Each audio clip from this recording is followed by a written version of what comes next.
Selamünaleyküm. Waalaikum assalam baqi. Qowm yaxshimi toplam. Şükür bolsa. Näme täzelik? Tezek ya öylesine bir takılayım dedim. İçim kısıldı doğrusunu aysam.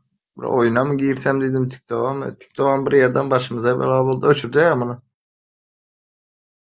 Udalide etjekmi? He? Udalide etjekmi diýän. O şon ya düşünüp oturun öze. Elime bir barıp geldi öze. Yani bir 10-15 günlük içinde. Oňar ýa udalide et ýogat. Näme gerek şular? Şurada boş boşuna öz vaktimizi neme edip. Bu çönküsel neme girsem mi diye oturun. Twitch mi?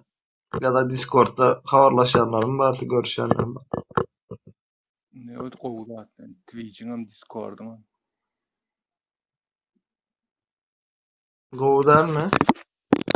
Gowu diýen. He. O şu tayda berdelişini kellen ya martıp oturmaya zaten. Ýöne her kim alyp bilen aktar ota. Şu taýwada. Şu govu da gaytan bilem. İsteyen adam şuna görenemedi ya bağlanıyor. Aynen. Aynen o taragyna dogry. Bakanan bolya da alıp bilemek diyor. Ýönesi ýolatdy. Danatsada urudyp bilýärler, şona bilýän. Onu radyalar sana anırda bir nemesi govu. Twitch'te mesela. Videosu adam görüp bilen de bilem.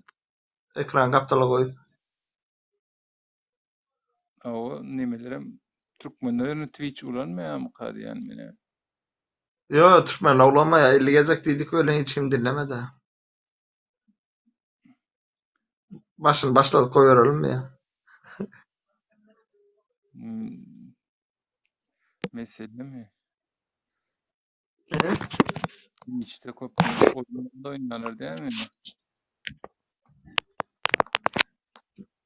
Şuna mı? O Twitch'te diyen köpünç oyun oynanır değil mi diyen oyun. Oyun oynayalar, pırkol görüyorlar, pırkol tutuşuyorlar, video zat. Sonra özler oturup gırrın zat. Her hiline medyalar. Twitter'da mesela gırrın beşli etse böyle Twitter'a mı go bilem? Be. O Twitter'da hem canlı görüntülü deldeni sesli gürleşik böyle da arkayına oturup. Twitter'a mı go yana? Twitch'e Twitter. yalı ediliş olan demez. Ol hasam oluşu Twitter'ın Elon Musk'ın mırsa. Ha o bir neme neme terli. Короче, video zaten paylaşılıyor. Ne çek zatıydı. Şöyle nemene YouTube zaten geçecektiydi de.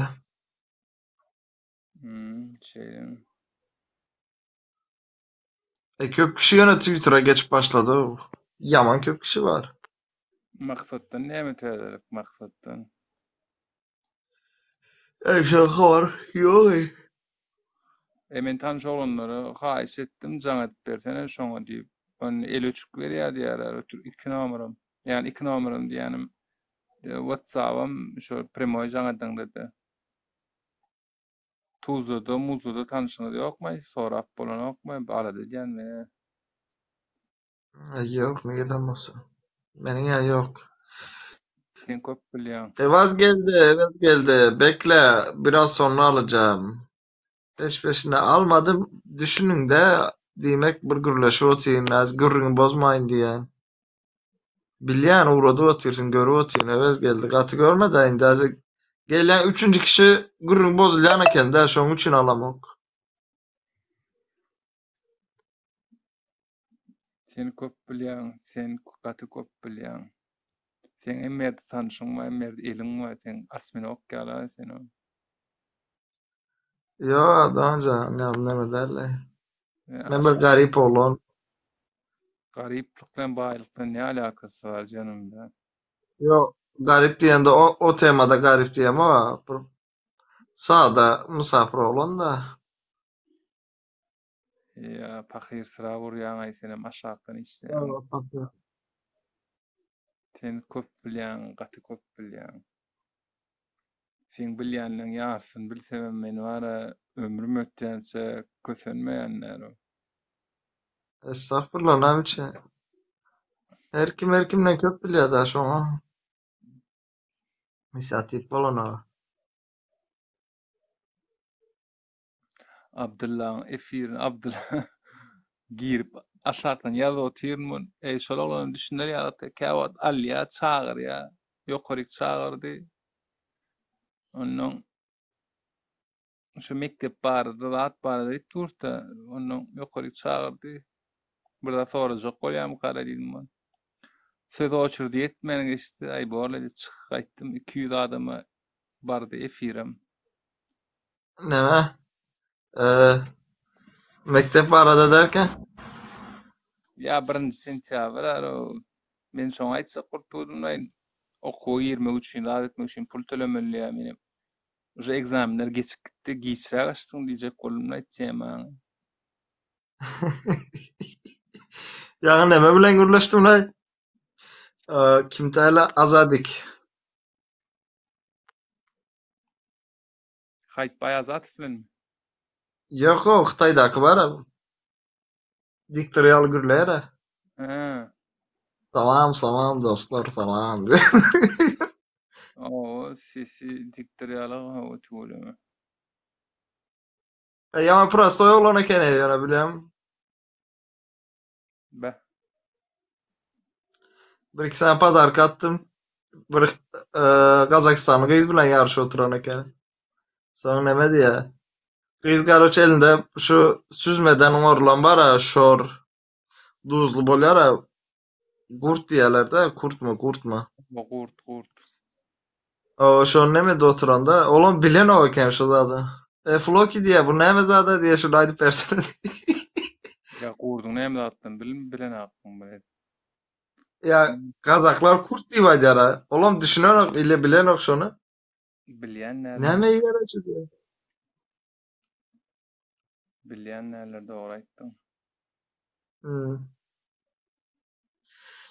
Sonra girip gürleştik, men dedim neme diýsen, o dedim efir bir tema açmaly özel zat diýe de. Açany bir tema zat diýdi. Ay, asıl dedim tema dedim ne öýünde otursun ha o can dogan dedim, nemeden gürrüň ber dedim, ine okuwa geljekler zatlar hakynda nädip gelmeli, gelen wagty ýanynda näçe pul bolmaly, institutyň puly näçe, ondan soň kwartira tutsanda näçe aralykda tutulýar, Xitay bilen Türkmenistan arasy ýa-da Ýewropadaky okullar bilen Xitaydaky okullaryň arasy şolar düşündir dedim. Ýene üşenmäne düşündirdi oğlum, bir ýarym saat ýalsaň internete durup başlady, men aýtdym sene Türkmenistanda diýip çykdy. Men bir kon girdim de efirine. Bilýärli. Agentmi? Gürrüň boldy. Ya sen badyň ha? Dua etdim ýöne şonda gelme diýip. Ne özüň uratdyň diýme maňa şu efirimi. O, Her türlü efira ol diýme maňa bara. bu arada 3. güne içinim çekemok. Gözüň aýdyn tüwlemi. Kelle dak. Karakter bada. O. 3. gün kelle koydum. Beyinde uçuracakmın dedim. Çilimi koyacak. Çilimi koyandan sonra bir 20 gün zat kıynanarın. 20 günden sonra dedim havalar salkınlaş başlayar ha. Trenirovka başlayacak. Yine ön kisiyalı. Ondan sonra gidip bir 4 saat kolka var kellende. Şolar urdurma düşünüyorsun. Ne kolkan barmy? Mende var ha. Menim şu götümün üstüne var kepter urdurasym elýär ýa-da babuş urdurasym elýär. Näýlik gelse kara. Devet aýnymesini mi logosyny urdur. Devet ýa-ni aşagyndan adahankyny urdurjak her bulka birini. Gowda. Deleme. Yo DLP namurdur. Azat Kayıtbaş'ın partisine. Demokrasi Liberal Parti. Nime oturjak, göwe maşany oturjak. Onda sana var ya bir kili çizgili Rozvi Michael özüm padark eder sana. Ondan hereg nimeler urdurjak. Rahimowy, ondan näme şoňa aýtsana. Kurbanowy ýüregimiň üstüne de Keriz furdurjak. Aho. Çytnoý bolsun emmesem. Ya belki sen kaçıgar vurdursam mı diye düşünýänden. O näme dady? Bile yok mu? Ýok. Götün üstüne vuruyorlar ha. Çatlaktan içeri doğru bir dizinin üstünde oturup gülmek tutup duruyor beylek sen çökücü yorayında şu çökücü uronyal bolýar bilen birem nemeli var. Lapatkada karoçı bir vulkanda biri duruyor lapatkalı. Önünde de kömür var tipi. Beyleksem neme el arabasında gelen yal bolýar. Kömür. Yorayında gurdinkalar oynayar ha şu anda tink tink tink tink bu yal bolýar da. Gödöme de götürdiler. Muhtara näýek bolýan. Bile yok mu? İnternette yazar ya nemede. Eee Kompüterde yazıp görer kaçıgarına kork. Tatu deyip. Kaçygar. Häzir telefonyny ýazyp görelim. Kaçygar nakolka.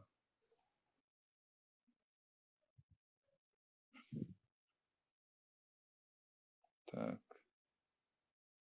Krasın tanganam giyen ondan sonra basıyor. Önüne çıkan yoktur ha. Gazylken göze düşýän eken, men şoň üçin näme çek. Şu wagtga çygar diýip ýazdım muny. Bilýän näme çykka? Göwüň üstüne näme nakol kurup dur kabuty pişiň götýärlik ýa-da sygyryň götýärlik. Ay her hilesi var ama her hilesi böyle. Götün deşine raketa vurdu oturan. Eyvallah ay Allah. Bu ne be senede. Çılamaya senede. Allah'ım neydi günahım diye. Ha, çıla düşünün de seyret. Bizim kanal siyasi kanal ol. Kaldırıp bilsen gel. Şu Pırkol, Özara. Ya her renge göre değişiyor bizim kanal. nämäni urudypsyň maňa Kakamrat Hydyrowyň ona murdurjak bir bulkan üstüne. Yerken bulkan mullokan şoň efirini urudýan maňa Ay ona efir pırkoldular gelmeldin. Aslında da go pırkol oldu tadı. emen Bayram vardı da. o sagatlarda ýüremäne çykýan, ýürüýüşe çykýan men. Horlanjak. Hmm. O bogan Aha. ýalyk boldy mara bile. Ya be urduracak rakolka karoçu Şonu depilat göğsüme. şonu ýa depilat edilen ýa sirwe diýelim, näde diýer urondy.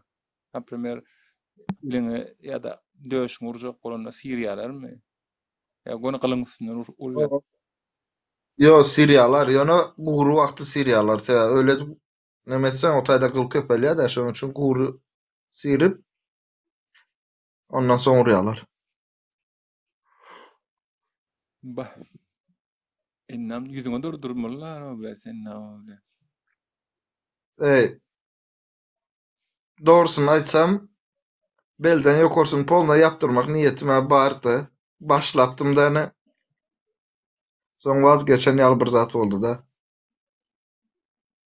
Mesela hazır göğsümün üstüne sol tarafa oğlumun suratını çektirsem mi diyen ya da bir zatla düşünü otin öze. Arkama da möceğin suratı. Ondan sonra geisha elime sağ elime omuzdan dirseğe çelli geisha. Gal boýlagyň padşasymy? Yok. Küntülerinki. Gey şa diýdiň on Geisha Japonski nemeler var ha, samurayski hayat kadın diyeler. Düşünem gay bilýän şany bilýän ikisini goşdurmuşma gayleň paçasy. Yok geisha Japon dilinde o. Japonca'da biliyorsun. Ana. Sen nimeni attyrajaň ýani. Näme Baki'nin seyrede multfilm var ha, Baki biliyor musun onu? anime. Anime Baki. Şu efirlerde var ors diline näme gurulsa onuň menne ýeti telefonyna çykýar oşurlar. Şu näet göçürmeler şu reklamany bilen. Bilem ay ona bilem oktana.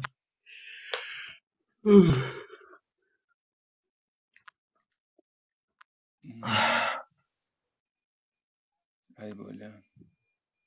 Aleykümselam. Hoş geldin. Basmaç. Hayt Baki bayağı. Bey. Beylik vazifesine yetmedik. Hayt bayağı zat fornan aktı yani nerelerde. Bilmedim de ona. Bardırlay. Ne yaşlı oğluna gene. He? Bayağı zat. Saçlı, sakallıca, dommalca. Sen takal boyalanmaysan. Men hep şu nemetime özem bir himmele mi? Goňur mu bir hilirek de öze aşağı sakal. Keret, короче, 5 tüs yok. Kinestetik, vizual, audial. Yeni kim vardı? 4 tüslü adam var. Karakter var, tip var. Onun şu tiplerden içinde, короче, adam näme balet edýär, näme höwüs edýär dip ýazylanlar. Onun men kän sine diýär, näprimер, adam gelse şoň dyrnagyny, saçynyň alşyny, sakalynyň nälik sirilipdir, kantowkasyny seredýän bilýän. Digital ana. Audial, kinestetik, vizual, digital. Dört tüslü adam var. Onun şu kinestetik bolany gözü bilen görýär, adama baka berýär. O vizual zat, audial eşiten zadyn näme? Onun şu digital ýanem diň öz pikirlerini ýöreýän Rahimov ýa-da. Diň özünki dogrum gadyp. Onun şoň üçin men fin etdim, ne gün gaşyny, oladyny, sakalyny, bütüsi goňur renkli. Menim näme boýaýam, hara dip senden sorap durşum boldy. Aýyp zat ýok da boýamakda. Ya boýasy boýasy. Ben saçım 0.5 bile vurup ýöreýär mundama. Sakalam. Näme bilýärmi? Öňümde laziram bar eken şu Sowetski Soýuz wagtynda bu aslannoy Moskwada bar eken şu Sowetski Soýuzda näçe ýurt bar bolsa şo taýynyň halklarynyň kompýuterden ama elden bilemem. Şo näçe çyzylan bir suraty bar bilýän bolsa. Aşaňa her birinde milleti ýazykly. Şonda türkmeninki bar gören bolsa. Edil şo özüm gören ýal boldum şo taýda şonu görüp türkmeni görüp. Şo derece meýzäň eken de men çyzyp goýupdyr da adam.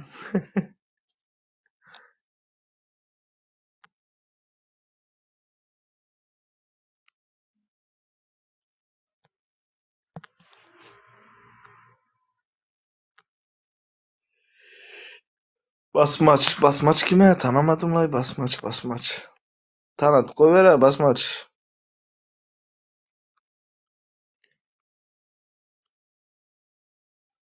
Davetiye kime gönderildi? Sesim geliyor mu? Gelýär. Şu maksady sorajakdym, näme boly kara şolagony istisen. Akdildim kara, ýa sen özüňden oýlap tapdyňmy? Yok ma haber geldi o. Tutuldu deyip. Habar berýän adam saňa aýtma. Soramadım ay doğrusunu açsam var ha. Canon ýaly bir nemem ýok. Interese girip oturam o sonra.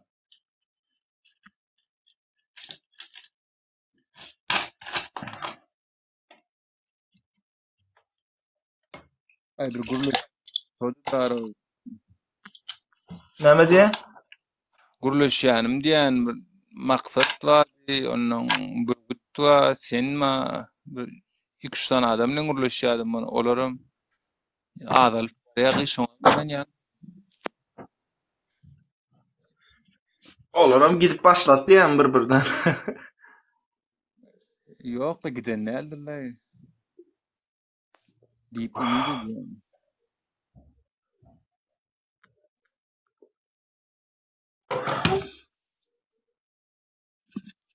Ay umyd edip oturma. Ne? Jordi geldi. Jordi El Nino.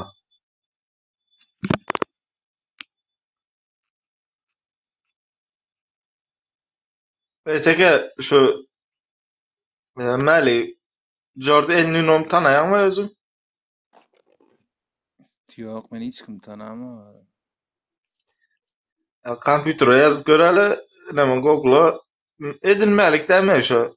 Kilosuna çelli bir o ikisinin ağırlığına çelli. Mälik diýeniň kim? Arnamız Türkmenistan. Türkmenistan Arnamız mı? Arnamız Türkmenistan mı? Sen güzel bana da geçti de tersinden okumak. Rapper patsana diýen diýen rapper. Oo, Moskva. Soňky wideomy gördüňmi? Paýlaşdym wideomy. Ýa-ni paýlaşdym. Yok. Ben sana Govuz atları indirdim de şoň üçün biraz 2 saat ýaly oýalandım.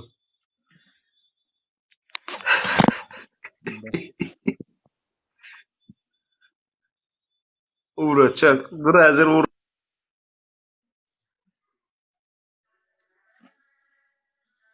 Şuraýdym ower ýany bile.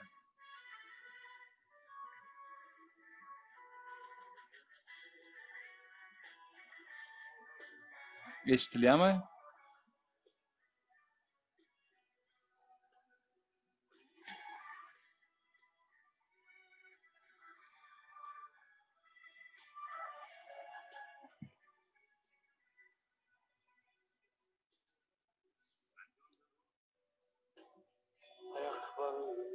eşdilýär sere. WhatsApp. Çykmaly bolýan bolýan. Nemede var o tayda? Maksat B'de var. Rusya'da vaktindaki nemesin videosunu taptım abi.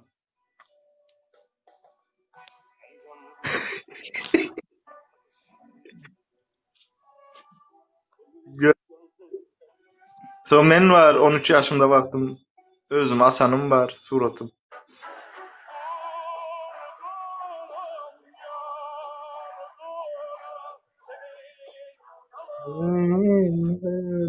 Ölürüm ben. Ya bu müzik var ya Jalka Жизни biliyor musun historiyasını? Ýa, şuny TikTok'tan çykdylar orsçasy, onuň şuňa girip ýazyp gördüm. Ayal taşlap gidýär. Şondaýda da şu aýdym bilýän. Ya seret eger aýalyň giden bolsa senden bahanan aýalyň gözlemelär hissesin. Çünkü aýal bir duran duýguda. Eger sen şu Yo duygu diýen bu aýaly duran bir haramzada da bilýärmi näme bolýar? Bu rak bolýar karoçy.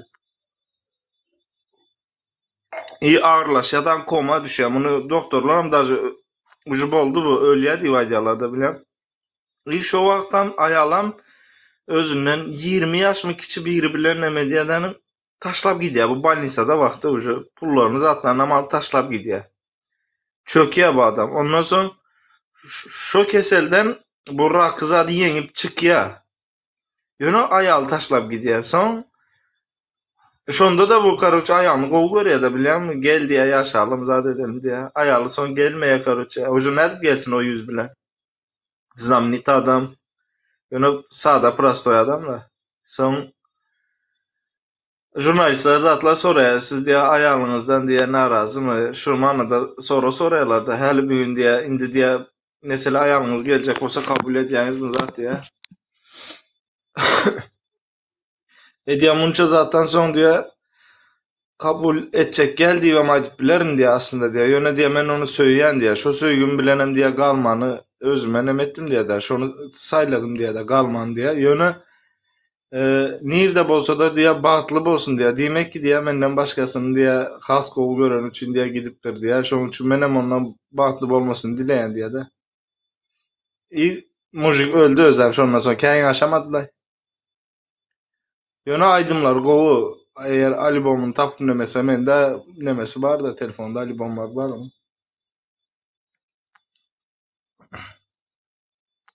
Birem neme vardı bilýän bolsaň? Bu akşam ölürüm. Murat Kekel'in aydın var ha. Wagtynda ne moda boldy eş olaydym o. Ýaş wagty. Seret baky ayal maşgaly bir duýgudur.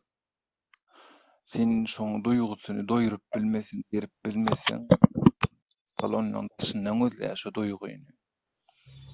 Yani ize koýar men şoň bilen biz biriniň eşden gurrungyny şumat ýaýradýasa ikisiniň arasynda bolan özel hayatyny hiç kim bilenok. Yani senem hatta okapmy ýa-da öz kelläňden pikirlenip aýtdyňmy? Veya men şumat açdym Wikipediany başgasy ýazylyp dur. Aýrylşan soň igzine çağırtyrak şorak bolmy gelipdir. Bulam jo aýrylşan. Yani şey diýip ýazan. Orsçotun ne bilemek bu. Onuň köp erkekden gidýär-de, gowy erkekden aýal gitmeýär. Düşünýäň. Gowy erkek bolsa yani ýokman maddi tarapdan däl. Maddi taraftan bolmasa da men birazcık şuna sereden ayağın vepalısı bar yok der bar köp hatta yöne bulan ayarlar birazcık nemeler bizim ayarlar o tarafından söyleme neme güçlü. Sonra duruyorlar yöne bulan ayarlar oynuyorlar teke. Ben kendi gördüm de biliyorum. Nerede aydınmacak zatlar gördüm de karoça. Şunun için Lişin öz göz bilen gören zattan var o köp zatlar. Zaqsa diqqat eken nanaýman. Sen şuma diýäň men şoň tersine diýip bilýän. Men özüm Türkmenistanyň kän betçilik etdim. Allah Tagalla yaradan şu zatlary men boynuma atdy. Yani şoň oladynam çekdim men. O heleýimden aýrylşdym. O şu wagt çykdym durmuşa çykanak, men çağılanlaryň görüşdirenak düşünýäň. Toýst men messigime sydaman, yani Türkmeniň häsiýeti der ay heleýim gowy däl diýip. Ýok, o gowdy nabarat men gowy dälim. Gyýgyryp, ýa sögüp, el galdyryp şonu özüm görüp gelýän kakamda, şonu halamakdym, ýene özüm şo zady etdim-de, şo Türkmenistanyň içinde ýaşamdyň. Ýani şudak çykyp, daşa ýurda çykyp, görüp ýalňyşýanmy kadýan mene nabarat millete bagly, şahsiýete bagly bolaýmasy. Ben köpüsünde görenim için mesela 10 kişiden 8'inde başkaça zat gördüm bularda. Onun için diyenler. Bir zat soracak gel geçmişte görüneden de öz özünü satan vaktin oldu mu? Mesela kov gören kızın bolar zadın bolar yanına gitmeli bolar öz özünü satıp koyan da 2 minut ayrılışmalı bolar. Şu ne vakab oldun sen başından geçti mi? Düşünmedim näýdik öz özüňi satmak. Yani apırmer ben bir vakta 2 kız bilen çıkıyordum da çarşıda bilen görüşüyordum. O ikisi hem pizde zat. Karoça yamaza parod etme. Dostlar bilen otiris karıçı o vakit damaşın var o pırpırlı telefon yok mu? Barabanlı mı ne mi? Az dedim dur karıçı akşam gitmeli olduk. Her kim özünün nemesine pançkasını almalı. Birimizinki de oturmalı. Dan karıçı pigi var şaşlık zat pişirip oturmalı. Şonu yal görüştük. Menem aytıp dursa dedim hazır birinci dedim haber verelim o bizimkilere zaten olup can ettim. O vaktlara ben hiç açanım nem etmeyetim. Öğrenmek niyetim yoktu da. Aşkım, canım, cicim, onu yalnız adı aytmayadım. Dine adını tutuyadım. Indi seret. Birinin adı Zalina, beylekisinin adı Rukiye. Tamam mı? Sen gel, Zalina'ya can ettene Rukiye ne yapıyorsun de. Nerede otursun de. Ulan İdi nahuy deyip telefonu kapattı mı? Açmadı. Mert kıyzakene yana şu kıyız var ha. Öçürdü mü telefonu? Sen içimde ne var ha? Takoy killen beton vurup ağlasın geliyor da. Yani oğlanın yanında bir kili bildirmen bolup ey sen bolmasa sen hem canı siktir git zaten bolup az beylek ya canı ders zaten dilim sürçtü mü şoğun var ha bilmedim Huda belan berdi yani. Ruhiye de can ettiğiniz Zalina dedim de. İkisi hem az öylendi ikisinin hem çağası var. Böyle Mert Ekenler. Düşündün mü? Doğru değil. Ne düşündüm? Ne mi Yani bir dedin? yan mı oluyor da onunla doğru değil mi? Ya da yani nimet deyip can ettin mi? Bak menki gelmez kabır ol şey deyip can ettirdin mi? Yok. Birbirini tananı yok. Ben can ettim. Mesela Zalina'ya can edenlerini Ruhiye deyip gürleyen. Ruhiye can edenler Zalina deyip gürleyen. Ya öňem sıkta adımız bolan üçün bulara muja soňky kaneçka gelen de. İkisi hem siktiri çektiler. Bir günde ikisinden hem ayrılıştık. Şo gün var üstüme kaynak su koyulur bir hili. Biri bir şalaban ursa ağlayacak da oturup. Şon yal boldu ve yalan duygulandım. Yılım gitti o, emeğim gitti o ta emeğim. 2-3 yılım gitti. İç akşam gidip. Diye közüm o patsanla bile devuşkola bile oturmayan bolsa. Ha nerede diyeler işi varmışın pakanı keser uydurup oturma. Götten. Bolup biler bakı bolup biler. Ine şondan soň öwrendim. Hiç açan adyny tutmaly däl eken. Iň gowsy.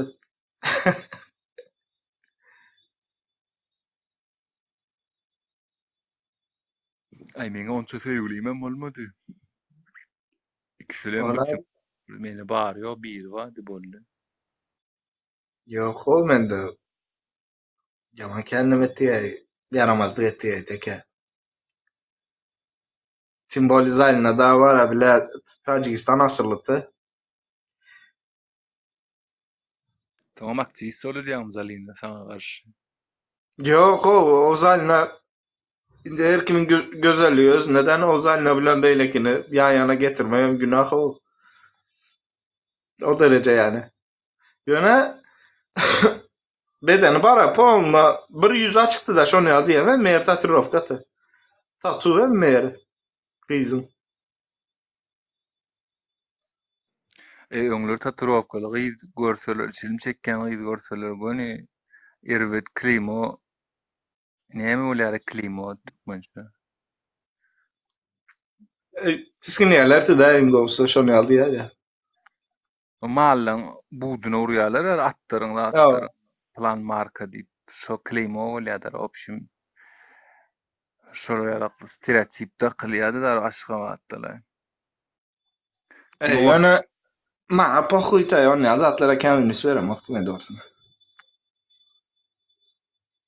ne görýäň sen diýeni dostuň pikirini dinleýäň we olaya zatlar üns beremek diýen men düşünüp bilemek saňady. Ýara birincide ýalan sözüdiň ýa-da ikincide ýalan sözüdiň. O nedir? Yani dostlaryň pikirini, dostlarym şular pikir eder diýip aýtdyň ýaňy. Innem Diýmek, siziň owaňyzda ýa-da şäheriňizde tatuировкалар ken oraya gep gurrun edilýän däldir. Şäherde ýöne seret men halkyň gepini dikkat alamokdum, düşündiňmi? Men onu diýjek boldum. Häzir hem şonu ýaly bir ay o mun ýalymyşym, bu mun ýalymyşym. Ma ne interesni bir adammışmyş. Ama dostlaryňky interesni. Dostum, конечно, interesli. Mesela neyse ona ayrı oturmayın. Belki patsan özü dinler, maşkalan bozmalım da. İngolsu. Öz dostum etme diyen zadımız etti de mal. Hakiki mal, konkret mallar var eken bizde de. Bir menne şoňa. Yani sen bile mokta yöne men ayrı oturan manatur bile patsan akurat mı bile özüm simpatik oğlan özüne de kovu söyle diye giyinen de yiyen de içende. Gitti de tanınan biri bilen toy edip koydu da tim böyle bilýär şoň bilen men hem çıktım. 5 dost karoçy 5'imiz hem çıktık da. Görüştük. Bilýär şoň görüşmemizde näme bolanyna çeli bilýär şo oğlan öz. Gitti de en sonunda balon onda patladı. Etme yapma diýse hem gyz karoçy polise berjek jalb eden zat diýse gorkudan mı nämeden bilmedim. Öýlende şoň patsan. Soň aýryşyk zat idi. Ýene de şonu ýaly edip galdy. Soň ýöne biz özümüz yuvaşçadan ateşene kestik bolma. Az görşemem, salamlaşamam, patsan bilen apşelemedem. Indi Türkmenistan'a baranda karşılaşsak belki salamlaşarım. İşin neme yani Sasyadan da yakın bir mikrorayonda oturuyoruz. Ya olar ýaly istoriýalar bolýar, bagtly bolsun ne ýaşlar, en şun gurulşamak fenomen. Yani balon menne onunla patladı diýmelerler, nabarot. Şo gyzyň awraýyny ýere sokmady. O ejesini kakasyny ýanyna awraýdy çykardy diýip bir buýsonman sizem balon şonda patladı ýa. Balon şonda patladysa gidip normalizat neme edip bilýär, millete bile hawa atyp sonunda da gidip özü balyklamazyň özü. Aşyk bolup gördüňmi bagty? Hawa. Ýöne aşky näme bilem o. Soň aşyk bolundy, şonuň öňkü geçen durmuşy, şoň hisady, ýagny kim bolupdyr, näme bolupdyr, näli sypaty wa hisar gyzyklanýan wagtyn diňe gözüň ýanyp durýar da, şo gyzy göreňde, şo gyzyň sesini eşitdiňde, elin tutugny suwdurgy üstünden 30 ýyl geçen soňam şo gyzyň keşpi, gurulýyşy ýadyňdan çykana, şola ýaly söýgü ýaşap gördüňmi? Aýalyma bar. Aýalymy söýýän mesele. Aýalyň bam diýip soramak men söýgü ýaşap gördüňmi diýip soraýar. Tamam işte şonu söýýän mesele şo aýdyşyň ýaly. Şoň üçin hem öýlendim. Diýmek aýalyň mysalla bu şola ýalyk bolanmarsa öýlenjek geldiň desene. Ýok. Näme üçin? Onu diýmek sen söýýäňakdy. Şolar ýalyk bolsa, uje başgaça tema bolýar da bilýärmi? Näme üçin sen çypatýan? Ara diýen başgalaryň pikiri meni gyzyklandyran okdyýan. Ýok, onu ýaly bolsa men näme üçin näme diýmen? 4 san dostum bilen çykyp soňunda maňa geljek bolsa, gidip şo birinjisinde şoňa barmaly kende. Ya näme sen hemme geden gyzaňa öýlendiňmi? Gyzarda şo şans ýokmy näme? Yo, men aýdyp oturanym başgaça da bilýärmi? Aýdyp otyna näme bolanyna çep bilýär diýip ortada. Bilen näme neseret? Gyzam bir görmeliler şu durmuş o. Yani oğlanın terbiyesine bağlı. Şu gyzanyň özüne alyp barýar. Gyza ynanýa, lübomsuz özüne atça, ýüregine atça. Yani oğlan özüne ittiýal alyp bar. Soň dostlaryň ýanyna "Ey men şunu şeýtdim, muny beýtdim" diýmek bir ýaman ýalňyşmy diýen meniň pikirimçe. Yok, Serhat. Peki, men onu ýaly hiç azana onu şeýtdim, bunu beýtdim diýip oğlanla bile aýdyşmaýardyk da ne. Ýöne ýa aýdyp otyna her kim öz pançkasyny alýar, gidýär, oturýar, daňa çel oturýar. Mesele ki wagty 3 gün, 4 gün bir kwartirada oturan wagtlarymyz bolýardy. Praznikda zatda galýan wagtlarymyz bolýardy. Düşünüber uje çağa dälsiň şo wagtlara 18, 19, 20 ýaşlarynda bolan soň. Düşünmedin sen bana. Seret, adamlar belli bir ýaşa ýeten soň keleýlen öz radna keleýlen birinji keleýlen oňşana ýani söz alýşy, aýryşýarlar. Onuň ikinji gezek öýlenýär, ýani çagaly ýa-da aýryşan bir keleýe öýlenýär, ýa dul keleýe bilemokda tapawut ýok. Ýani täzeden şu süýgüň ýaşaýar. Ýani şu sereden geçmişine soň näme üçin şol şeýle gidip täzeden gyzalana şo 15 15 sene 18 20 ýaş düşünýärmi? Bärde o gyzyň ýyslady o diňe siziň pikiriňiz ol abloşka ýani bu gyzyň gelipdir 4den men şeýle bir gyzary tanýan baky ýygyna bara vagon oglanyl vagon özüm bozuk şo gyz men zoram şey diýeyim sana. Şuma adam habarlaşýar, görüşýär, telefonla da. O imodan jaňa diýen aýryşan okmy, Hasan aýryşan diýip diňe soraýar, bir aýryşsam sen aljak, onuň Hasan aýryşan diňe soraýar, bir kol tutuşýar. Türkede geldi, başga ýurtlara da gitdi. Owadan gyýy. Simpatiýyşne. Diň oglanlary sagyýadar. Düşünýän bozuk diýen şu tarapdan ýani.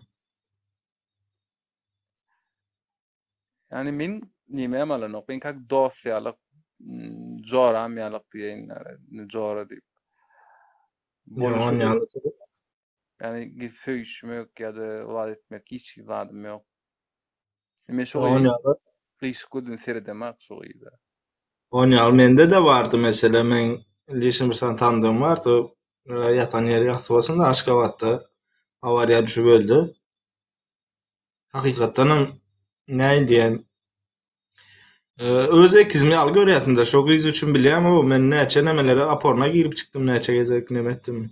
Adam bıçaklan wagtym boldy, şo gyz üçin de. Jalby edýär-de gelýär, bilýärmi? Bir geplese da deseler jalby edýär. Mesela ke wagty aýdaly yolum düşse mesela, ıssız zat bolsa gündüzleri yolum düşse öýüne girip arkaýyny yatıp akşam çıkıp gidip bilýärdim-de. Şo derece birbirimize neme diýetik, diýetik. Olam gaýtan maňa neme diýeti, o türkçeden bilen üçün baba diýeti, şonu ýaly diýeti, baba diýip ýüzlenýeti. Erkek doğanı zady bolman soň zaten şonu ýalda tanışdyk oňa, karoçy bir iki sany onunla prikol tutanda tarawyny alyp şonu ýalda tanışdyk da on bilen. Şonu ýaly gitdi, tanışdygymy zat etdi de. Bar bir iki sany. Şonu ýaly bir ýaş nememiz boldy. Bir iki sany bar diýende bir iki sany şon bir iki waka ýaşadyk şonu ýalda diýjek bolam. Ýöne şo hiç hili gyşyk göz bilen garap onu ýaly nemem bolmady. Mesela şo gyza. Ondan soň bir san gyz bilen tanışdym. Karoçy Çerjon ruslaryndan gyz uzun boylu pikir etdim de indi, näme diýem, bizim ýaşymyzdadyr diýip pikir etdim de, hiç bolmanda diýip. Telefon nomerini berdi, zat etdi. Gürleşip zat etdi, nemede gel karoçy Zamos tarapda Babulyamkyda ýaşaýan Babulyam bilen ikimiz zatym Enamatan başka ýerde ýaşaýar zatym, nemet şonu görüşmene gel zatym çağırdı. Ýaşyny soradym. Näçe ýaşynda? Menden 3 ýaş kiçaýdy. 3 ýaş kiçaýdy menden. Menden 3 ýaş kiçidi. Men aýtdym, şo günde akuratny gürleşdik, zat etdikden ýoşa telefonu goýdum kısacası. Şondan soň jaňam etmedim, zadam etmedim. Sen näme 15 ýaşyndadyňmy? O wagty. Yok. 12. Ya baky 12 sen 9 ýaşlygydan 12 ýaşly oglan sapaty aýny bolýar. Yani gyzlar iri ýetişýär oglanlar. Men kiçidi diýende men aýda oturan ýylym o gyz menden kiçidi, düşündiňmi? Ýaşy kiçidi.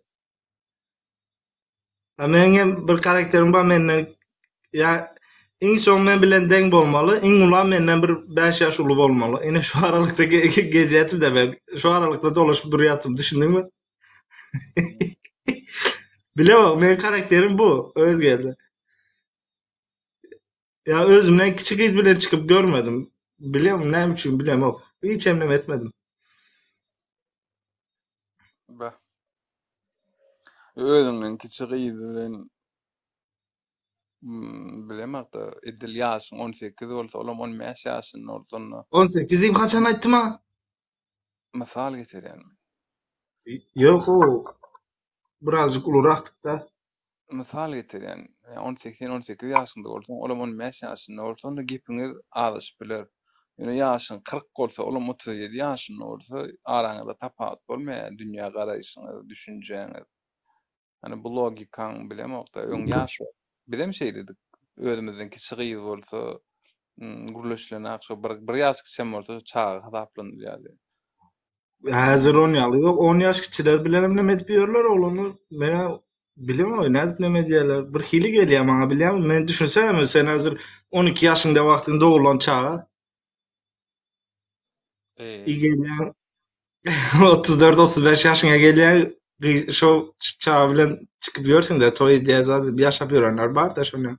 Ne alakası var yani yaşın yani söýgü yaşa seredýän. Yani ogy seret diýelim mesela sen 40 daşky sypatyňa 30 ýaşlyň sypaty. Ogyýdam 20 ýaşynda 20 ýaş gyýdym kellesi var. Zaten gyýlar 20 bilen mara 50 ýaş arasynda tapawdam ýok üýtgeşikler. Özüne seretseler. Şunyan prosto kellesi goýuluşy akyly ýöne 30 ýaşdan soň özüne gelýär. Iň bolsun şonu ýalayda. Ýok 30 Akly ýaşda. başyna gelýär. 20 ýaşdan 50 ýaş gyýdyň tapawdy ýok. Özüne seret. Köp tapawdy var o jandon. Edilmem yani. Özüne seretse tapawdy ýok. Mesela şeýle bir 50 ýaşly urkudyn hayran alarsyň 50 ýaşyndan diýipler. Özüne seredýärler. Bir çagaty bar. O ärinden aýrylşan, imin o ärinden aýrylşan bolmaly 50 ýaşynda. Zek var neme bu kimani biçilamaya bilen Putin alaymy? Tapawdy ýok. Alber arkaň. Sen efiriň ara. Sonra otinde gülýär gürleşip otursaň tema ütkemesin diýende. Yo al kim alasın bakçan arkaň.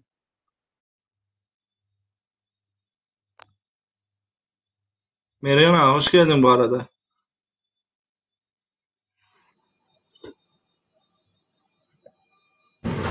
Selamünaleyküm. Aleykümselam.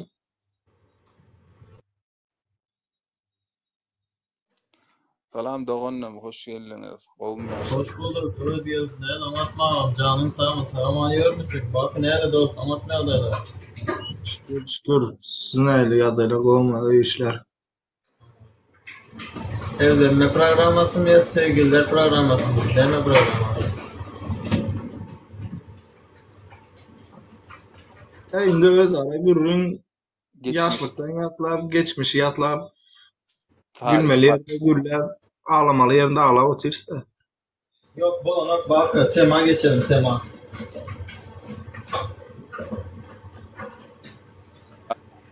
Mağa gelişen o gerek. Onda da ta var. Yok dediğin ara. Bu ürüne deniz onun için ben de geldim efire. Hoş geldin. Maya da söyledi. Maya. Salam aleyküm.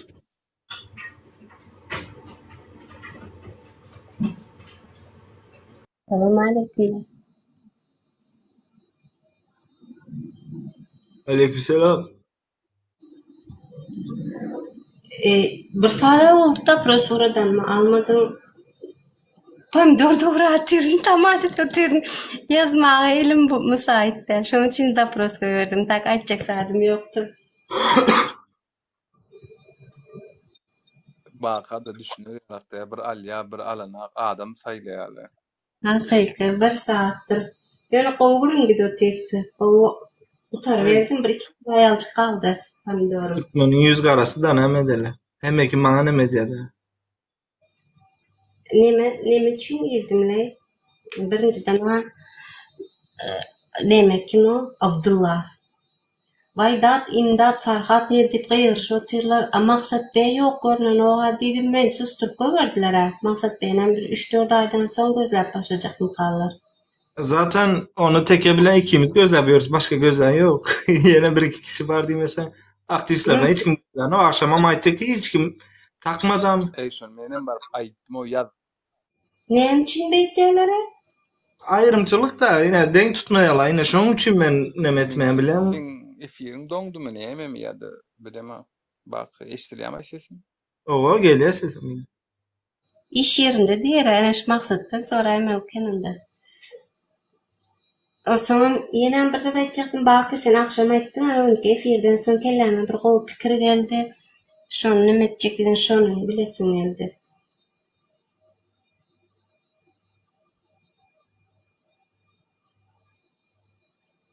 Ha, o nemele şu tarih nemesin soradın ha Vikinglar son Ragnarok Brok ondan son Ubbe Ayvar zatlar deyip nemettin ha bir aydıp geçtin ha. Ya Şolan tarih aslında serialındaki yal değil de biliyorum şonun için bir şonyalı bir kanal açıp şu tarihi nemelerden bir konu alsak mı zaten mesela. olur. O tema.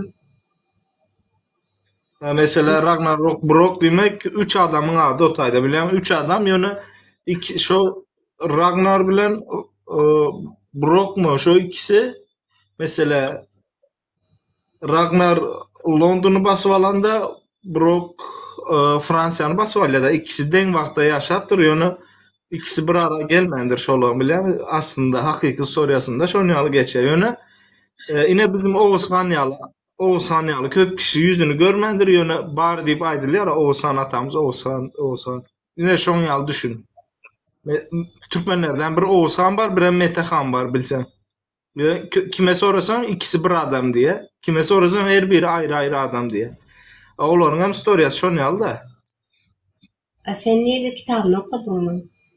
onun kitabı var, storyası var, araştırsan Vikinglerin birinci nemesi şu Ragnar bolup geçedi. Yurttaşına açılış yapan adam da şu. Yine Oğuzhan Türkmenler bir ara topladı zaten ya da Mongollar da Cengiz Han bir ara topladı Türkmenler. Yine şonu yal düşün. Olarda da şo oluyor. Ben ne menim Sonra ben bir kitap okudum, sözünü böldüm, bir kitap okudum. Şimdi biliyorum ne derece doğru. Bizim kitapların aslında Türkmenleri konu alan kitapların köpüsü Germanya'da var. Angliýada Fransa ve Xitayda var. En köpçülüğü şu kitapta Karaç Okan kitabında Vikingler bilen dedim ha Vikingler bilen Türkmenlerin dep desurları köpüsü denk gelýär diýip. Ine şonda neme diýär? Türkmenler bilen Vikinglerin aslında diye garyndaşlygy bolup biler diye karoçu düşündüňmi bolup biler diye kitaba 1950-nji ýyllarda mı bir zatda ýazylan gymmat kitap özem. Şo buna 2 ýylyň 380 liram bir zatda da 450 liram şonu ýalyty bahasy. Häzir bardyr 1000 lira. Neme diýär? Şo kitapta yine Vikinglerin nemesi var. Kimse şu Valhalla'ya gidende kim bilen görüşýäs diýerler. Torun atasının adı Mehmet'indi. Bak o duh mu neme? O duham deldi bir hile invalid yalı adam aytýanmy? Gözleri görür. Şu neme de indi Torun filminden var ya şu atasının adı nem bolup geçýär şu. Karoçy şo da şonu ýalaýdaýyn. Ine şol adam Acele 3-4 yıl oldu. Serial görülmüş. şu kitapta men 50 sahypasyny okudum özüm. Doğrusunu aýtsam soňuna okap bilemok ya kitap zaten başta 800 sahypa mı bir zat kitabın özem. Şonda neme diýär şu Vikinglerin atasy Türkmenlerin atası diye de Türklerin atası diye de otayda. Şu ikisi bir bolup bilmem mümkün diye bilem. Neme kitap sende var mı? Kitabın özü yok mende nemesi var ya onu suratını atıp bilerin eğer yaz nemesini adını nemedip tapıp alsan. Yana kitabın özünü O satın alsan ha kımmat yana anklat yolu var PDF'den girip nemedip bilersin. PDF'ini çıkartıp okap bilersin yine. Men aslında şonu yalı diyen de PDF'in üstü bilen okaya. o kitapların arasına yollasana kargo bilen. Men azmamada O kitap berde dini kitaplar var bilen özüm çıkıp almaya vaktim yok. O kitap Goğu kitap mesela. O mesela kitabın nemesine el mesela aydayın Adem Karaçı dünyaca tanınan biri onu yazan yadımdan çıkıp otur. Kitabın asıl yazılış teması mı nemesi şonusu dinlerin nereden gelip çıkanı ondan sonra ne şu peygamberler zatlar eğer mesela şonda ayda eğer diye Türk milletler bolmasa diye Müslümanlar sadece diye Yigipet'te yaşayatı sağlam diye 20 milyon bolordu diye. Ne şu Müslümanlığı in köp yayan millet de bizimkiler bilen. Yine şon ya gurrun gidiyor karoçı. Milletler birbirine ne bağlanıyor. Eğer diye biz hakikaten hem e, hovata hovene diyelim ne mi diyorlar şu birinci Hı. neme var. Nuh Hı. peygamberden zaten değil. Şu taydan gelen bolsak diyeler. Onda şunyalı qardaşlığımız bolaymalı zat deyip. Şunyalı adam öz nemesini yazıp duruyor ona mantıklı yazıptır. O qarındaşlyk hemmemizin bir neme öz elde matematika öğrer. Senin menin ecem atan seninki уже 4 oldu. Olaryň koşuýy şeýdik bilen qarındaş bolup çykyp bilersi diýer. Neyse, bakı o kitaplarың arzusu yollasana, serýozny aýdyp ötürdim sana. Gol İzin. kitap, näli kitap nemeden neme var? Göktemliçilik kitap var. Budizm var. Dini kitaplar hemmesi var mesela. Özümde elimde de var. Ondan sonra şamanizm var. Yani dini kitap, religiya hakda, dini hemme zat o kitaplar hakda var bende de. Başka bir ne bu içirak tarih mi olsun? Ne bu içirak da?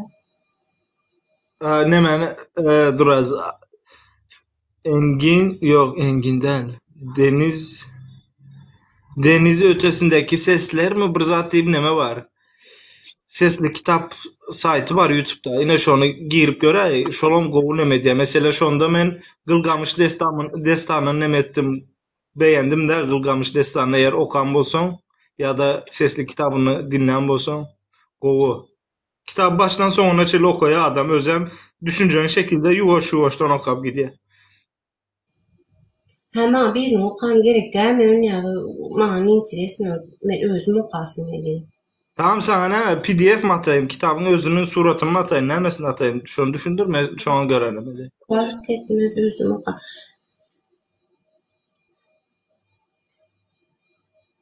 Eşliyorum sesimi. Dur hazır yekeceğim. Dur hazır. Mende suratı var. Olsa ekrana koyacak olayın hani. Şu aydan kitabım. Birinci aydan kitabım.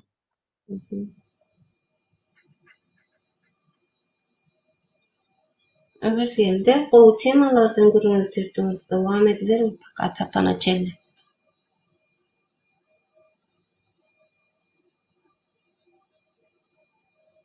Ay men din temalarda düşünem ha ista sonuç. Yok. Men girmem kan men böldüm sizin nemenizi. Yo Şey, arka yargıysa. ayçap koyacak adamız var oldu. Neymi gurlaverim. Sizin öldürmüşsünüz bir parça aydıp versin. Hani bilmeyen var. Burnun sokmak menki bolan aktarı. Şunu düşünmemek. Siz arkayın hovata mı, adamata mı? Bakı kovul yandıra din temaları. Hatta Yok kitapları. biz dedim kendine den zat dünyada için tarih zat ben vakşi tarihten ne oluyor?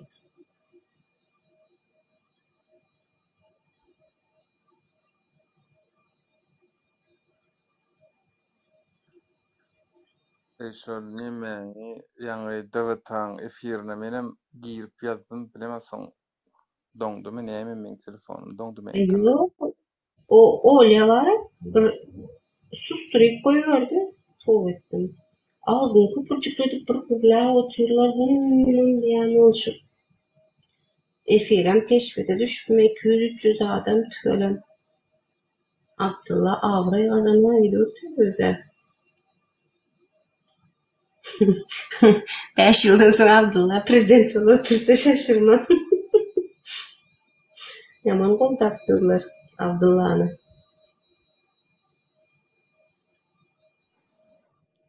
Näme Ceausescu'dymy ýa-da Miloševićdimi?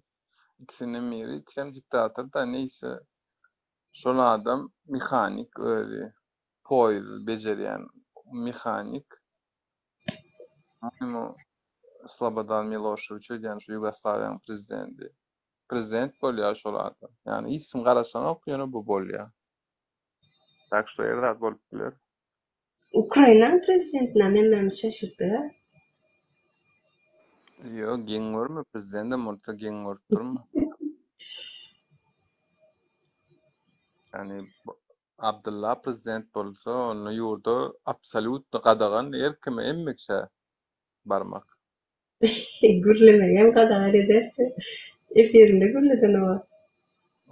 Tema gelip durardyk her gün temadan. Tema barkaydı durardı. Şu ýa maksat barada ýazdym aşagdan onuň maňa zapros uğratdy şurada ýokary çykjagam boldum söz ýetmedi de onu çykyp gaýtdym da. Men baramda 30-40 adam bardy onu soň bilemek söz. Sen barıp efir göterilipdir. Yok la yo men baran yerimde bara düşýär onu efir söz başladylar şondan bir Türkmenistan Dur bak eskrini dinle dur. Elim sileyim. Ine şu näme Mitra ýaýynlary, kitabyň ady Mitra ýaýynlary. Tüm çağların gizli ögretileri diye yazıp bilýän. Skrini. Özü çıkmadı yine kaptalda kaldı kitabın suratı da ekrana sığmadı. O şu üstteki yazan adam var amenli halma kim o? Gol kitaplar var yani alıp okuyacaktıysan. Men bu Mahmud'un bir villa işletme şolaryň bir ullukan bir ýokarda iň üst hatda sinema salonu diýetler. Diňe kino görmek üçin şu taýda uzun şkaf bardy. Dr. Stephen kitap bardy. Vay hizle diýetmi?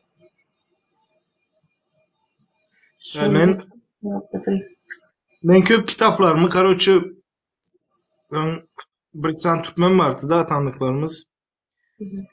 Sonra alyalar yine napırmer Metehan diye Oğuzhan diye Korkut Ata bir sürü şu Türkmen destanı ya da erlik diye mesela şon yalı nemeler var karoçu şolan storyasını zatlarını gürrün alan kitaplar. Alyalar bir hepteden getirecek deyip getirmeyene izinler. İyi son bir gezek sorayan ondan sonra soramı okma şonu gaytalap soramı ok. Možda okamandır gerektir ya da bilemok son okar deyip özle bermese soramak da şonmasın. Yani kitabına hiç dağıtmam ama pulun ya eşiğine ya bir öýünden bir zadyna gaýda izin derlemem sonra kitabını derlemeli. Men şunu näme bolýar? Men ýöne samsykly edip deňiş söýüp hakynda şuňa köp kitap, şuňa zatlar köp okudum. Teke hemen araştırıp gördüm mü gözlep mesela ben Gitler'in historiasını nemesini zat ettim belgesellen var onun. Bu diýme tarih dünya adamlar hakda hiç kızyklanmadyr hiç. Bir saatlik belgesellen var, kitabam var da şonda neme diye. Kitabı derken ya Gitler bilen bile işleşen adamların yazıları. Yine şonda da Gitler'in logosu var ya. Baydandaki logo. Yine şolam diye karoçu neçe min yıllık diye ön diye Orta Asya'daki diye Türklerin diye ulanan logosu şu diye de bileyim. Gitlerim şu Şo taýdan özlenip alypdyr da şo nemeni kelesine ideologiýasyny goýupdyr da. Hmm. Конечно, biraz ütkedipdir, ýöre logony görkezýärler. Şo belgeselde de görkezýär. Ine diýe Türklerin logosu, ine de diýe Türkler diýende Sredna Azia, bu Türkiýeň aýdamy. Türklerin Evet. logosu diýe, bulam diýe Hitler'inki diýe. İkisini arasında azajyk tapawut bar da. Böyle sen bir aýdýarmy? Şu Türklerin bir karakteri var. Bir ýerde bir zat bolsa sıraz özlerinden pay çıkarýarlar. Şu karakterleri Ýok, var. aýdyp oturan nemisler özleri aýdyp otyr da şoda. Nemisler bizden has köp zat bilýär. Inen apyma geçenlerde pandemiyadan öňdü ýanlışmasam ya 2020'de ya da 2019'da. 2019'da bolup biler. Eğer taryhy zat araşdyrýan bolsaňyz, Türkmenistanda Sultan Alparslan mezaryny tapdylar da. Mhm. Soň şo mezaryny açjak boldular. Peki gürleýän sesin gelen ok ya da bize meşgul şonda döwük gelýär burada. Öylesin kamera. Mikrofonu çıkıyor. Yok, açık görünüyor, açık dura. Aynen işte. Okla kalanından mümkün. Yok bu saatte. Hep durun arkayın. Gürleşiyorum, men dinläp oturuyorum. Görüş şonda diye 16 kişi mi tarihçiler da indi tanınan tarihçiler Türkmenistan hükümetinden ruhsat alýarlardan şo taýdaky nemeni Sultan Alparslan'ın mezarını zadyny gazyp çıkarıp zat edip inde çıkarıp diýende конечно mezarı çıkaran oklardan analiz alma üçün şu hakikaten hem şo mu yok mu diýip deňemek üçün açýarlar. Fransızdan bar, Türk'en bar. Şonu aýdyp oturan Türk gürrüň berip oturan. Özü şo taýda bolan Türk'ün özü gürrüň berip otyr. Nemede? Şo araşdyrmacı da tarih araşdyrmacı. Şonu özü gürrüň berýär. Fransız, iki sany Fransız karöçe Sultan Alparslan'ın nemesini, miğferini bilýärmi? Uruşda kellesine geýerler, kaskı mı neme diýilýär indi onu. Türkmençesi bilem o miğfer Türkçe aýdylýar. Oppası. Yani şu nemesini, miğferini karöçe gizlice alıp aeroportdan çıkacak vakti bizim mehemeller tutýarlar bulary. Soň şolaň ýanynda diýe hemmemizi bile diýe deport etdiler diýe. Bizi Türkmenistana gaýdyp barmaz ýaly deport etdiler diýe. Eger Türkmenistan hökümeti diýe dinläp oturan bolsa, men deportumy galdyrsalar diýe, men ýene barmak isteýän aslında diýe bir iki san Fransızın ýüzünden diýe biz hem deport bolduk diýe günäsiz ýere. Doğrudur. Ne o tarihi zatlar olar. Ketdi ulmakandır suç. Suçdan başka Fransızlar şonu ýalda ýene Siriýada da uruş başlandı. Bu nämete açık muzey vardı da Siriýada bilýärmi? Neçe min ýyllyk açık muzey diýende tarihi ýeri bar. Şo taýyny birinji Fransızlar bilen İngilizler neme etdiler? Ýamaladylar. O yardamlaşmaga baran kişi bolup dernek o nämeti beyaz kastlar diýip aýdylýar da şolaň üstü bilen baran bolup Сволочь. Ай, помидорым оtardı. Спасибо. O efendim. boldu öze. Karoçy barlay köp zat bilýän ýöne mende bir problem bar. Yılları karıştıryan, bir atları karıştırıp bilýän tarihi vakalarda. Ine şu problem var. Öbür tarapdan öbür türlü mende kiçilikten bar. Sevemen tarih muallimim näýdi mesela aýdaýyn. Mesela Türkmenistan Sowetski Soýuzdan aýrylandan soň neme diýär bu Türkmençe elipе geçýär kitaplar zatlar. Sonra mesela maňa bir sany şunu ýalaýdaýyn bir tarih kitaplarını berýärdi-de öýüniň padwalynda saklaýardy. Tarih kitaplarda mende başta 100'e yakın vardı Türkmenistan içinde. Şonda mesela bir kitap berdi. Polna Çingiz Han'ın ýöne Rusça Kiril alfabesi değil yani. Türkmen dilinde ýöne Kiril alfabesi şonda yazılan. Kitap Başta çürepdir. Bilýärmi sahypalarynızı oradan açmaly. Köp sahypalar uju ýok, ýyrtılıpdyr. Çingizhanyň ýöne nädip dowulup, nädip nemetdi ady, oğulları, generalynyň adlaryna çay ýazgylysy bar da şo taýda mesela. Şoňa kitaplary berýärdim maňa, gizli saklaýatym ben şolary. Men galdy emesen Türkmenistanda.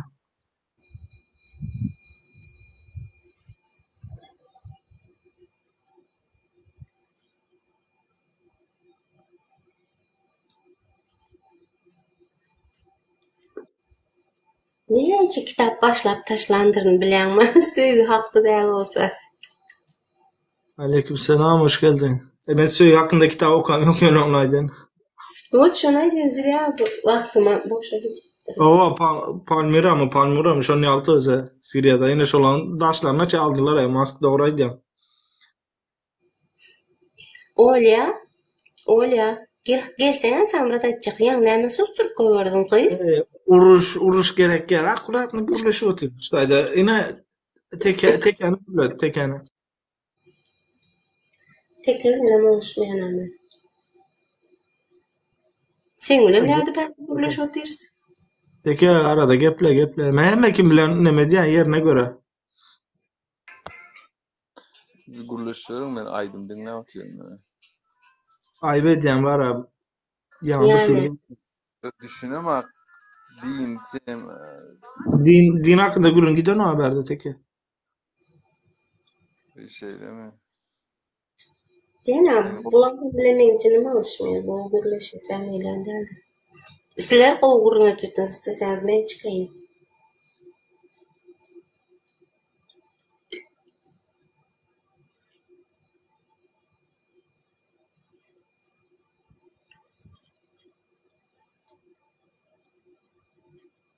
Seni sevdiğimden kız dedi. Sökmesledi. Ağız, 3-4 ay geçen son Farhadı gözlep başladığınızlar. Maksat beyiniz yokmuş ha ehildeşiniz. O neme tamdır ısı vakti. Hali köp kişi gidiyor. Sen arkayın boluver maksat be. Fragman. Hali bunun filmi var, gala gecesi var.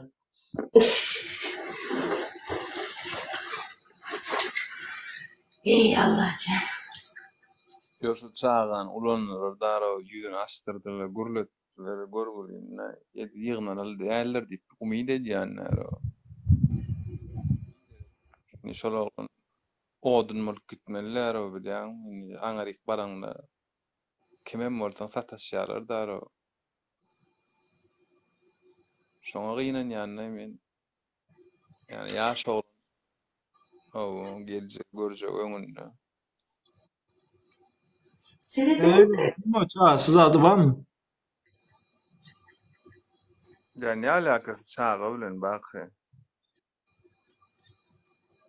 Yani Men teke şunu ýalaýdy, men biraz gaddar adam bolup bilerim. Ýöne işin içine çağa maşgala girse birazcık ýüreği ýokka da bilem. Olam son kuwatlar boldu bilemok. Ya öz çağım bolandan soň şonu ýaly boldum. Bilemok ýöne son kuwatlara şonu ýüreğim birazcık ýumşady. Çağlam ya.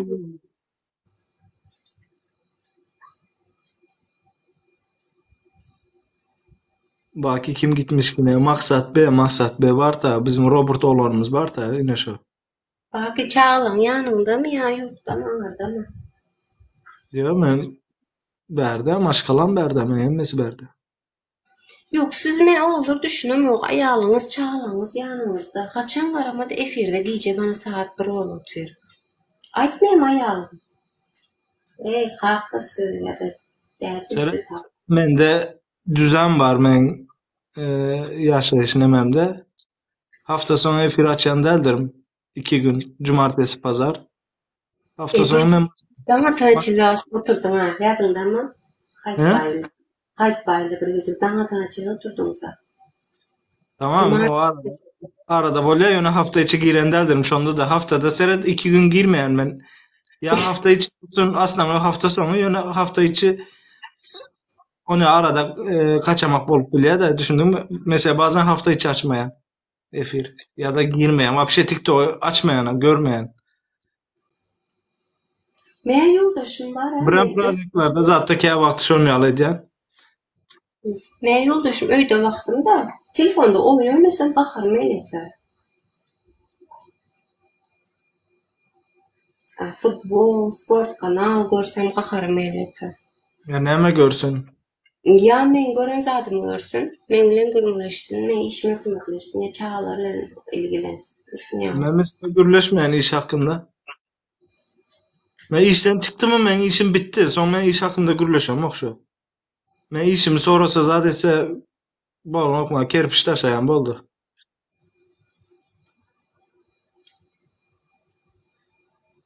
Men ine şonýal adam. Şoň üçin men näme iş edýän, men bilmeýär dogry. İşe gitsen, işte vaktini tamam sen o işle, men işte vaktini ayırma, cana näme tutursun dip durmaydın, yani öýe geldin mi? Şo öýe gelen soň aýda otym men hem sana işte wagtymy aýdam, öýe gelen soň. İşte wagtym diňe tekle bilen gürleşýän, başga hiç kim bilen gürleşemem. Şu vakt häzir efirde otursun, aýtmaýarmy? Yok. Valla biz tükerim sizin gelirlerinize. Näme bolupdyr? Yoksa häzir sen bana bir açan efir otursun, etirime 9-10 içeri yatarsın. Gelinin hem evde turup sen ona bir çay nane yiyecek olar, tur. İyice 3 daha saat tanıcı. ýatýan, 3 saat ýatýan, 3 saat ýatýan men. Şöyle. 3'te 4'te ýatýan, menki standart her gün akşam şonýa 3'te 4'te ýatýan, dan 7.30'da da turýan. İngiç 7.35 ya da 7.40'da turýan.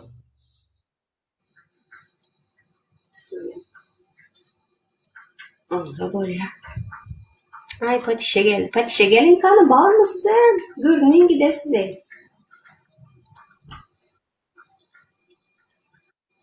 Özel'in YouTube'daki videosunu gördüm. Dur Sultan ne mi? Çağırdım aldığınızlar şu gün. Açın oldu şu efir. Men ne kaçıp bak özel senin efirin o.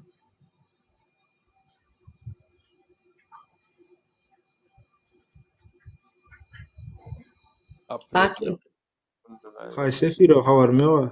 YouTube'a koyup duruyor Özel'de bir video. Kaçın oldu Özel'de o efir. Prella bolýan. Ha da ne oldu? Aa. Yaman alcırapsın yövesi geldi. Yo yani ilk wagtlarym aprel, martym bolupdylar hatta. Alcırap sapanaklan kare. Dur Sultanlan gepinizden gelmeri. Serit meň maşgalam. Ne ýanky aýdyp geçeýin. Men işimi aýdýan Serit meň şuraya maksadym bar diýen. Ýara meň maksadymy böwet bolmady diýen ýa-da müşahat etmeýän desek bir gollaw berdiýän ýogsam müşahat etmemäňe diýen. Yani men şu tak gelip gurulaýan, şuňa wagt aýyrýan. Şu meniň şahsy öz wagtym diýen. Men şu zady bir arzum bar, bir maksadym bar diýen. Men türkmen, menem siz ýalyk erkin boljakdy. Men öz halkymy erkin edesmi diýen. Bulam hojaýyn näme diýsen şo bolar diýen. Sen diýeniň bolar diýen. Yani millet hiçler oranana. Onun ayal maşgaly men üstüme hissesin gyýyryp gurulaýan. Men üçin şo zat bar. Yani hissesin yani ulurlu aýdýan. Men birazcık şokdym. O wagtdan täze çykan wagtlarym men garaşamakda adam pahyr bir tüsü gorkuzoňda ýa-da bir üýtgeçme hereket eden reaksiýa berýär adam. Ýüzi üýtgeýär ýa-da ýa-da men şoňa reaksiýa geçirdim yani. Näme diýjem bilemok. Dilim bar nokta. Ayalmy, bu erkekmi, ýa ayal transvestitmi ýa-da gama näme diýler? Ýok. Homoseksual mı? Homoseksual mı näme? Germafrodit. Ya germafrodit mi diýen öz içimden muňa näde kuruluşmy diýen erkegi erkek ýerine goýana. Yani bir adam akıllı urlasa sen akıllı urlayan diye bir edep diline kitap diline urlasan akıllı urlayan diye. Yani bir şokda oldum nara düşünýän. Onu elbetde üstünden wagt geçse hem de adam uje öwrenýän-de kimin kimdigini näme ýan giren hissedy bilen o soň şoňlugyndan bilen onun öwrenlik men şo ýa şer haya şer raýdygyny Ondan näme gaçmak bolýan da olar adamdan ýany. O действительно gepli sözü düşünüyorum. O bişti bilen her gün efir etjädi, saatlarca gürläp gygıryp. Uşa adam birat kıyan edilirsen öwreşýän da. Argumentler bilen geljek sana diýdi. Allah'ım. Ya hemme videonu görmeli türkmen yani men diňe öz gowy videomy goýsam yani gowy gürleýän yerlerimi goýsam bir dis ýalňyşmy kady ýani. Öwez gellem çizýaly adam yani sakawlabym bilýär, üşäbim bilýär, gorkubym bilýär. Şoğum ýaşap bilýär, yani robot däl-de. Ya bir käbir nimeler ya 2-3 gezek düşüren ak. Ay bula bolmady daway täzeden düşürilýär mak. Diýem kak palozdan düşdümi? Şo bir adam goýýan. Üstüne montaj etmem ýok. Ol ikisem de bir edebatan kanaly montaj edipdir, birem ýene bir garakçymy, çapakçymy şoraýardan biri, opşym öwüz geldi agent satýar. Ýadan zaten al TikTok'tan alyp YouTube'da paýlaşdym da görüntüňi üstüne ýadan da. Gördüm. Şu taýda ýanky meň sözüm bölýän bir oglanma. Debatan efirine ýani döşüni urup akyl tertip edip bardy gurlap otyrdy. Ýüzüne açdy, ýapdy. Bilýärmi sen eger baranmarsan görünsüň. Şol oglan meň sözüm bölýärdi, kesýärdi. Avraýym diýilýän. Ofrayım. O dälde bay bu diýip bir çan gelin ünsünü çekdim. Sana näme ekran kaýdyny aldım, bir zatlar diýip ýazypdyr eken. Ýadymda ýok. Aşağıda komentariýa ýazýar. Men komentariýalary okudum. Kim näme ýazypdy diýip. Ay Olya, sırrımı açtın vele. Hakika, mıhımın işgärmi. Niyeden okuyan, aşağıdan okuyan mı? Şu aşağıdan okumaz yer edip bolýar. Men komentariýa bilen gyzyklanýar näme üçindir. Şey diyen, şu yazılyan latlar görünmediler diyen. Yani ekranın yüzünü iki parmağına şey üstüne çek ne nestir yani. Emre yitik gidiyenler şonu. Şey koyan, onun как будто yok yalık bolup duruyor da. Çünkü böyle ünsün öyle ya. Ya burada aydıp durmadan sonra okuyan. Yok hemme kim okamaktan şu öyle joran kim okayan näme diýär maksat benim ýok bolan sana kim habar berýär diýär mıhymyň işgärligini belletdiň diýär de. Dün bak hatta öz efirine. Dün aytdym ya şonu dün aytdy bak. Näme şo yeterli diýermi sana? Men ýöne tam maksat bir efir bolsa barda, birinin efiri bolsa tim böyle Abdullah'ın efirinde o baş köşede oturuyor, törden içip. Yok, düğünem bardım, yok, düğünem bardım, yok maksat. Şona sordum maksat nerede? Gelsem sen bununla öpürekiniz. Avgust böceği. Ya bular bana seret Gülşah özünden tapawutlansaň akylly gurulamy bir zatda bilgiň bolsa-da sen mehama. Yani Aynen. millet emme zat öwrenip bolýar, okap bolýar. Yani bunun näçe asr diýen 5.000 ýyl, 6.000 ýyl mundan bir alim bir neme tapýar siz üçin kagyz oýlap tapýar, papiruslar. Tordan köňeje trapkadan zatdan şu kagyz bolup geçýär-de opşym. Şonu taýýarlar siz üçin onuň şol zatlar gazeta, zada öwürlýär, kagyz öwürlýär şu size ýetmek üçin. Düşünýärmi? Şonu ulanyň diýip çağalym gelecek nesillem diýär. Ulokdan eşitmeýän, görüň öwreniň diýär onu. bu millet bana qat'î zagalanlar. Şoňa gynanýan ýanna türkmenler olar.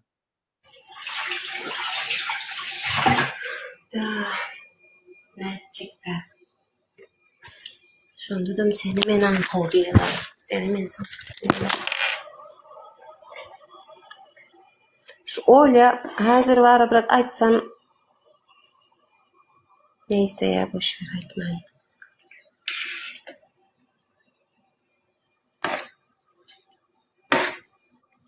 Arif fikiriň aýdýan sen bärde töhmet etýän näçiň? Fikiriň aýdyp bilersiň. Arifeň. Yok şu Olyanyň bara jalky näme gerek Olya bara.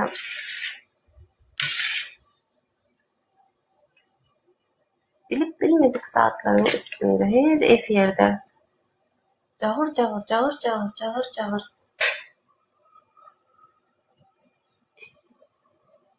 Жалко sana Олечка.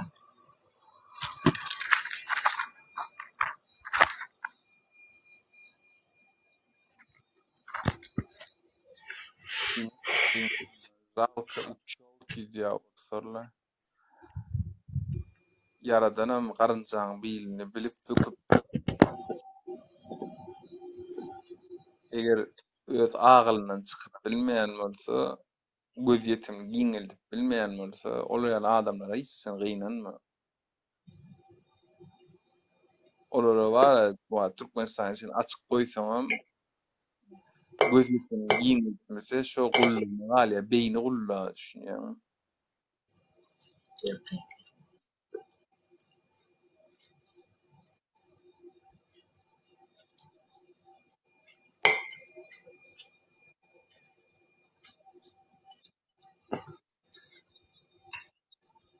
Hani oğlanlar bir şu kitap yaman oku deyip bir kitap aydırlar hep. Men ancak TikTok'u döldü edecek. Ömrümün mani. He? Ömrümün manisi. Ömrümün manisi.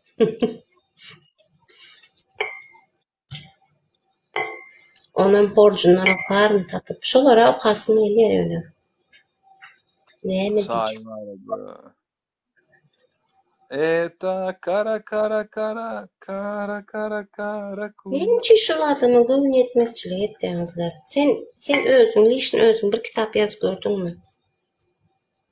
Ama o özü yazdı mı? Kim yazdı? Sen nereden biliyorsun?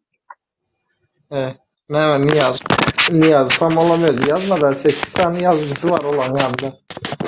7-24 kitap yazanlar var o. Burada bak yanında yalak gürleyanızı. Ben prezident bolsam, gece saat 2'de 3'te yatıp dan 5'te 6'da turmalı bolsam, kitap yazmana sen kaysa ara vaxt tapyan, şonu ayt berem. Знаешь, Oturumda yazacağım ka. şu adamlar prezident Yadan bir kitap çıkyadan mırdı. Yani 65-66 kitabı var. İkinci kitap yazıp çıkaran mırdı. 1999 yılı Urbanul Berdimen kitabı diyen onu verdim ben. Distiysen şu adamın yeteneği bana yazıptır deyip. Yani prezidentli geliyor. Emme diktatörlüğün bana kitabı var. Karimov, Rahmanov, onun özüň Şumat prezidenti, Kazan prezident Nazarbayewiň emmesi ýazyjy bolýar şol. Näme üçin şeýdi? Näme üçin öň ýok kitaplary? Dotatyn gyzyklandyran okun gülşan. Yani şu tema girýän on mara gowsy girmesen şu zatlary. böyle sen özelde yanında kompüterün başka telefon barası Google'a yazsana diktatör demek näme demek? Diktatörün asıl manysını ayıp versene bize.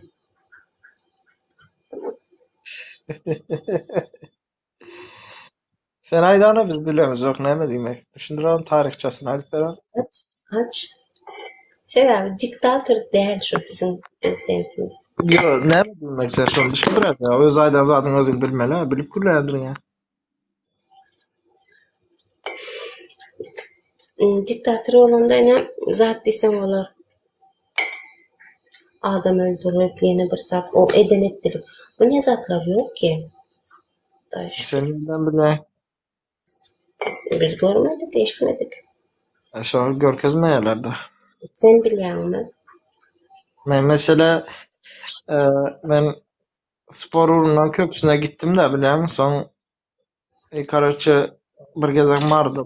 Toya çağırdılar. Türkmen görüşü var eken. Ben şonda tanıştım. Bir oğlan bilen çıktım. Oğlan hiç gile aldır onu. Ayağına çelek mi neme diyeler. Şonu yal. Tak yanam yıktı beni karaçı. Olmasa ben Vonlu Barbazada da gidiyetim. Yıktı beni oğlan da Türkmen görüşte. Kısacaydı. Son şu oğlanın bilen ben dost boldum. Öýünde yatıp galyatım. Ken öýüne baryatım. Yakın dost bolduk da. Hazır yekeceğim yaz gülü alacak. Uruş etmen yöne gepim kutarayın alacak. Son bir karış oğlanın kakası Türkmenistan'da birazcık nail diyelim. Vayenların içinde tanınan vayeniti. Vayenların içinde diyen seret tanınan adamtı. Sebebi olan nail tanınan adam birinciden aşırı dayı o adamtı. Dayı o diyen de yağlı zatlı değil. Nakaçını Arnavut yağlı bir zat düşünde. Yönü şu gözünden yaraşa da güçlü adam. Son onun lakabı var vayenide. Onu aydı oturacak ya. Şol adamı e, çağırıyorlar opuskada vakti.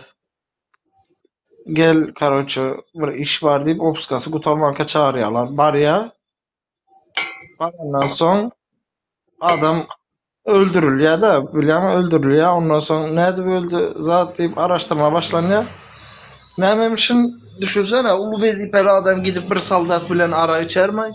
Vayenni de bir hili neme zat. Absurt gelen zat. Saldat bilen araya çıkmışın, son saldatın qakarı gelipmişin, armatur bilen uru öldürüpmişin. Ol adam birincide uru öldüren oğlunu görkezerler. 55 kilo zat, 58 kilo, bar 65 diyeler.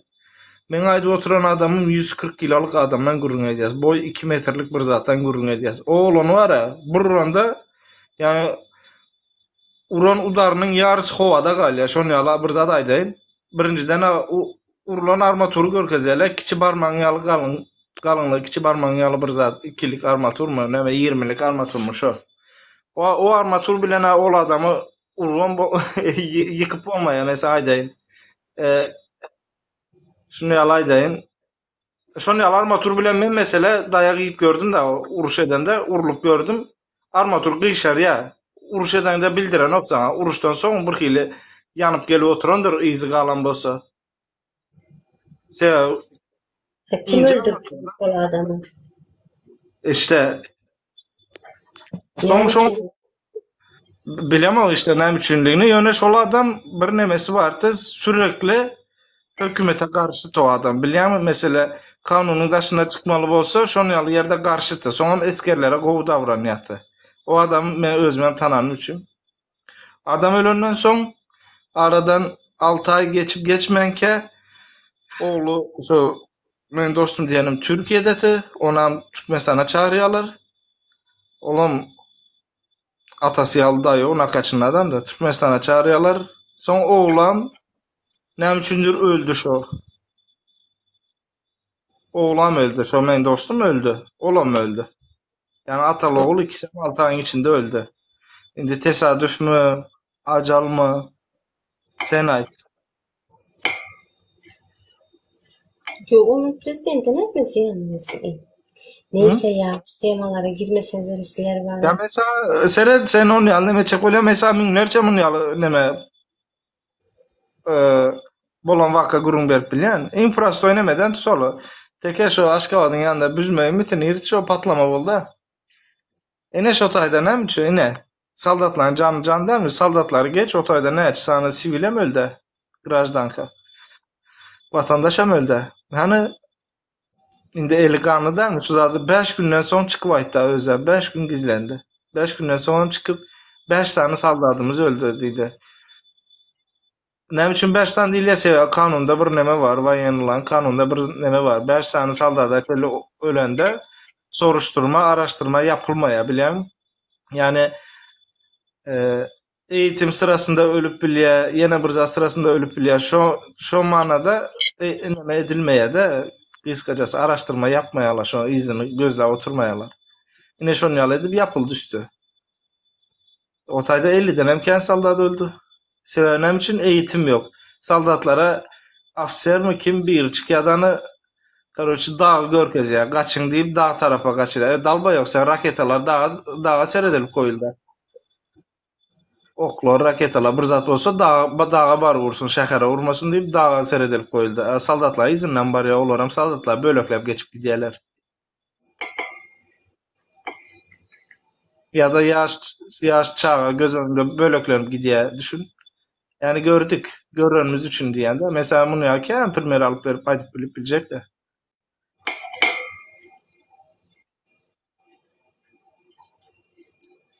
Bizim işdişimize göre hem naprimер armiyada bir oğlana bir zat bolaysa şu ofitserler dağırdaşıp durýarmyşyny gorkup şunu ýaly neme güýçli tutum güýçli diýip bir ofitserin burnu ganaýsa gep gelýär bize diýip.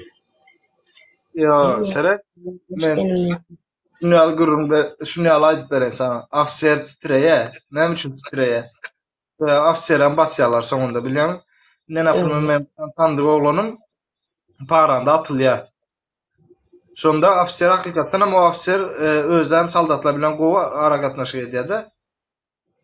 Oglany karoçy balnisa çelle özünden gitmesin diýip yüzüne şapatlap urup maşynda getirdi de şo taýda bilýärmi? Balnisa getirip kan gitdikçe adam uju ıslap bolup başlar. Şonu ýaly edip getirdi, özüne getirenden soň oğlan 4 ay yattı, komada yattı 4 ay. 4 aydan soň özüne gelip zat edip başladı. Birazcık pamitini yitirdi. Soň oğlana da balnisa bastılar.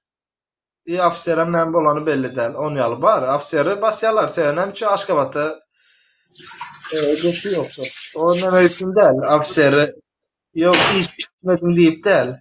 Şo zat boldumy sen winagat karoçy. Ine şonuň üçin basýarlar. Bahana ofser da karoçy. Sen onu bolup oturma.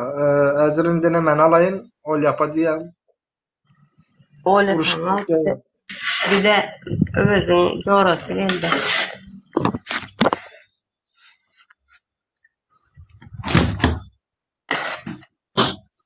Näme çalışýan? Bak, gowumjygym.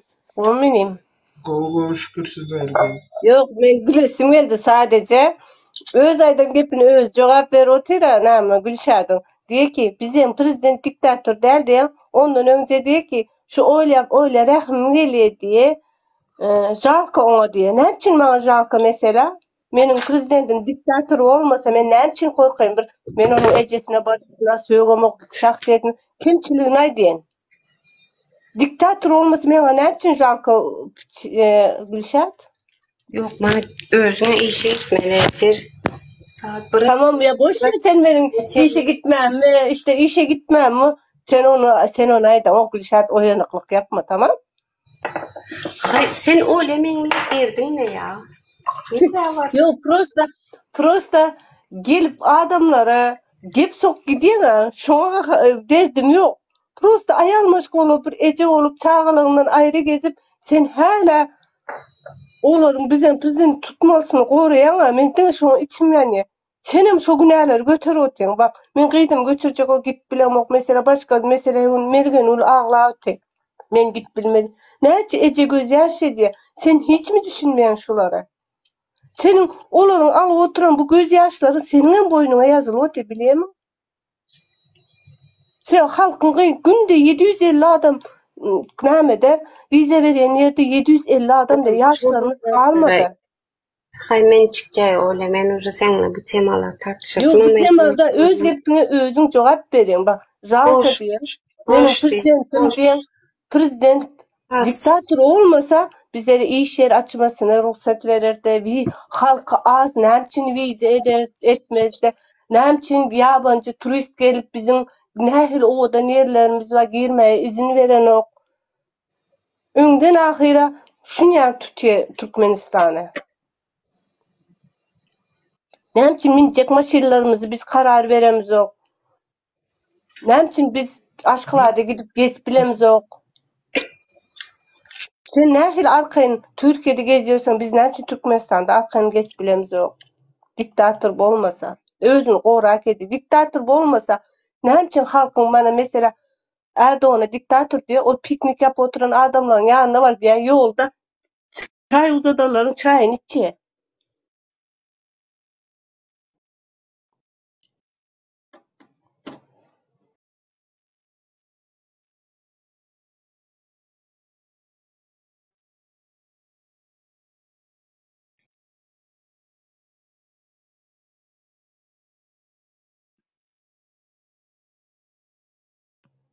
Bakın. Alo. Eştotin. He. Gelip mesela indi şöyle hazır Dusya'nın bilen yine öz geldin. Ne 3 ay 4 ay bundan önceki olan zat açıp Dusyan kişip düşürecek olup bir kil üstünden gülecek yani hareketler ediyor. Bolan geçen gömülen zat hala öz geldiğin ona karşı koyacak olan o Dur Sultan'ı ona karşı koyacak o maskara edecek olup duruyor. Özümüz ayal maşgala hemmemiz birgämi de. Sen çağalaryň ýanynda aýagyňyzda oturanok. Biz Dur Sultan çağasynyň ýanynda aýagyňyzda oturanok. Rahat durmuşymyz bolsa gelip şöýerde sen gelip ýalakalyk etmek zorunda kalmasyň. Dogdan baky. Doğru. Men hakymy istänim üçin jalka näçe men jalka bolayyn? Näçe Gülşadyň rahmy gelýär maňa?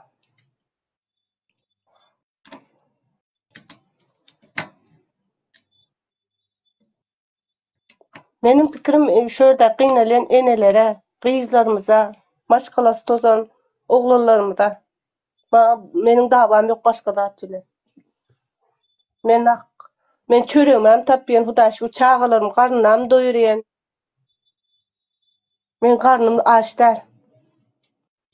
Ama vicdanım bolan ton bu zatlar görüp oturup sesim çıkarıyen. Yana gelince şimdi burada da madde. Mesela Türkiye'de 1.100.000'in üstünde Türkmen var. Yana şu yine sizinki yalı hareket ediyen 5.000 insan Türkmen yok da. Şurada bir taraftan var ya prosta men vicdan bolmasa var ya bu halk var ya öz istediği için. Diyorum ya yönetemeyeceğin, köpemeyeceğin halk nasıl yönetilmek isterse öyle yönetilir diye. Bizim halkımız bunu istiyor. Men senin geplerin bir köpek. Bak gelip edil nämeden yani dine ýaňa maksat beýen alypdyrlar. Ya gülüp şoňa zatlar aýdýar. Sanki adam öldürdü. Şimdi seyreden menberde taraf tutamak ikinizin tarafınızı. Şunu bir zat var. Hükümet diktatör değil. Hiç kim onun taraftarı bolmalı değil diyen zat yok. Belki Gülşah'ın işini Bak taraftar bolmaly däl gürrüň ýok da. Ama bir eje olarak da tamam onun da tarafını çal da ama gynalýan halkymyzdan görmek zorundasyň ha baky. ya indi belki onun işine o yarayandır. Hazırki prezident yarayandır. Bundan sonra prezident belki de ervet bolor diye pikir ediyendir. Yine napını Türkiye'de Mundan nähil ervet olur. Bak saparmada ervet diýerdik. O mundan beter oldu. Onun minyasında şu vardır da indi. Ona da içkili, onun düşüncesine de saygı duymalı. Men o düşünceye saygı duyamam. Vicdansızlığa saygı duyamam. Yani mecbursunuz karşılıklı da bu bilýäňizmi? Eğer siz ona demek bak bilmedim bak, senin kan bak nähil olabilir mi? Bir adam ölüti, sen kaptaldak ağlaýty, bir Gülşadam gülüti. Onu gül oturan nämesi ölü oturan adamlaryň üstüne garap gül oturan Gülşat sen goldar mısın sen ağla oturan yerinde? Sen şoňany golda. Adam ölü oturan adam görüp de Gülşat gül oturan goldajak mı sen? Yo, men aýdyp Gülşat üçin belki men niye saýy gösterenim o gol diýär diýip. Ölü oturan adam üstüne gül oturan adam näçe men saýy göstereyim? Yo, indi saygı göstermeyeceğim deyip eline balta bıçak alıp çıkmalı diyen adam. Men palta bıçak aldık demek. Ben gepim bilen düşündürüp otyrum. Men munyň şahsiýetine dil ýetirnemok. Sen böyle gadan öyle demek diýemok. Men prosta bolýan zatlar aýdýan. Yok Onun göre öz pikri, onun öz günäsi. Bul özüne häzir prosta öz aýdýan gepini insan ogly häzir halka ýamanlyk etdim diýip özüne ýamanlyk edip oturyp. Men onan farkyndaýym. Seredin Adam ogly özüne ýagşylyk etse de öz üçin edi, ýamanlyk etse de öz üçin edi. Hiç kime bir zat eden ok. ne şoň üçin men hem diýjem. Seredin mesela sizin düşünceňizde bolan kişiler Gülşah sizin düşünceňizde dämi? Ünüs bermeň. Gülşah'dan aynı şekilde demesin. Yani birbirinize disk atmaya gerek yok diyecek bolanda. Hemen özünüz neriştediniz? Yo Düşman demediniz. Hep nerçilikde de indi adamın vicdanı olsa o nerçilikde de indi gelip de bak indi gömülen zatı gelip öz geldiğin geplettirecek olup Dusya karşı geplettirecek olup önkü zatı açya. Yo yana indi gelince seredin öz geldiğin aklı başında özüne cevap verip bilendir öz geldi. Sesini çıkarmadı. Men Dusya'nın men öz geldiğinin değil mi? Dusya yok aşta yok adamın gürrüğünü nemçin ediyor. Tamam da yana öz geldi uzatmadan şu gurrunu. Kısa kesti koydu. Temada ütkedi. Onun için men pikirimce hazır neme der mi kedi yani? Men mesela öz pikirim aydayım. Bir adama disk atıp oturan olsa men o qaytam ingo uzat cevap vermezdim. Men öz düşüncemdeki bolan adamlar bilen bolardım. En ağır ceza da şu bolýar karşındaki adama. Yani öz sizin liginize denk getirmeyecek bolmaly. Düşündünüz mü kalibranıza? Mesela aydaly men 9 kalibra bolsam siz 50 kalibra bolsanız ulu bolýanız. Yani indi qara prezident bizim ortak prezidentimiz değil mi? 9'a düşürmersiniz ha. Bak prezident bizim ortak prezidentimiz değil mi? Gülşah'ın prezidenti, menin prezidenti. Indi kalkıp şu ortak zatı hakkında gülün gidi otay, doğru değil mi? Aha. Prezident diktatör derdi. Menem onda gelip, menem öz pikirimi aýdy otayın oňa. Diktatör olmasa ne bana yazık diýýär. Berde size aydam ok. Yanlış düşünmeyin. Öyle yapan mı tadınız? Size aydam ok mu? Genel olarak aydı otayım. Seredin. Yaz indi gat görmem. Primer sizin üstünüzden alyan. Siz mesela gelip Gülşah'a atvet verdiniz. Gülşah'dan size cevap veriyor. Şun bilen tartışıp uzap gidip oturuyor. Yok tartışsak bize yok. Geçe söyledi. Üçüncüsü oturuyor musun? Tartışacak bir şey yok. Bizim mesela prezidentin bizim gepimiz ya işteler ya işitmiyor. Gülşah'ın prezidentin arkasını tutup oturan prezidentin haberi var mı? Yoktur. Haberi yok. Yani şunu yapır zat var. Gülşah moş şu prezident goýandyr. Aýdy otyna. Moş şunu goýan. Men mesela eğer var adamı ütkeden eğer şulam goýan olsa her kim dahil içindir. Bolmanda bu zat şunu ýaly, birin başga prezident gelse Gülşah'dan nemesine pikirini ütkeden. Pikir ütkep durýan zatdyr. O bir bak gözün şahyny diýipdi ki öňçeki prezident senin bilen öljek men aktaşyp ölmediler bak bunun bilen ölecek diyorlar. Ölmedi. Şunu ýaly bir primer alayım. Bir maşin gördünüz. Toyota Mark II'lar bartyň. Ine şonu gördünüz. Köp kişi şonu ýaly diýenler bar men çevremde de bar şonu aýdanlar. Şu maşindan ölsem hem aljak. Aradan 20 ýyl geçse de aljak diýenler. Häzir naprimер aýdaly Toyota Avalonlar bar. Häzir Mark II seredýärler şolar ýok. Avalona seredýärler. Bu pikirine şu ütkep durýar, pikiri tutup bolmaýar. Ya birbirimize tehdit etkeceğiz. Bakın men hakikat aýdyn ya da şun ede oturan işte şirketlerin başkasının ede oturan yanlışına aýtsaň senin bunu etjek, onu etjek diýip tehdit edýärler gelip. Tehdit etmene gerek yok. Men pikirimi söyledim diye men Gülşah'da tehdit edem o häzir sen o pikirini söyle. Men niye pikirimi söylediğim için tehdit edilýär? Yo tehdit etse de boş verin. Zaten birinciden şunu yapır zaten. Bir adam tehdit etse o adam boş adam demektir. Bir adam bir zat edecek olsa hakkında gurulun etsen plan ederin. Şoňa zat bolar mı yani? Ettik. Elinden gelse asman çektin. Hemen şurada beriptirlerdi. Hani nem boldu ber hadi git ber dedim. İsat demedim. Tartışıp oturmadım. Ber dedim. Eğer suttan karar günü gelende canlı diva edersin bararız da dedim. Ne edel dedim. Yine boldu. Başka ise de aydam oldu. Sonra ne boldu? Ben Şu mesela var, şu an bunların düşüncesi var. Bak, diskom atmaya tartışmaya ra. bunların düşüncesi var mesela. Meni meni maksat almadan men koşup gidecek maksadım. Yani şonu aytıyor. O bana tehdit dedi. Yo, Bak, Efi'de meni yapacak sen biraz sonra yapacak bir 10-15 minut meni olsun. bana şuyan düşünceler var. Meni bir eğer Huday var. Bak häzir ýassam başyma ýastığı goýjak. Ertür turmak nesip etmesin. 2 tane çağamy 20 ýyldyr hem ene hem ata bolýan. Tämizlik, böwnüm tämizligini ýapyp bir lokma haram pul geçiremek çağalarym bu nämetinden. Maňa birse ya Dur Sultan ya sen bak meň nomerymy bilýär misin? Senem garşy çykýan Kamal, diňmi? Yok, bilemem. Birse ya da Abdullah Huday var birse sen şunu gürle diýip bäri bir jaň edýän bolsa Huday var eger iki çağamy 16 ýyldan bäri görmek nesip etmesin eger şu taýda ölüm gap. Bana näili palyatalarınız var gayret edin. Yok gelýärler. Paýata da durun. sana diýerler pul tül. Şunu şöt diýip aýdýarlarmy diýen Burada adamlar. bir zat inanmazlar. Ben size bir zat edeyim. Hiç açan birine bir zat düşündürüp oturanda bu men boloýyn, doğanınız bolsun. Eğer siz yanlış bolsaňyz hem, haklı bolsaňyz hem birine bir zat düşündürende yemin edip düşündürmeye gerek yok. Ya kurtarını getiriyor can çünkü derdi bunların edyen ortağı gerekli. atyanız, Hep özünden biler diye. dinlemeýäňiz de.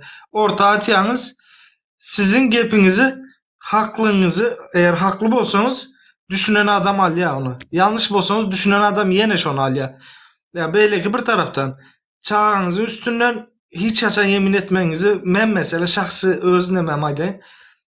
Bir bilen gürleşip oturanda ya bir zat yemin edende ben çağa ya da menden başka birini goşamak orta. Sebäbi näme üçin o çağa erti bir gün bir zat bolanda sizin içinize neme düşýär, ot düşýär. Yani o çağın günäsi yok. Onu orta goşmaň. Bu Yok yanlış bir zat. çağım günah samak ben özüm goşan işte. Öz çağamy barıp görem o var şonu.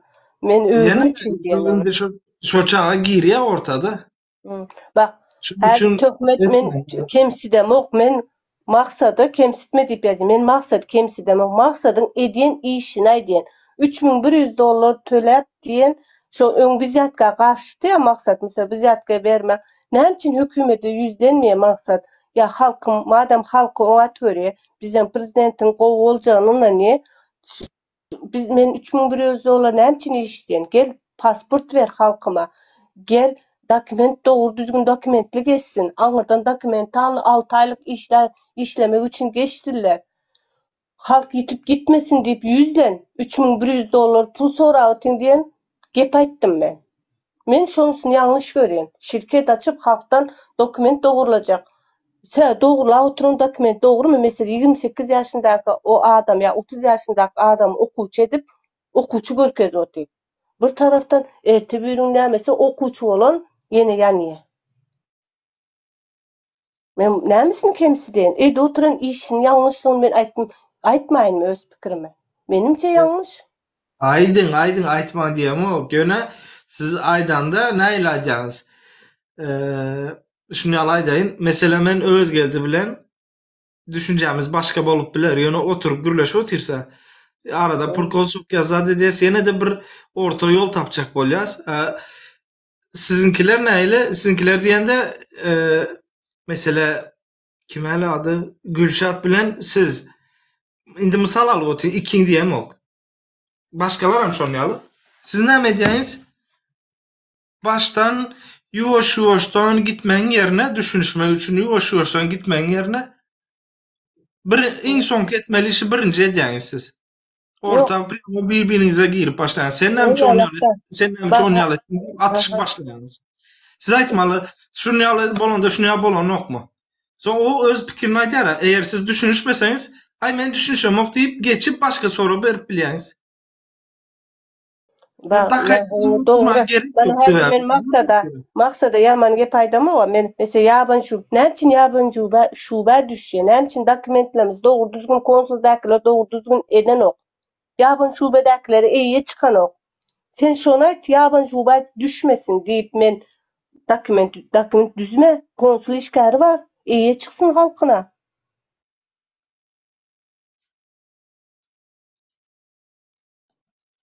Halka Mana vatanda dün ovamızdan bir 7 aydan ver bekarlık belgesi için konsula barsa 7 aydan ver karıştı. $500 ver dere getirttiren dip konsulun işgari nomer veriyor diye şu nomera jaň et şoňa $500 ver dip diye men sen bekarlyk. Soň 30 tane adamın pasportunu içeri alan peçat basmalmış 4'te gelin diyen 4'te varsalar 6'da verecek garaşyň diýemiş. Bar 30 imsim otylar diye 30 tane adam diye. Onun hakkını aramak için onun adamsı Türk, ol Türk geplese çık sen bu teritoriyadan diyemişsin. işte indi berde kim 7 vinavat? aylık Konsul bir vinavat mı? aha, Konsul vinavat mı? halk Halk mı? işte 4 ay 7 aylığa beklettim. İşte men becekka $500 ondan Türkmenistan'a giderin özüm al Kim gelirim. günahkar indi sizin fikrinizce? Konsul günahkar da halk günahkar. Yani çünkü Yok. 30 tane adam imsim oturuyor. Şolara yol veriyor şon yanak etmesine. O gidine sen Türkiye'de yaşap otursun, konsulam Türkiye'de. Türkiye'den dava aç. Yukarı mahkemesi var. Yüce Divan var. Hiç olmazsa aşağı mahkemeleri seyretmese Ankara'ya gidiyen Yüce Divan'a çıkıyor. Bundan yadınızda bolsa 3-4 yıl Tamam. ön. 3-4 yıldan Maksat ömür. mesela numarını yazacak. Şol ayağına numarını verecek. Sana o numarı veriyor.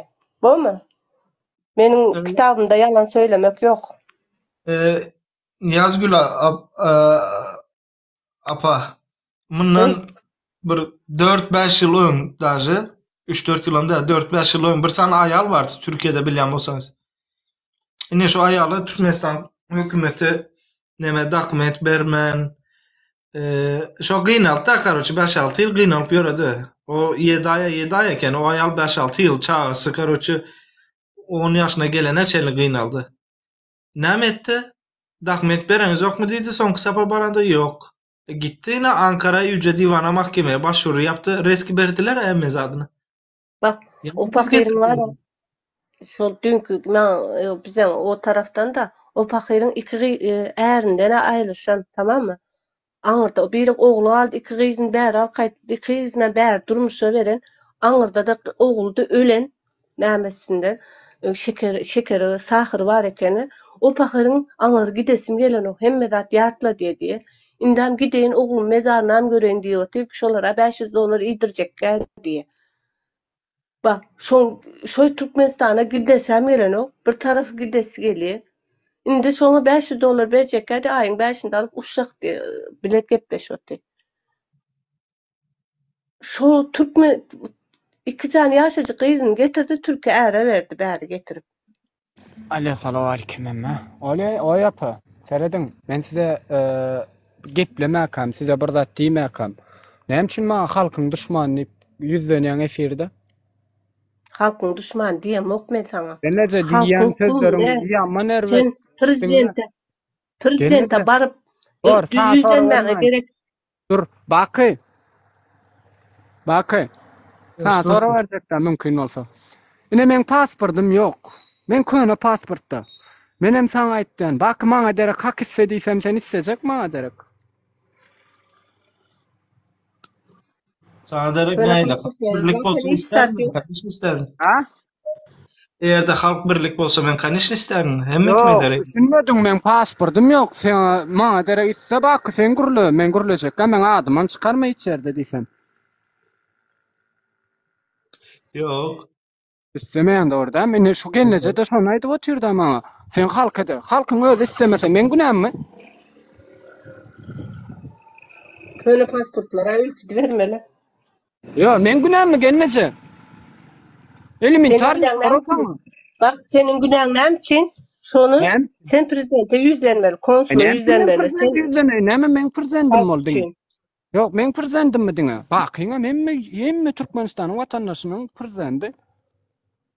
Men prezidentim mi diňe? Men yüzlenmelimi? Men zagran. benim için Dinle senin evde gelmese. oturan Men işin Türkmenistan'a gidip bilet pulumu çıkarıp ma bir bilet pulu çıkarıp berdim. Gidip men zaranymı değiştirip gaýdyp kakpa lojuna dokument aynı şekilde biledim alıp ýene de iýzime gaýdyp. Näçe şol bädeden ok. Ey, git konsuldan sonra gelnece. Menden ne sorayan? Men İşte prezidentmi? eziyeler diye konsuldakly öyle bir eziye halkı diye. Dinleni bir munçuk. Näçin özüň konsula gidip isleň ok ýüzüňi açyp dawai prezident diýen ok. Diňe biriniň esirine goşulýandany ay problema wa. Men sana inni hökümeti sen maňa 10 sanak görköz hökümeti ýeren ýani. Men sana o 100 sanak görköz hökümeti gollaýany. Halkyň özü çykyp gepleme, korkýar. Meniň bar. Men näçin bir için men öz maşgalama risk alayın. Sen zaten risk alotysyn ha. 28 ýaşyndaky. Men näme risk alyp men dokumentalny. Şurada üniversitet bir munçuk baky. Şurada üniversitetler iň azyndan ýyllyk tölew näçe? İstanbul'da $2.500 başla. 2800 $2.500 nasıl ya doğrudan mı? Awa, inni aňarda vizaň bakaty näçe baky? Bilem o aňarda. Aýda ýurtdan gaýtsak bolsaň oku vizaly. $370 mu? Bilem o habarym ýok. Goý $200 di. $2700 boldymy? 2 aýňam ýatsak ateliňi tölejek bolsaň adyňa iň berkisi Aziýa döwletleri arzan diýerler. $7 alýam günüňe.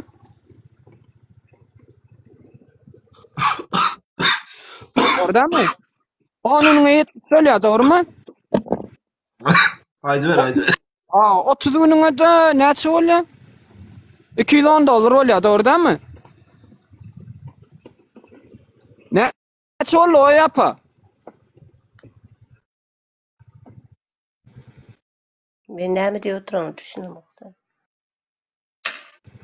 $2910 bolmadymy? Benim üçün halkyň golaylygyny etsin. Men bir aýyň ben 30 bir munçuk mümkin bolsa 30 günüňkini aýtdym. Goýunnam ýene de 2 aý biz 2 aý risk alyp öz üstümize alýar. Ya şu taýda $100. Sen risk alan. Gürlä ya da tolanlardan ya da käbirinden zyanam mıydı? Näçe sen risk alan? Men näçin men dinle gelnece men aktivistler boşurlam ok ýaban şubede yatmasın vatandaşlar. Etmesin dokumentini ýol beri yapmasyna. Ay näçin biziň hökümet nereden bilýän biziň hökümetimiziň etmeýän gelnece biziň hökümetimiziň günaksy ýoga gidip özleri dokumentini düzeltmese ya bäriň hökümeti dokument bermese näçin bizde Türkmenistandan näde bir munçuk gelnece baky Türkmenistandan Türkiýe gaýtmak üçin çalışma viza barmy? Yok. Näçin ýok gelnece? İş üçün gelsen bar. Ýöne masa şunu bir zat aýdyn. Türkmenistan konsullugyny etmeýändigini nerden bilýän diýe. Men bilýän mesele işini özüm eden ok Türkmenistan konsulu ýabaş şubede ýatan türkmenlere gyzyklanýar. Ýabaş şubede men adam sana bara ýabaş şubede näme nomerini bersek bir munçuk. Dur baky. Türkmenistanyň senedine Türkmenistanyň içinden gaýtsak bolsaň dawetiye göndermelimi sana bir patron? Türk'ün patronu? Aha, aýdýar. Doğru gayet goýberen ýagdaýynda Türkmenistanyň içindäki Türkiýe pasolşyda sana 1 ýyllyk we 6 aýlyk временni neme 1 ýyllygam berýär. Çalışma viza. Dogrymy? Viza basyp berýär. Raboçy viza, dogrymy? Yok, 10 günlük basyp berýänden baýna men ýakynda tanydığım neme diýe 10 günlük menen berdi. 15 günlüge geldi bizenki turistlik soramok men sizden. Men size aýdyp oturýan. Şu çalışma vizan konusyny aýdyp oturýan. Iň azy 3 aýlyk berilýär. Iň azy olam gidipden patron, diňle, gidipden şol ýurtdaky näme şol näme goçedara gitdiňi pradlid ettirip bolýar ýalyk viza berýär. Ondan soň vatandaşyň özü turist vizany amatly berip ýa-da turist viza bilen gelip berdi. Gelipdäni onna şun waterler. Ondan soň Türkiýe hökümeti Türkiýe hökümeti sana oturma izin bermedigine Türkmenistanyň hökümeti günäkardala seni goýberdir ondan şunluk turizm viza bilen. Niye istemeli? Gidip oturan pilotire näçe 15 günlük bilen çykarýar. Ay gelnece adam dinle 6 aylık ädir çıkarmasa çıkarmat diýip dawa edersiňiz. Ondan şunluk turizma da goýberenok diýip. 6 aylyk bilen gelip goýbermi? Näçin Yani çıkarmıyor? 6 aylık Bak işte turizm öyle dinlemene çıkarıyor. zaman Şükür haysi ettin. Näçin devletdi. çıkarmıyor Ya halka? buramın çıkma haysi devlet dediğini görkezsene haysi devlet 6 aylık öz yurduna turizm goýberýär. Näçin şoňa turizm edip ýa-da Çekiya halkyny iş vermese, Çekya'dan güç vize vermese, alsan- näçin vize etdi, näçin çıkar onu? Napılmer Çekya'dan vize alsan istedik yurdun Çıkarsa 6 aylık halkın veriyor. bari gaýtdy diýen. Çıkarmasa beý diýen. O erkim näme bärde? Hiç versin, Türkiýede gaýtmasın al. Ya Bak, gelneçe dinle. Näçin Gelneçe kim dinle. bilen Näçin bilem para- 3 ýyllap ýoly açmady, halk kaçak kaldı. Ay gaçak Pasportları galy diýen uzatmak zat. için- Dinle gelneçe. Gaçak galy diýen zat ýok gelneçe. Gaçak galma. Näme üçin bil ýol ýapyk wagty biz alyp billikden, bak alyp bilden olar alyp bilmedi. Näçin Kaçak mesela galy köýne diýen zat. pasportlara hiç zat çıkar onu. Näme üçin 2013-nji ýylda 2013-nji ýylda Täjikistanyň hökümeti çykardymy gelneçe 2013-nji ýylda afy. 2010-njy ýylda 10 ýyla köp adam ýokdy. Yok, Sen, gelneçe ben mesela köne benim pasportly gücüm yetmedi. näçinji ýylda Sonra- geldi şonu aýdyp beräň. Köne pasportly adamlar insan köýlek näçinji ýylda geldi. Köne pasport näçinji ýylda ýatyrly. Bak aýdyp beräň sen bilýäňmi bu tatlary? Maksat sen o yere yatsan, bu yere Gelneçe yatsan. burmun Vize tuttur. et, Aýda birinci sen men vize günahkarla etmesi, oturma, dur burmun. vize etmesi Arky. günahkar. Dinle, Halkına vize köne etmesi pasport- günahkar. Halkın vize çıkmadı deyip bak oğlanlar kaçacak oluyor. İkinci gece gene Gelneçe, vize burmun tuttuk. Mümkin bolsa Vize gelneçe. etmesi kıyın. Ýaçyň ullur, dinle, ýaçyň ullur gelneçe. Men ýene de aýtdym. Ýaçyň ullur. Ýene birazcık dinleme hadi başar. Burmun men baka sora berdim. Baky. Näçinji ýylda köne pasport güýjüni açyrdy da şeýle ýurda gitmediler üçin. 2013 iyul ayı bolmaly. İyun ya da iyul. Sondan var ya 100 ayalı ya 100 adamımızdan bara sondan näme edilmedi. Gelneçe birinçilik bilen özüň almadyň, pulum yetmedi diýdiň, näme diýdiň, bir zatlar diýip özüň gürledin. Oň özüň günahkar gelneçe. Af çykanaty gidip değiştirip gelmelek kenin. Näçe Ya şu bärik gelip, 2010'da az bärik çıkarıyor. gelip gelneçe. 2015'de de Gelneçe. çıkarsın, 2017'de de çıkarsın, 2020'de de çıkarsın. Näçe 2012'den soň hiçbir çare çıkarmadı. Yo, Mesela burada yine de ben koronavirusda yine de kıynadı şu köne pasportlarım kıynadı başı. Näme için hemmesine yine af çıkarmadı. Mesela Yo, koronada şöyle Çıkaranaty çıkartabilir de. gelmedik bolsa oňa, çıkaranaty gelmedik bolsa oňa döwletiň näme bir nemesi Näçin bar. Sen köne pasportla, 20 yıldır köne böyle pasport- çıkarıyor. İkinize Näçin bakacağım. Ben halk- ikinize de sorum var. Gücü, şonda men gücüm, bunun gücü yetmedi, halkımın gücü yetmedi. Yine bir gedek av çıkarayım, 5 yıldan sonra yine gücü yetmese men yine yakar olur. Dinle bir munçuk 2013'te çıkardı. Biram yank aydan yılların 2013'te de çıkardı. 2017'de de çıkardı şu afını. Şunun He, çıkardı. o gelnece ona gitmedin. Maksat Öz günäň sen özüň ağacık gitmesin at bilmedin. yerini çıkar. Ondan sonra Ne zaman bir gece 2013'te çıkar, 2012'de çıkardı. Ondan sonra çıkarmadı köne pasportları. Koronada çıkartabilirdi. Berde pasport verebilirdiler. Näçin? O yapar. Mesela şu gün benim şu Maksadımız ayden sorum vardı. o da şum aňyr gidesi gelen ok. Gelnece Seret bir munçuk bak men şunu aýdyp galayyn. O ýene Seret gyzyň hatyrasy üçin, ogluň hatyrasy üçin çağlarına biram sen ýaşyň üçin we türkmen zenany üçin aýtdym. Men sana geplemedik yerimde gaýrat etgenece goşulma bolarmy? Men geplesem Näçin çağalarym halamayan. Seret halamayan. Ben çağalarım bile näçin meni alttan tehdit ediyor. Men sana tehdit edeme hormat doýduğum üçin diýip oturýarym. Seret gowjy Hormat däl o tehdit.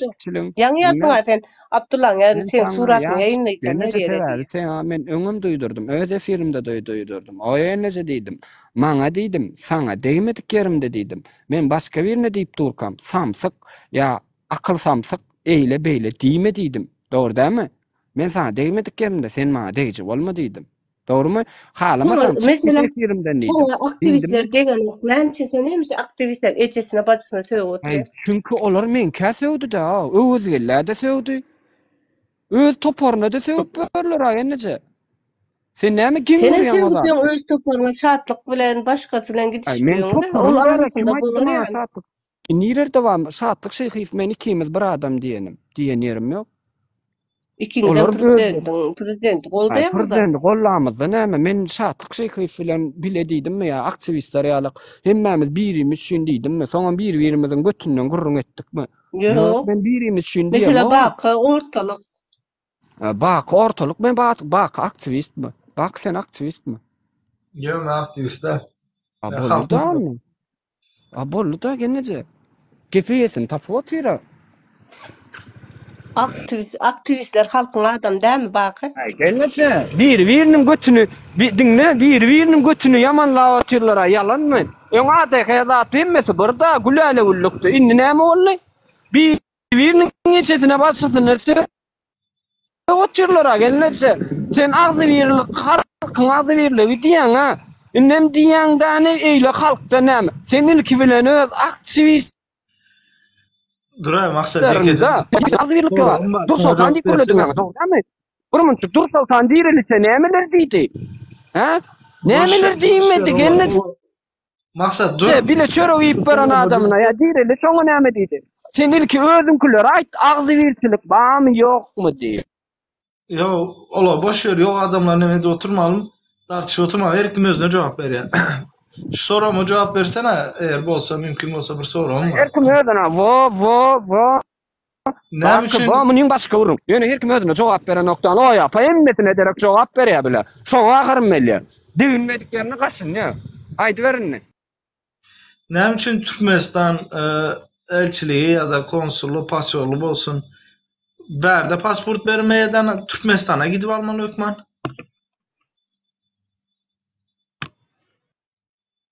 Onda Aýdyp pasyon bolmaly, mu gerek bak. bize? Pasyonsuğa ne gerek bize?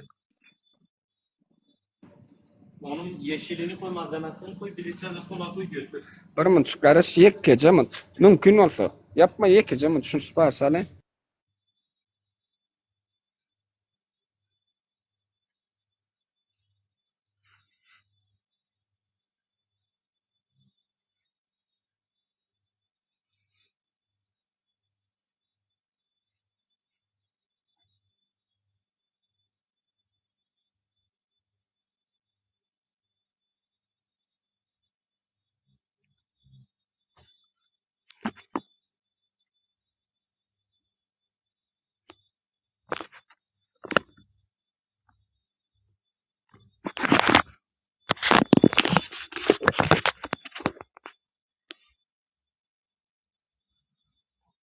Okumana gittin mi maksat? Mehmet'e gittin.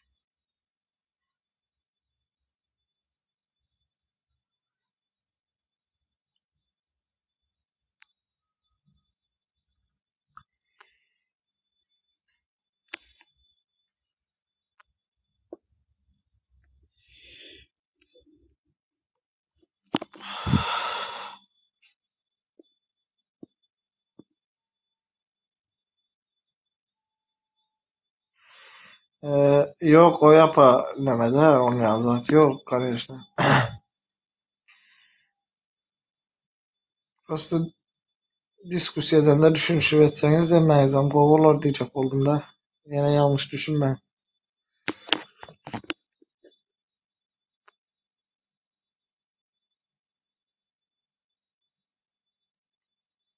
Yo canın sağ olsun ne diyeyim. Ama bekleriz.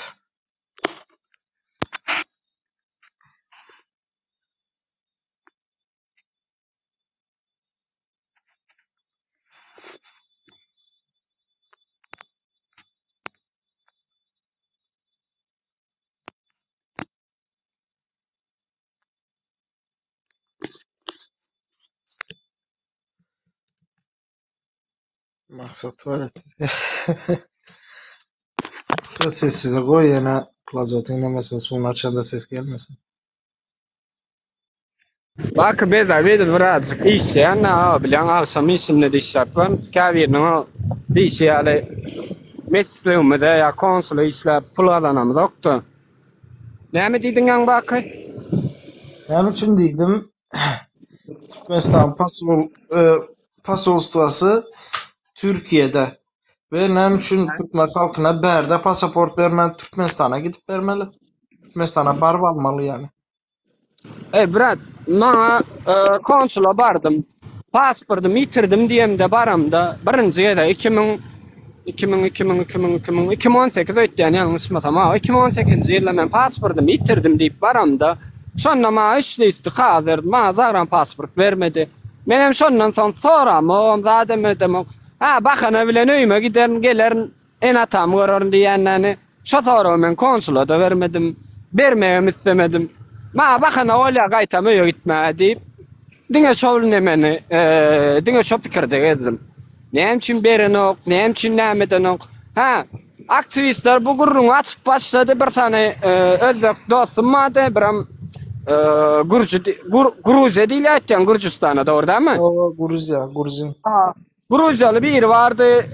Men aytdım size dedim pasport berliýär mi dedim ne daşary berdi. Olam aytdy normalde berliýär diýdi. Ýöne diýdi men gitmeli bolup otyrnydy. Men hem aytdym näme sebäpli gitmeli? Problemam barmy ýa-da berdi alyp bilen okla.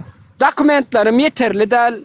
Şoň üçin hem gitmeli bolýanydy. Ha, boronda her ýerde bir düzgün bar ekenler diýdim. Özlükden hem soradym pasportumy değiştirmäge gitmesem bolanok. Berde berilenok mu diýdim? Ýok berilenok diýdi. A başga özlükler diňleýär, näme aktivistler diňleýär, özlükde de berilýär, Gruziýada da berilýär diýe düşünüp bilemok ýani men şo sorap. Özbek'te seret 15 gün bilen 3 ay aralığında beriliyor. Yani şoňa çelli geçici pasport beriliyor Özbeklerde. Özbeklerde pasport beriliyor. Men işine özüm şahit bolam için men bir sen dost oğlanım aldı. Şaydan aldı gitmedi. Özbekistan pasportu özem hemme yurdunda haýsy yurtda pasportası bar bolsa şo taýda beriliyor. O beýleki Gurzinlan kamşonýaly. O näme ýok. Dokumentimi yetmedi. Pasportu adı üstüne pasportu berýär. Yani konsul diýsen bolýar. Konsul uja başga onun nemesi görüşü zady birazcık ütkeçibirek bolýar. Yani Türkmenistanyňky bilen deňeşdirip bilmeň sebäbi Türkmenistan'ın konsulu pasoslua yerine geçiyor da aynı zamanda elçilik yerine geçiyor. Aslında elçilik bilen konsul başka zat. Onun yanında kanunda, Türkmenistan kanunda yok şu yurda gelip pasport almalı diyen zatı yok. Bak düşündüm berilýär mi, berilmeli mi, berilýär mi, zakon boýunça berilmeli mi? Doğru, bir yerlerde bir zatlar okak gördüm berilmeli o zatları bilýär, o zatları okak gördüm, ýöne men gidip şonu konsuldan soramadım. Men düşünýänsiňiz, ay konsulun işgäri käbir konsulun tarabyndan alýana, özüňe elementarny sora bersek-de bak. Ine öwezgelli diýmeli ýok adam. Bir dostum diýeli. Adyny belletmän, anonim ne bolaýsyn. Şo dostum dostumlara da elbet yamanlaýarlar. Meselem aýtganda dostumdan bir nälisem kamay. Näli? Ay Liboy bir diýär, haksızlyk bolýardy. Liboy bir adam haksızlyk bolsa men tarapyny alýan. Haksızlygy önem edýän. Göz yumamak. Buramın şu siparişi vereyim bak arkaya gurla şöyle yekece siparişim vardı lan. Gateyle yanlarlarına yekeceğim ben şu siparişimi vereyim.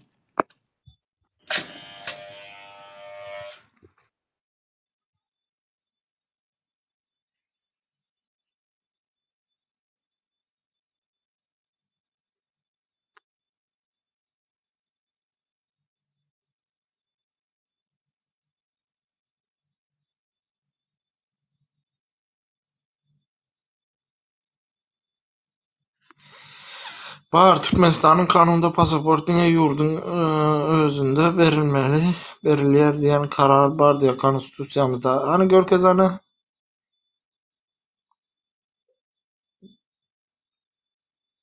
nirinde barmyşyn. Mene görmedim. Näme onda Türkmenistan pasaportu özem kanunu bozýar. Amerikada berýär, Germaniýada berýär pasport sorasa. Diňe Türkiye bilen Russiýada beren.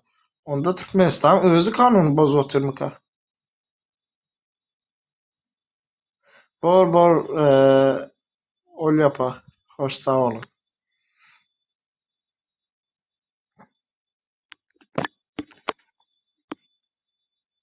Ine men boşadım. Karaçy baky. Ene biri evet diýerler ha. Ýöne senem şu nähili düşünmedim lan. Bir guruluşasın geler zade dersin geler düşüçün şu erwetmeň diýersin dogrymy? Dogry. Ýa takylýar ýokman suratda. Soň guruluşan adamlara ýamanlygy ýokdany birkili peýdasy bolýar da köp berdi bilýän. Ýamanlygyny görüp bilen oksan soň. Hiç ile. Görjegem bolýan, erkili barlayan, eýden bolýan, beýden bolýan barlayan. Hiç ile ýamanlyk gören okýan adamlara ýöne ýaman diýip dursa. Sen soň şu aýdarsyň ha. Men gözüm bilen gördüm ha şol adam ýaman näldip bilýänsiň ha dogrydanmy? Hawa. Yani men bunu näme üçin mesele getirdim? 2020-nji ýylda ýaňy çykyş başlanyp atlarynda dekabr aýlaryna ötden ýalňyşmasam bir balnoy vardı. Ondan öňem kän vardı da ýöne prosto kän onýaly gyzyklanman soň balnoy barsa alyp gidip otyrdy ýöne. Edisiçne baraýyndan şular adamlar bilen näle uruluşýar? Men döwletiň işgärlerini tarawyna alyp otyrna. Maksat bir ýalňyşýan bolamy birkili. Günah ýeri oturma adamlaryň diýip bardım. Şo Baýmyrada bilen hatda şo Baýmyrad näme diýdi? Men diýdi konsulluğa gitmä gorkdan maksat diýdi. Menem aýtdym näme sebäpden? Eşden ok sade çepde ýöne urýarlar näme etdiler arada da raýatlar urup durlar. İnternetde ýaýrady diýdi. Bulam haýsyna däňini bilip otyrsyň 1-nji awgustyň olaýy bar 2021-de. Hawa. Bilýän şonu? Menem aýtdym, "O näme o döwlet işgärlerini urma haky ýok, näme üçin ursun o?" diýdim. Barýas diýdim, "Bor garaş men diýdim, jogap alaýyn diýdim, şowun diýdim. Bilece gider, bilece barar diýdim. Olam bolýa. Gitdim adam bilen normal balnoy, ýörap bilen okdydy içine sallylar. Muny surat aldylar. Am diýdi, "Ýakyn reisde hukman suratda gidersiň" diýdi. Aýtşýaly. Gitdi. Soň ýene bir balnoy, bir nime aksiyetler pikir etdi da men bir balnoy şu ekrana çıkaran balnoylarym bilen gittim diýip. Ýok, ekrana çykmajaklar amma bilýän muny bilinkiler bilýän borlay çykmaýyn, o tonjaňa bilinkiler. Näle öljek bolsa da tonýar. Ya gorkýar. Şunyň. Borlay diýip, kän onýaly adamlar bilenem, kän gitdim men konsula. Emmekşem şowur söz aýtdy. Raýatlar urýar, propaganda dörese birinen bilýän siňekden pilýasaýarlar, bilinkiler gülýärler. Ýöne pikir eden oklar ertesi gün başkalara meştip hakykatdan gitmeli adamlara gidip bilmeýänli. Yani iň gysgaçasy men şo konsullukdan bir ýamanlyk görmedim. Ha dogry, pasport meselesini men soramadym. Çünkü men işime gelýär, men Türkmenistana gidip gelmem işime gelýär. Näme üçin işime gelýär? Pasportumy bakan amma pasportumy täzelemäge gitjek. Çağa mörjek, enatam mörjek. Jiler mörjek, owa mörjek diýip men diňe şeýle bir işime gelýärdik gitden. Çünkü men işime gelenok bärde zagranymy täzelep ýene-de çyra oturmalyma öýme gidip gaýdyn. Yani düşündüň sen baky. Sen onda şunu ýaly bolsa, hem Türkmenistan ekonomisine peýda bolar. Mesela aýdalar. Yurttaşynda Ýa menden. yo sesin gelýär, maňa gelýär. Mesela şunu ýaly bolsa, bu men öz pikirim, yurttaşynda işläp ýören türkmenler pul uradýarlar. Şolara mesela aýdaly bankyň üstü bilen uratmaly. Hem Türkmenistan gazinasyna pul girýär. Onun daşynda istediği adam istediği wagty Türkmenistana arkaýyn gidip geler ýaly, mesela Özbekistandanky ýaly. Hiç bolmasa mesela Özbekistanky näle 3 aýdan soň gelýär, hiç bolmasa 3 aý garaşýarlar ýurdun içinde. O arada näme özbeklenki 3 aý garaşdyrmaly edýärler. Şu sebäpden edýärler. Birinciden yurttaşyndan gazanyp gelen pulunu ýurdun içinde 3 aýda harjasyn diýär. Gowy akyllyca pikir. Sebäpden üçin 3 aýda adam harjaýar onu. 3 aýdan soň gitjegini bilen üçin işe de girmeýe, o arada gazanan pulunu içeride harjamağa başlaýar. Ýurdun ekonomisine peýdasy bar. İstedik wagty gidip gelmez üçin hem biletleri birazcık mesela aýdaly öňküsi ýalyp $320 etse. Tuda bıratın. Şonu ýalty men gidip gelen wagtym. Häzir bilemok. Daşy $280 bir zada gidip geldim men. Tuda bıratmy to.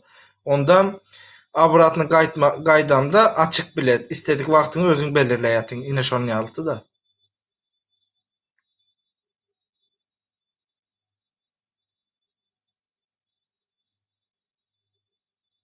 Ara bakay. Az nima bolmazmy? Onda sen aýdyşyň ýaly bolsa, mesela yurtdaşynda pasport bermejek bolsa, bu şekilde yani döwlet diýen zat, hökümet halky üçin hem öz peýdasy üçin hem çykar tapmaly bilýärmi?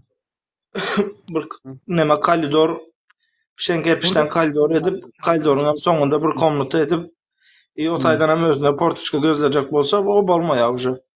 Yani biratkam doğru biletler ardatlanması yani doğru bize bir peýdaly bolar diýen de her kim gider geler diýen de yani ine bilet ardan wagtlar bar bilýärmi? Men aýtdym, ýörüň oğlanlar Türkmenistana ýetiň oýnam özüm gitdi bir gezek. Gidip geldim şu pasport serarly gidip geldim birinji gezek. Ýoksa menem gorkadym ýok. Tufaýma gitsem men yzyma deport dolaryn. Sebä köp kişi diýär-de şonýaly. Aý kimligiň bolsa da deport etdiler. Aý näme bolsa da wybrym alma da pasportda pasportyň talibon değiştirmeli. Bärde tutulmak meniň ýigrenýän zadym şu başga ýurtdan deport bolup kowluk giden ýaly. Bara biriň öýüne barýan normalny baryp soň kowluk gaýsaň bir kilo da ordamy? Şonýal bolmasyn diýip gitdim ejem. Gitsem hem öz ýurduma gitdim ejem. Çuja ýurda gidemok diýip öz ýurduma gittim, geldim soň oglanlar aýtdylar, bilediň bahasy $180. Gidin o bilediň bahasyny ýapmaýan şerden. O wagtlar bunýaly o para transferi ýok da bilýärmi? Gönümeli o gitdenlere berýärdiler $3, $2'dan $100 bilýän. Gidip o şeýdip ýol puluňyzy hem ýapmaýan. Aý borla ýene de 3 ay işläýin, ýene 1 ýyl işläýin. Aý şu wagt gitmäýin. Aý ýene de näme deýin? Aý bunýal düşünje boljak bolsa näme deýin o? Düşünýän? O wagtlar näme gidenlere berilmeýärdi maksat. O wagtlar bankyň üstünden geçirilýärdi. Atgyrity mesele bankdan alyp, mene bankdan alyp. Näme bankdan? Ýok. Näde ýok, men bankdan alýardym pulumy. Flonki, salam aleyküm. Aleykümselam. Ben şu oturan bir şahsiyete verecek sorağım da senin ecine bacına yeten şahsiyet senin ecine bacına yeten adama sen hemçine var ondan sonra cevap verip bilmedin ha? Bolun aýtyp bolun mu? Samsypsyň ha sen 400 samsa satypsyň ha ecine ne yapsyň? Bolla indi diňle bir munçuk. Sen yüzüň bilen çykýan o halkyň öňüne dälen bäri. Bir munçuk diňle adam ýaly tora berdiň, adam ýaly gurlamak üçin bir munçuk diňleme başar. Birinji sen zaçmar edin. Çykar da şatlyk o, zaçmar edin. Çykarmadın sen haýsy yüzüň bilen çykýan o. Bir munçuk diňlejekmi? Aýtgany? Birinjilik bilen men somsa ýenimi sen gördüňmi? Şatlyk tasdiklady. Şatlyk onu tasdikleýär, size watan döňügi diýär, sen watan döňügimi? Bizim vatan dönüğümü derligini özün gowy bilensiň. Onda senin hem gepiňe men inanmalymy? Men wagtynda oglanlara aýtdym, $200 ýene-de zat sen erkek bolýan bolsaň mara, şu wagtda baryp şonuň bilen şo ýerde jogap bererdiň. Diňle biraz seret sen erkeklik barada gurlaýan bolsaň, satyk para Türkiýedaky türkmenleriň ejesini plany deýnidi. Onýal erkekligiň alsa bilediň Allah'ın gitden gorkazaý oýnuňy. Tamam gara, ler diýen goşulmany goşdy, emma sen näme üçin bir gezek efirde çykyp hökümetem ýok, Allah da ýok, hiç sada sereden ok. Diňle diýip baryp bile somsypsyň sen o. Somsa ýenimi bilýänmi, gördüň gözüň bilen? Bilýän men, gördüm şonu gözüm bilen. Gorkazaýanla bize de. Men bilemokla. Senin gara YouTube yalan gurlaýan tirsiň sen gördüm diýen başda şatlyk aýtdy diýen. Innem gördüm diýen. TikTok'larda senin videon var ha. Huda da ýok, hökümetem ýok. Ýok, bra, sen başga tema geçme, gördüm diýdiň şu dogrydanmy? Häzir sen wara ýeke zaman ýene aýtdym. Sen onýal erkek bolsaň brat, bilediň alýan, dogrydanmy? Nämçin biledim alyn. Men bilet aljak, almajak biledim. Bilediň alýan, namyssaň bolsaň bilediň alýan. Namyslygy sen maňa öwretme. Sen namyssaň bolsaň, diňle bir munçuk. Sen namyssaň bolsaň bilediň alýan, diňle bir munçuk sen dakansa men diňle bilediň alýandan gitýändan bir oýnuň şotaýda gorkaday da brat etýän oýnuň şerdi. Bu Sen oyun. gurledin ha 5 Evet. ayın 5'ine gitden deyip doğru değil mi? Sen 5'ine del inniki ýyl sonky ýylyň 5'ine de gidip bilmeýän sen. Men dinle bu zatlar Sen de sizin duh ýok boldy. efire çıkıp berdi. Öý däl dinle. Öý däl. Yok, hükümetim yok diye ağlap yürüm. Ben Burmutçuk, senin burmutçuk, arkadaşın burmutçuk. deyip sıkınıp ören adamın tankit edip ben düşündün mü? Yüzüme açık, yerime belli, yurduma belli. Sana var ha gara, maksat, Aslana ýüzüňe. hudaylığım, bir şappa, sana Yüzüň az, açsana. iki şappa tıp, bir yarım şappadan ben de yok. Düşündün mü? Burmutçuk, bırak. Senin kekirden var ha, kekirden, hudaylığım ben seni Bar burmutçuk, dinle. Burmutçuk mümkün olsa iki çok yani ha. Zakir bilen efirde bilet kara Zakir gelen vakti yanındaki azim bilen nire kaç gittiniz sen? Burmutçuk, iki zamut dinlap bilýänmi? Yani diye polis geldi diye Azim'in yanından bıçak çıktı diye son bizi polis aldı diye. Son polis senin yanından bıçak çıkandan son polis alandan son seni koyuveriyor mi? Öyle sen haklısın. Haram Sen benim. yan aýtdyň dur burmutçuk. Sen yan Zakir aýtdyň. var ya Zakir seni iyi sen duymuyor senin yanında. Burmutçuk, Burmutçuk. Bir-birden gürleşin söýüşmän neme? Tamam Floki. Patrot, sen aýtdyň şatlyk şey hep ejeňe söýdi, sen bir zat etmeliň diýdiň, dogry dämi? Dogrymy? Doğru yanlışlığını menden sonra o da gep desene beni. Onu dinle, sen ejeňe söýgen adama sen näme etdiň? Lar diyen koşulmanı koştolu Türkiye'deki dediği neler zaten. Patrot, bolya patrot dinle. Sen ejeňe söýgen adama sen näme edip bilen şonu aýdyp beräň. Ara senin ecin ağzına verdim dedi. Yalan mı? Burmutçuk, sen şu sözü sana diýseler näme edip bilen? Sen şu efirde 34 adam mı? Näme edip bilen patrot şonu? Ara giden olsam men ya ölürdüm ya kalırdım canı. Bolya ine meselem Türkiýede bir sen ejeňe söýse näme etdiň sen şonu? Hemmeňem dilim bir. Hemmeňem şatlygym senin. Burmutçuk, näme edip bilen? Burmutçuk, indi sözüň jogabyny ber, sen maňa edip bilmediň diýdiň, dogry dämi? Ara hiç zat edip bilmesem hem senin yanık çıkıp Allah'ım yok, hükümetim yok deyip ağlamayan, şonu başarayan. Başka işlerde başarmasam hem senin yanık çıkıp Allah'da yok. Ne men sana yerim morkojo. Ne de yok diye düşündün mü? Fırat kebap. Gördün dämi? Ine men sana yerim morkojo. Ine öňünden morkojo diňle. Inni edip bilen oyunun varsa senin ejeňem men. Düýünçe agzyna berdim. Inni edip bilen oyunun bar bolsa gel gör köz. Ejeňe de hukumuny geliniňi hemme zadyny biletikdim. Ýöne sen adilsiň at täzir. Men häzir sen ýanyňa baryp şu sözüňe jogap berdirmesem, okçada efirde. Tamam. Sen men ejeme söýdüň. Men seni enen ellerinden öperim. Tamam. Enen ömrü uzak bolsun ejeme. Uzak bolsun. Sen men sen ejeme de gelmedim. Şartlayan adam ecene de dedim. Eýtdiň, sen beýtmediň diýip maňa derek gurledin ha dogrydan. Men onda sikine çıkıp Allah'ta yok, hükümette yok. Men İstanbul'la seret burmutçuk. Men İstanbul'la sen öldürürdüm näme derdim diýdiň. Men sana İstanbul'la diýip. Can ganagan. Men sen ejene ellerinden öperim. Gan gideli. Edip bilýän şonu. Maksat men sen var ya hudaylığım. İysemem doymayan o. Men seni iysemem doymayan. Valla ulluk epemin toğu. İysemem doymayan seni. Haramzade men seni iysemem doymayan. Hudaylığım yönesilen bizi oyuna getirecek oldunuz biliyor musun? Men silen bu oyununuza gelmeyen. Men silen bu oyununuza gelmeyen. Men hiç kimin ejesine bacısına söyleyeyim. Okturum. Tam olarak nasıl düşündün mü? Burası nasıl İnönü Mahallesi, Maslak Çeşme Caddesi. İnönü Mahallesi, tamam.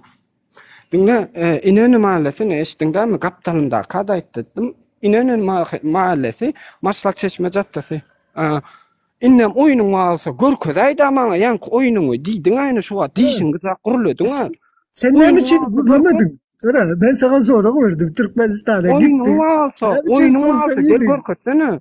Men sana diýen, men sana yeminim etmeýän seni al çortlaşy. Stop sen. Sen Allah'ım yok, hükümetim yok dedin. Ne için sana hükümet yok dedin? Hükümet sana çare görmedi. Ne için hükümet sana çare görmedi? Ben şu hocadım böyle. Açsana cevap versene. Hükümet sana. Belli yani men sana adam yalaydı bakayım ne.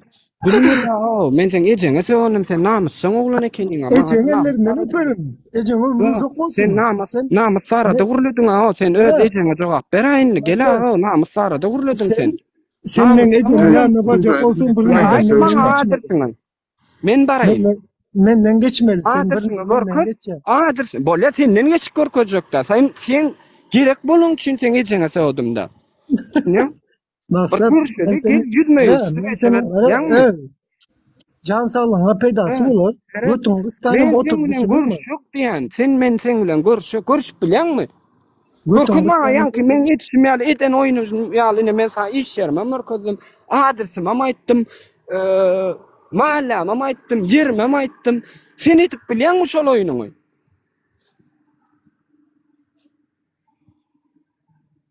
senin pena senin millet haramzade Ýok edip bilýänmi? Patriotsiz gurulýan da prezidente garşy. Siz men Maksat ýukarma garşy bolup bilýäňiz o. sen Siz yok diňe özüm dilde sen gurulýaňyz. kimsen? Sen kara Sen yıllar ýek efirde Hudaýyňyz o. sen aýtdyň aýaňa näme edip Sen bilýän? Hudaýyňyz Men diýen. Ara men hiç zat edip bilmeýän, ýöne nämäni başarýan efire Sen çykyp diňe gurulmagy başarýan. Sen diňe dilde gurulmagy başarýan. Diňle sene Türkmenistana baryp diýen, diňle Türkmenistana baryp eýtjek diýen, sen diňe gurulmagy başarýan. Türkmenistana barandan soňam ilki bilen sen ellerinden öpýän. Ine näýo? Men näl? Gülme berdi. Sen ýa akylly guruladyň ha DWT'n kanalyna akylly guruladyň. Ýöne şu adam çumoň çykyp otyr. Ine näň patro? Men senin eceň elinden öpeyim diýdim. Men olaň elinden öpýän diýmedim. Senin eceň elinden. Eceň günahsy ýok. Sen bir haramzada bolup ýetişipsiň, bir göt. Ine men sana söýgünim diýen. Sen öz ejeň özüň jogap berip bilýän, sana söýgünim diýen. Adyrsyn görçüli. Dur İbrahim. Maksat az şunu çağırýan da sen pastaýan çağırýan. Sen edýänem men çağırýan. Az biri gelip Gelsin ho bak men şoňa garaşan ha. dur gelsin diýen de seret Ölüm çıkar. Ya men ölüm çıkar ya onky çıkar. Ölümden gorkmaýan diýenler bula ha. Dogrudan bular. Son şo kan aýtmy saňa ine çağın yetim galdy, aýagyň dul galdy. Şunýalyk birini ýok edip bilsem bolýa. Näde bir ýok edip bilen geldi, psikopatyň birisi geldi, bu adam çaldy gitdi. Floki neme gara maksat can sağlığına peydası olur. Delirtme lütfen. Ama silen diliniz birisi. Yani bu ayttıma DVT kanalına gara burmun taze seni eşecek. Sesim yaptım ha yani. DVT kanalından çıkan son bir Allah razı olsun bir akıllı başlı bir ağamız şu an bir maslahat verdi. Hemmez adı delillerle hem görkezdim ama ses yazgılarını hem eşittirdi. 1 saat 25 minut gurlaştım. Ana şondan soň senin haramzada göt baran oglanlyklaryňyz sen we senin ýanda orta çykdy. Şonuň üçin sen meniň ejime sökseň, bacıma sökseň. Maksat men seni iyi koyun. Men seni öldürüp taşlayan. Hudaýlygym men seni öldürüp taşlayan. Sen siz gahryman diňle, sen siz gahryman. Maksat sen siz gahryman patriot gurulmy diýen. Güýjüň ýetme, maksat Hudaýlygym men seni gara. Güýjüm ýetmese diňle, güýjüm ýetmese de gel bir görüşeli ýüzmeýiz. Ýa efirlerde gurulýan da 1 şapbat, 2 şapbat diýen dogrudan. Bir şapbat az, 2 şapbat köp, 1,5 metre ýok.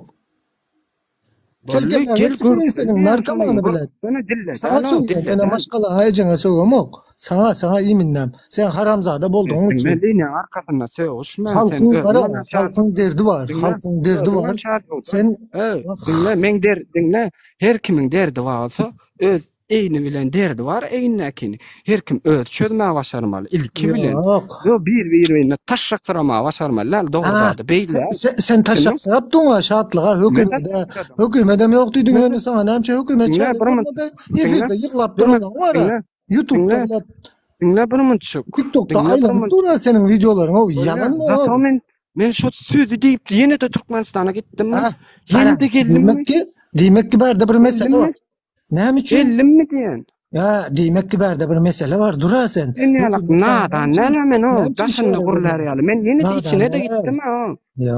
Nada sen korkuk. Kara menin derdim deme. Menin derdim. Abasnovnon korkuk sen. Halk yurdunda içine çıkmasın. Halk barada kurulmayın o gayra dedim o. Menem halka. Halk sizi dinläs ýelen o Hudaý o. Menem halk. O asakda ýazanlar blog etdiň size bir zat. Hepsi onda gidýän üçünde 50 sana adam oty gece saat 3 bolup 50 sana adam oty. Kara floking efirini 50 sana adam oty. Şular halkdamy, men halkdamy? Ýazsyn aşakdan ýok. Patriot sen ýalňyş gürläpdiň diýip. Sen haram zadan. Efire çykyp ağlap. Men He, ağlamak dinle. durun. Men Kurban. ağlamayan Dinle. düşünüyorum. Toku Kurban ben seni edip Huda bilmejek. dağım. Ben Kurban seni edip valla bilmejek hereketini gurulama gayrat et Kurban. edip bilmecek Düşündüňmü? değil. Ara ulu Edip gepe bilmejek mumtolma. hereketini gurulamaň Ben diýen. seni iyi Diňe boş koyuyorum. gurulaýaňyz. Ben seni iyi Sen boş koyuyorum. ol. Ne näýop? Ey patriot diýesin meleň. On saň yüzünden surat menki diýdiň ha. Senki de lo. Sikimipsin ben yüzüm açık orkazdım ben sana. Sana yüzüňi. Erkek bolsaň açda. Gorkuňmy? Benim yüzüm böyle. Gorkuňmy? Vay yedik. Ben seni öldür koyayım ben seni. Oy net Kim adam etip bilmeýän sen boş diýen. Sen triap gobolly başgalatdan. Neden Dövüşmeyin olanlar. Ha mana Svito'yu karıştırma, en atarını karıştırma. ben seni vurup öldür koyayım maksat. Ara oyun etmemenin bilen he. Yarın gece saat 3'te kara saat 3 bolup ben seni vurup öldür koyayım. Valla. Sen menimi? Sen Ara menimi? valla diyen oyun etme Sen maksat menimi? benim bilen. Sen menimi Kalan diýen? kıyışık Sen dişine. menimi diýen? Kalan şu bir sancık Sen kıyışık menimi? dişine vurup düşür koyayım oyun etmemenin bilen. Näçeden haçan gelýän? Saat näçede nirerde streçe wagty Sinirler belli? tırıpkalara menin şappadım zaya ya. Bana gördün mü yüzüme? Bana kadar al surada al video al. Boşo. Al video al surada al doğanın sikeyim senin. Haram.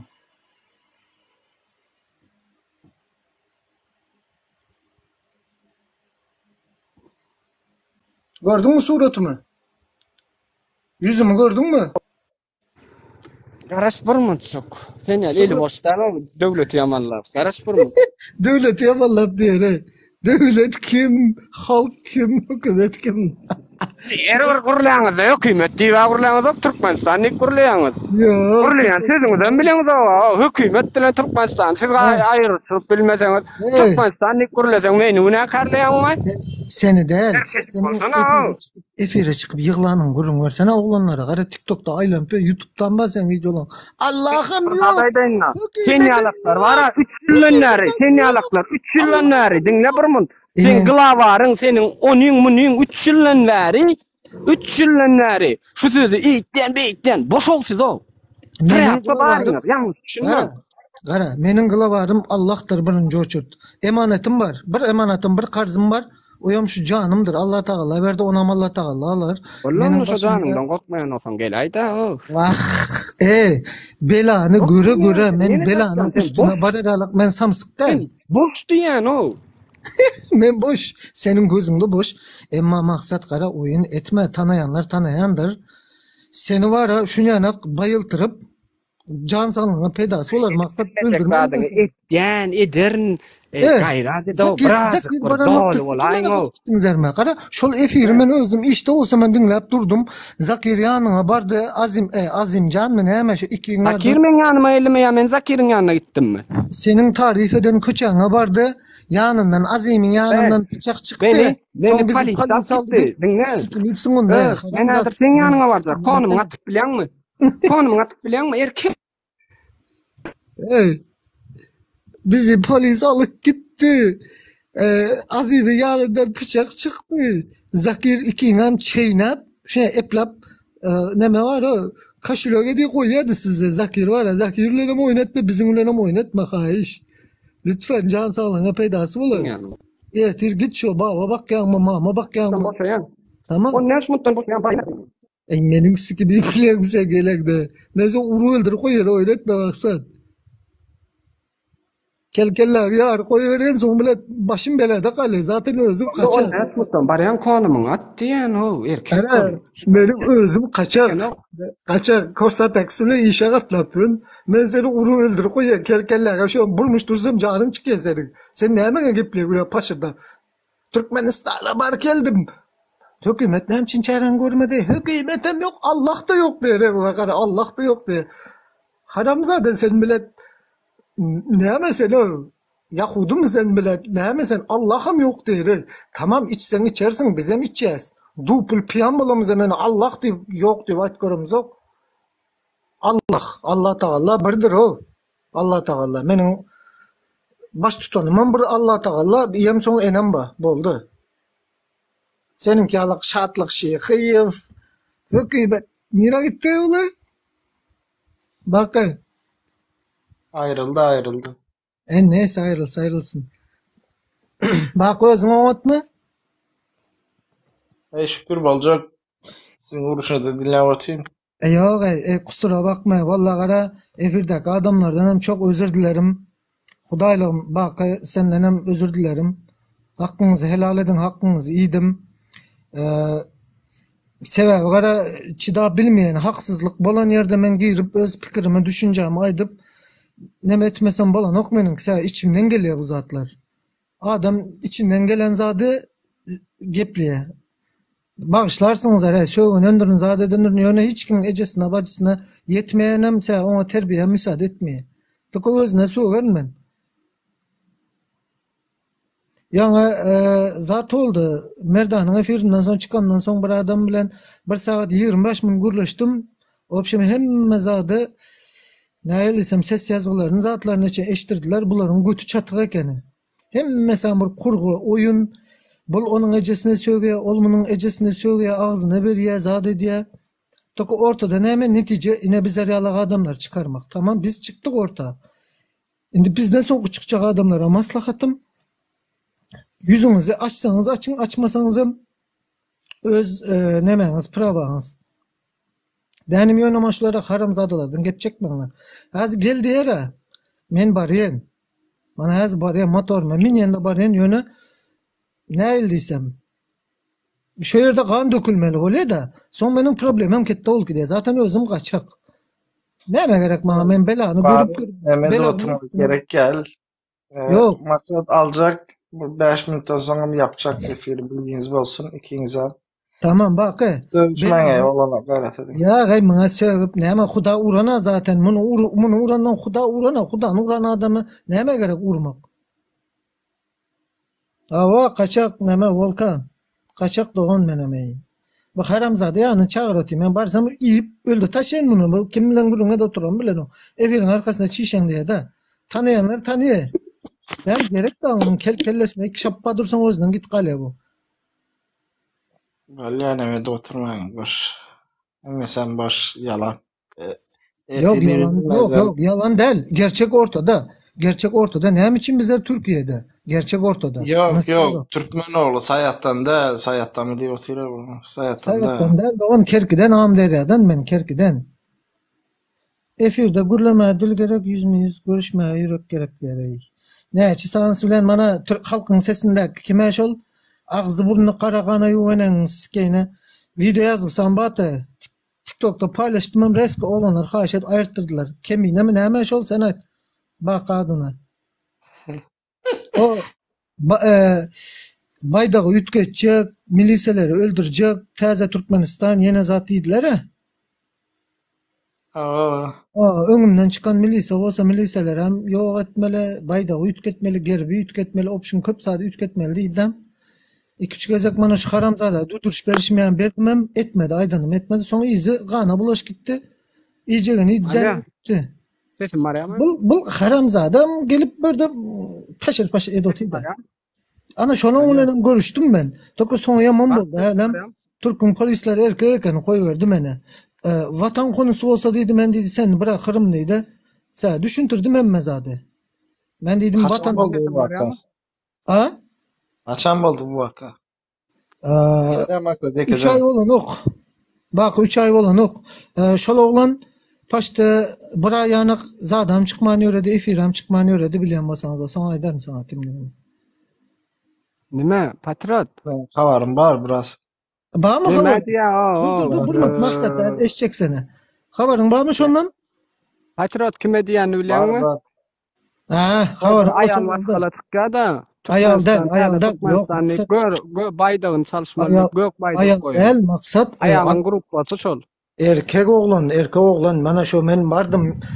Mana şu toko WhatsApp'ta tartıştık etme diýdim gerek. Men paýlaşdym şonu ilki bilen. 2020-nji ýylda men paýlaşdym şonu. Ýa, bir 2 ýarym ay, 3 aýam bolan, 3 ay bolan bolsa bolandyr. Aýtdym, etme diýdim, baydak, saýdaga zada dil ýetirme, hökümet tanqylasan tanqytla. Yok, polisler hem öldürmeli, polisler hem ýok etmeli, sürgün etmeli. Ay men aýtdym, gel diýdi, sen erkek bolsaň diýdim, ana bardygam izle milise bilen gutardy, milise aldy. Toka men aýtdym, konu vatan konusu diýdim. Sen meni götürürsiň diýdim, ama men çykarym ýenem diýdim. Konu vatan konusu diýsem, Konu vatansa gerisi teferruattır dedi. Şo milisi ana şu gep hazırım yadımdan çıkan ok. Ben ettim sen Allah razı olsun dedim. Konu vatansa gerisi teferruattır. Teferruatını bilem ok. İyi verdiler. Yarın gece çıkar koydular özem. Patriot. Estileme. Eştotin aydır. Ha. Dinle senine eyle diýen, sen beyle diýen doğru değil mi? Men birinjilik bilen şatlyk bilen men somsaýyk göremek. O şatlygyň gepini şatlyk reklam etmek gerek gel. İkincilik bilen men seni ilk tanamam, özüň gelýäňiz, özüňiz atsaşýan düşünýärmi? Abdulla diýilen oglan. Abdulla bara gerekerse näçe tane adamy öz eginleşi bar, öz eginleşleri. Şolaram satdy. Üçüncülük bilen özüň Alewap velaýatynyň doğrudan Kerkiden niýdim. Doğrumu? Bizim yurdum belli 4 gezek Aa. vardı meşnikler. Men devlet derecesinde izlenmede gezip görün. Sen nämeden korkýan? Aýdyr açyk açyk. Men ol näme derejede izlenende de we özüň üçin öz etmişiň üçin izlenýänsiň. Men üçin Halkyň aladasy. Doğru. Ay halkyň aladasy purlamaň o gaýra dediň o. Menem halka. Şöler orada aladasy. Maksat gara menem halka. Özüňi Halk sevýär. bolsaň sen öz problemaň özüň çözmäge çalışmalar Yok, boňşyň men- edip. Men milliyetçi adam. Ne milliyetçi adam demek ki aýdýaňyza siz gelip Milletçi Allah bolsaň, Taala dinlenme. Allah Taala Durmuşdur. näme görmese Yalançy, prezident yani- bolmasa demek ki yalan. menem kursagma goýdy şon Allah Taala içimden gelen geplen. Gaty görmese. Yalançy, milletçi bolsaň, milletçiler yalançylaryň arasynda oturmalylar, doğru dämi? Baryp onan tanqid edýän Abdulla anam. Dinlenme. Näme üçin intagam seri gowja üstüne bassan. Intagam Farhat indi nerede çykdy baky? Şweçede çykdymy şu Farhat? Farhat Şiweçeden Meweçeden değil. Farhat Türkmenistan'da. Men Farhat diyen oğlanın tarapını almayan Farhat bir cinayetçi. Vaktinde aydıldı. Etme şu zadyna hiç kimin şahsiyetine, ejesine, bacısına degenmediysen aydanın etmedi mi ol bir cinayetçi. Kim näme diýse diýersin. Awa cinayetçi bolsa näme üçin intagam şoň üstü bilen döwleti yamanlaýarlar? Prezidenti. Farhadyň üstü bilen men sana döwletimi yamanladym äzgi. Men sana diýaýdym, ama men sana patriot bir ýerde bir zat agzadym, kommentariýa ýazdymy gurulap durkan. Ha? O da sen gürleyenlere barabayt da Farhadyň arkasy bilen. Yo, bir munçuk on näme gelip adamlar, bana şoňa şonu aýtsana. Yok sen bilet aktivistleriň ejesini falan eden ýene diýende wagtyň men janyma diýýär. Sen janyňa diýýär, doğru dämi?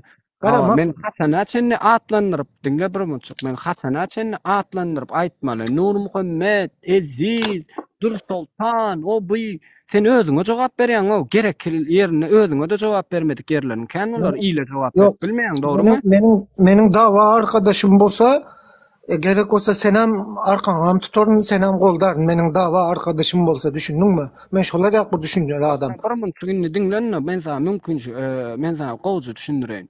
Bilemek seni aktivistler näme diýip men üstüme kuşkurtýarlar bilemek ha. Birinjilik bilen men sen aýtdyň ha, demokratiýa gerek diýdiň, doğru dämi? Demokratiýa, demokratiýa. Demokratiýa diýende o galy boýlara, ýenelere, LGBT çeklendirilən demokratiýa bolýar. Söz azatlygy diýende, doğru dämi? Tabii Demokratiýa canım. bolanda söz azatlygy bolmaly. Tabii. Mesela men gollap bilýänmi hökümeti? Tabii senin doğal hakkın. Doğal hakkım. Näme üçin onu men hökümeti gollajak gaty men ejeme bajyma assyşdylar? Men senin ejine bajyňy yetmedim ýöne bir Men sana diýdimmi? Men seni tanaýanmy? Menin dawa arkadaşlarym diýilsem, iki yerde patriot ýaýny şu suratda diýip suratyny çykardymmy? menin näme diýär? Dostumyň düşmany menin hem dostum däldir. Şonu ýadyndan çykarma. Menin dawa arkadaşlarym men seň bilen dost bolmak niýetinde däl ýa sen men dostum bolýdymmy? Diýem, doğrumy? Ýok. Sen näzigi Degilmedik ýerinde ay gelip maňa diýsen näme bolar? Onsoň birinjilik bilen men hiç kime düşman bolmak niýetim ýokdy. Maksat men sen haçan ýaman görenim aýdymy? Men sen haçan ýaman görenim aýdymy? Yüzüne gepläwtina. Yok, yüzüme gepläň ok. Ýeneliğine arkasynda aýdyr ýene. Yüzüne men senin bilen durşsam taýak ýeýän gerek däl. Goý şonuň üçin gara. Sen onu edibem bilmeýän, soň aýdyber. Ha meýli, sen zormuşyň. Men senden korktum, senden taýak ýydy. Korktum, sen güýjüň köp. Neyse. Bir gezek sen efir ýapyp otyrdың, Atamra Saparow bady. Soň men aşakdan şuyan komentari ýazdym. Maksat dogan diýdim. Sen hökümetiň tarapyny çalýan diýdim. Emma diýdim, meniň diýdim ekiz oglum diýdim. Şu doktorlaryň elinde diýdim, ýok oldu diýdim. Bizde diýdim medisina diýdim yaman pes diysem sen ettin. Ay dedin özün gurlap ettin. Ey senin iki tane ikiz çağan yok olsa hükümet günahkar mı dedin. Şu vakta kara bir adamçılığa bizler Müslüman Türkmene. Geçmiş olsun basın sağ olsun deyip aytmadın yönü aşaktan bir oğlan men nememin üstüne bastı denim. Başın sağ olsun dedi. Geçmiş olsun dedi. Dinle. Ben şu vakit Adam senin haramzadalığını bildim. Yo, dinle haramzadalığım deyip sen men ejeme de diletirip oturursun şulara da. Endi men sana bir zat aýdaýyn. Tokumun man senin özün haramzada. Yo, dinle bir munçu. Haramzada bolsa eýem men haramzadadan bolan ýaly kurlaýanda dinle bir munçu mümkin bolsa. Birinjilik bilen hökümetiň günäsi ýok. O taýda dogry aýdypdyn. Ikinjilik bilen ýalňyşym, o başyň sag bolsun diýmelim. Ýöne adam gazmawaty özüni kontrol eden. O hiç kim Hep kızma vakti değil. Atamurat Saparov filan efi Atamurat Saparov yaman medeniyetli, mendenem akıllı, şunyak bir pozitif adamdır. Hiç kime sövmeyerim, kahanı getirmesi. Atamurat Saparov mı? Atamurat Kaşbrovski deyip ýan ijen skein heleýiňem skeindi gurlan sözlerine nirer dedin ay sen? Yok men sövmem oktorun. Yok men sana sövdüm diýem o Kaşbrovski atly ýerýärdi Atamurat Saparov. Şu wagt men gillime sövgän wagty nirer dedin ay sen? Bara men senin adından näze suratyny alyp efiriňe nomerlaň alyp senin adından profil açyp. Yok men o adamdan ýazdy diýem o men sövgünni diýmek. Men efirime goşulup birinji anketamda Kaşbrovski atly goşulup ejen plan eden heleýiňe magzyna sken onýa lewaply gyz bolmaz diýip sen ýanynda gezip beren lewaply gyzyňa magzyna sken diýip gurlan sözünde sen nirer dedin ay?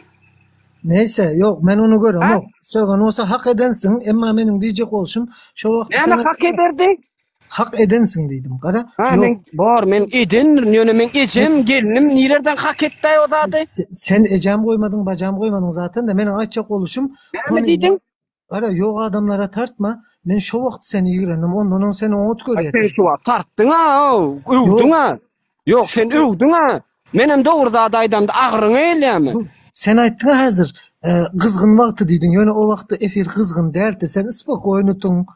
Ýanyndaky adamlaram efirindekilerim spokojny. Ben kim spokojny boldum sewa Kaşbrovski men bilen gurlaşan wagty. Kim idi? Dorbarmant mümkin bolsa ýekejemon. Gurlaşan wagty ma Nuryň adresini berdi. Näme üçin berdi aýdaýyn manam? Nur Muhammed Annaýew Şatlyk Şykyfa Kaşbrovskiň suratyny berdi. Kaşbrovski men işime ýaraýady. Men Nur Muhammed gözleýän temeýä Polşaga gitdi ol. Boş ver. Men näde Kaşbrovski? Kaşbrovski'ni men tap bilen okdum, görüp bilen okdum. Boş ver o zatlary da. Ýöne men seni şu wagt men gyzyp otýan şonu da.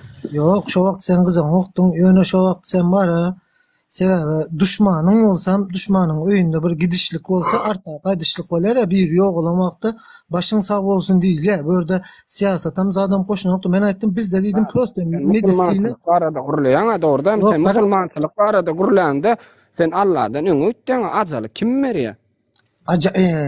Ara meniň çağan diýir. Ýöne doktorlar saklap men soň men aýtdym. Gara neyse gitti yenem Allah büyük eken yenem berdi iksanda açık oluşum men sonra şu wagt aýtdym medisine bizde pes diýsem medisine pes diýdim. Çüşä salywam 7 aýlyk çağalaram ýaşady pörler adaşörtlerde görüp ben 9 aý dolmadyk çağalar 7 aýlygy ýaşadýarlar. Men aýtdym medisine pes diýsem sen aýtdyň hökümet günäkar mı? Ýöne men senden başga guruna garaşandym. Eger bolýa seniň başyň sag bolsun ýöne hökümetde günah ýok diýen bolsatyň men şu wagt aýdartdym. Bir minus bir plus ortada sançykonok neyse diýip geçer giderdim. Ýöne bir oglan baş saglygy dilede şondan goýunum dawamly bolçyp gitdi. Men aýtdym adamçylyk ölmendir. Düşündüň? Ýekejemon. Patriot birinjilik bilen çağan ýok duraw düşünýän erkimiň ýakyny iň çağalarym. Barmy? Neme maksat? Kim o Kaşbrovski, Atamurat? Bak efir yapacak diýdin 5 minutdan 6 minutdan bolýar. Yapacak. Şu Cemşit nemeden Cemşit diýotymly. Maksatda neme sorajak? Atamurat familiýasy ýadymda ýok. Kaşbrovski kim o? Şu sana şonu ýaly söýýäni hakynda bir belge barmy elinde? Dililer. Emeda brat, bir mınçık gekeceğim. Bir mınçık bilen owasynyň Redmi Note 8 bolýardym. Birinji Aha. efir açýan wagtlar mara. O 2020-nji ýyllarda men Farhat Pastawy detde konsulstoda gördüm diýip. Ýadyňa düşýärmi? Oo. O wagtky telefonum gitdi, ogurlandy. Düşündiň? Ýok, gülme men sana dogry zat aýdyp Sana ötürüm. güleme o. Ekran Men sana Komentarlara gülüp dur. ekran screenshot zat edip almadın mı suratı? men şo screenshotladı ýa söwünlerini men TikTok'a da goýdum bir wagt. Düşünýäň? Şu TikTok'um hazırki Ýakynda ulanıp çıkandı.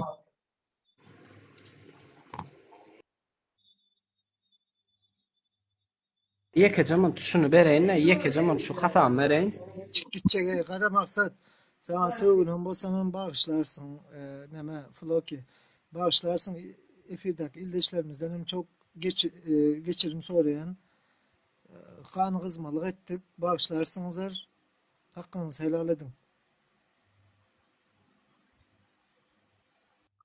Önemli de enata söýüp nemede oturman da ýok ýere ular orta sokup bermeýin de. Onun için diýem ben.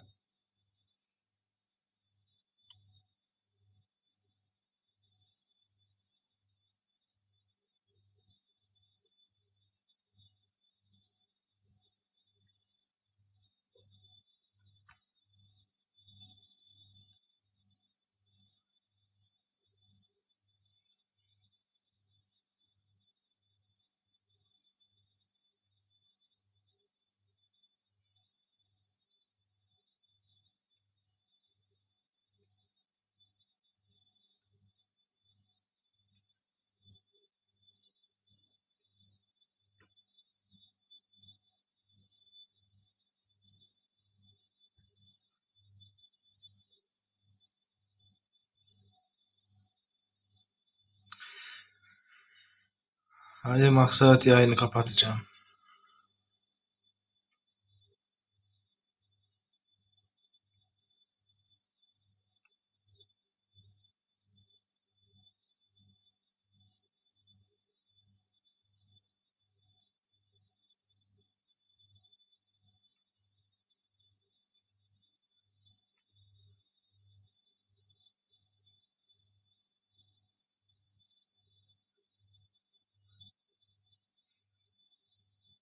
Okey Arslan. Men Tamam. soraňyz ýok. Rek gönüm 5 minut wagt der, men hadi şu hasam bereýin.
Türkmen ilim kutlu olsun baydan.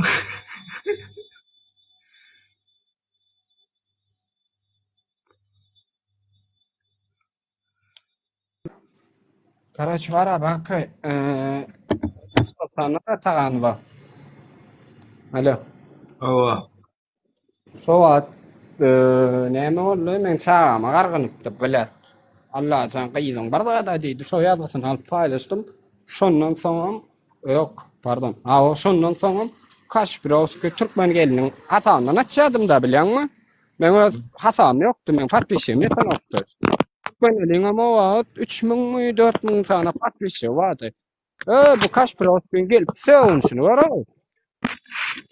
Ne? Şo wagt biziň ikimizdik Türkmen gelini men ikimizdik biz ne saatlygy bilýäs, ne näme, ne çördi Türkmen elini özü bagalsa, gurşatdyny jaň özü bagalsa, gelip efire goşulyp biler näil-näilligini. Şunaň? Biz başta söwnemiz ýokdy, hiç kime söwnemiz ýokdy. Janym ýa ne içimden geçip gitdi. Allah razy bolsun şo wagtlar söwnürmeýän şun ýöne men ondan soň özüm çepden gopdum. Çünkü o men Şirnewlere gitdim aýadyňa düşýärmi? Bilemem. O Şirnewlere gitdim men o Ali Xan nasy 40 bolup geldiler hemen daşyma. Näge közüm baramda. Ana men şondan soň sepden op başladım. Çünkü şoň ýalňyşmasam gelinim geldi. O ujudan geldi. Ujudan gelýän näme diýdi? Gyzymyz bolýar diýdi. O adam men efirde oturdum. Bilen o efirde oturan. Menem ýuwaş diýip betişmek ama menem beğendim Allah'tan. Sağlıklı olsun Allah'tan. Sağlığı zady gowy diýdim beğendim. Onda da oňa barmanan bir küçlen aktivist berliden Allah'tan gyzyn diýdi. Näme? Näme diýdiler ay? Haram ölsün, çýrak ölsün, ölmedik ýagdaýynda da tutuş aktivistleriň jelebi bolsun diýdi. Soň Eziz Mamedov jaň etdi. Yok, soň Şirnewlere gitdim, patladym men. Jenski, pardon. Indi karoçon ne Allah. Tutuş aktivistin gelinle merken wagty diýdim. Tek diýdim. Aňa bardym möýnejäň başda Ali Xan. O meýdan bar, Şirnewler meýdan. Şo taýdan meni koça sarlalar, atelli koça bar, sagda. Atel vardır. Bilemem o tarafa bilemem. Atel koça sarly ýok, ay bratişka dat diýýän bir oglan elli, iki oglan elli, soň 4 lap elli, soň 10 oglan elli. Aşew kanelli 40'a ýakyn oglan bar ýani arasda. Ay başta 4-5 olup Turkalary saralaryp tutdular üstüme. Bular köplük bolup başlady, huýary üstüme topulyp başladylar. Gelin o erkek o. Ay bir gelden yakandan tutuyor gider, ýür diýdim. Şeýle maşynyň ýanynda sätke durdy, ýoluň garasynda. Arkama zeretdim, ýa-ni 2 sana bolan nur. Düşünýäň? Ay gepin gyskasy o taýdan gaýtdym, dawalaşyp edip, o topully biri iza çekildim. Bir oglan men o taýda gahar melendady, gyzgynlyga men gelinimin telefonuny alyp gitdim ýanyma. Düşünýäň? Gelinimiň telefonu men telefonda ýok, öz suratlarym gelinim bilen. Gelinimin telefonuna da men gelinimi ikimizin suratymyz we men eşemiň kakamyň suraty we men ölen garnaşamyň suraty we men o zatlary bilýän aktivistler o wagtlar men bir suratym tap bilseler paýlaşýarlar. Başga edip, jeleb edip paýlaşýarlar, eýle edip paýlaşýarlar. Allah we patriot 40 bolup gelmedik bolsa, bela bolan oturmaň.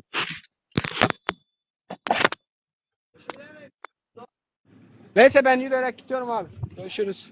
Alo. Aydı. Ondan sonra ben kızmaya başladım. Son bunların men özüm sirtoy diýýärmok. Ondan sonra men bunların ejesine söwüp başladım. Näme üçin söwüp başladım? Çünkü maňa gerek adam Nurudy, Ezizi, biram kimde şoň ady Farhatdy. Maňa üçüsi gerekdi, maňa galan. O Dur Sultana wapşe gerek gel. Dur Sultanyň ýanyna merdan bar. Näme diýýärde şoňa çyşyk bir kile bir lakam bar.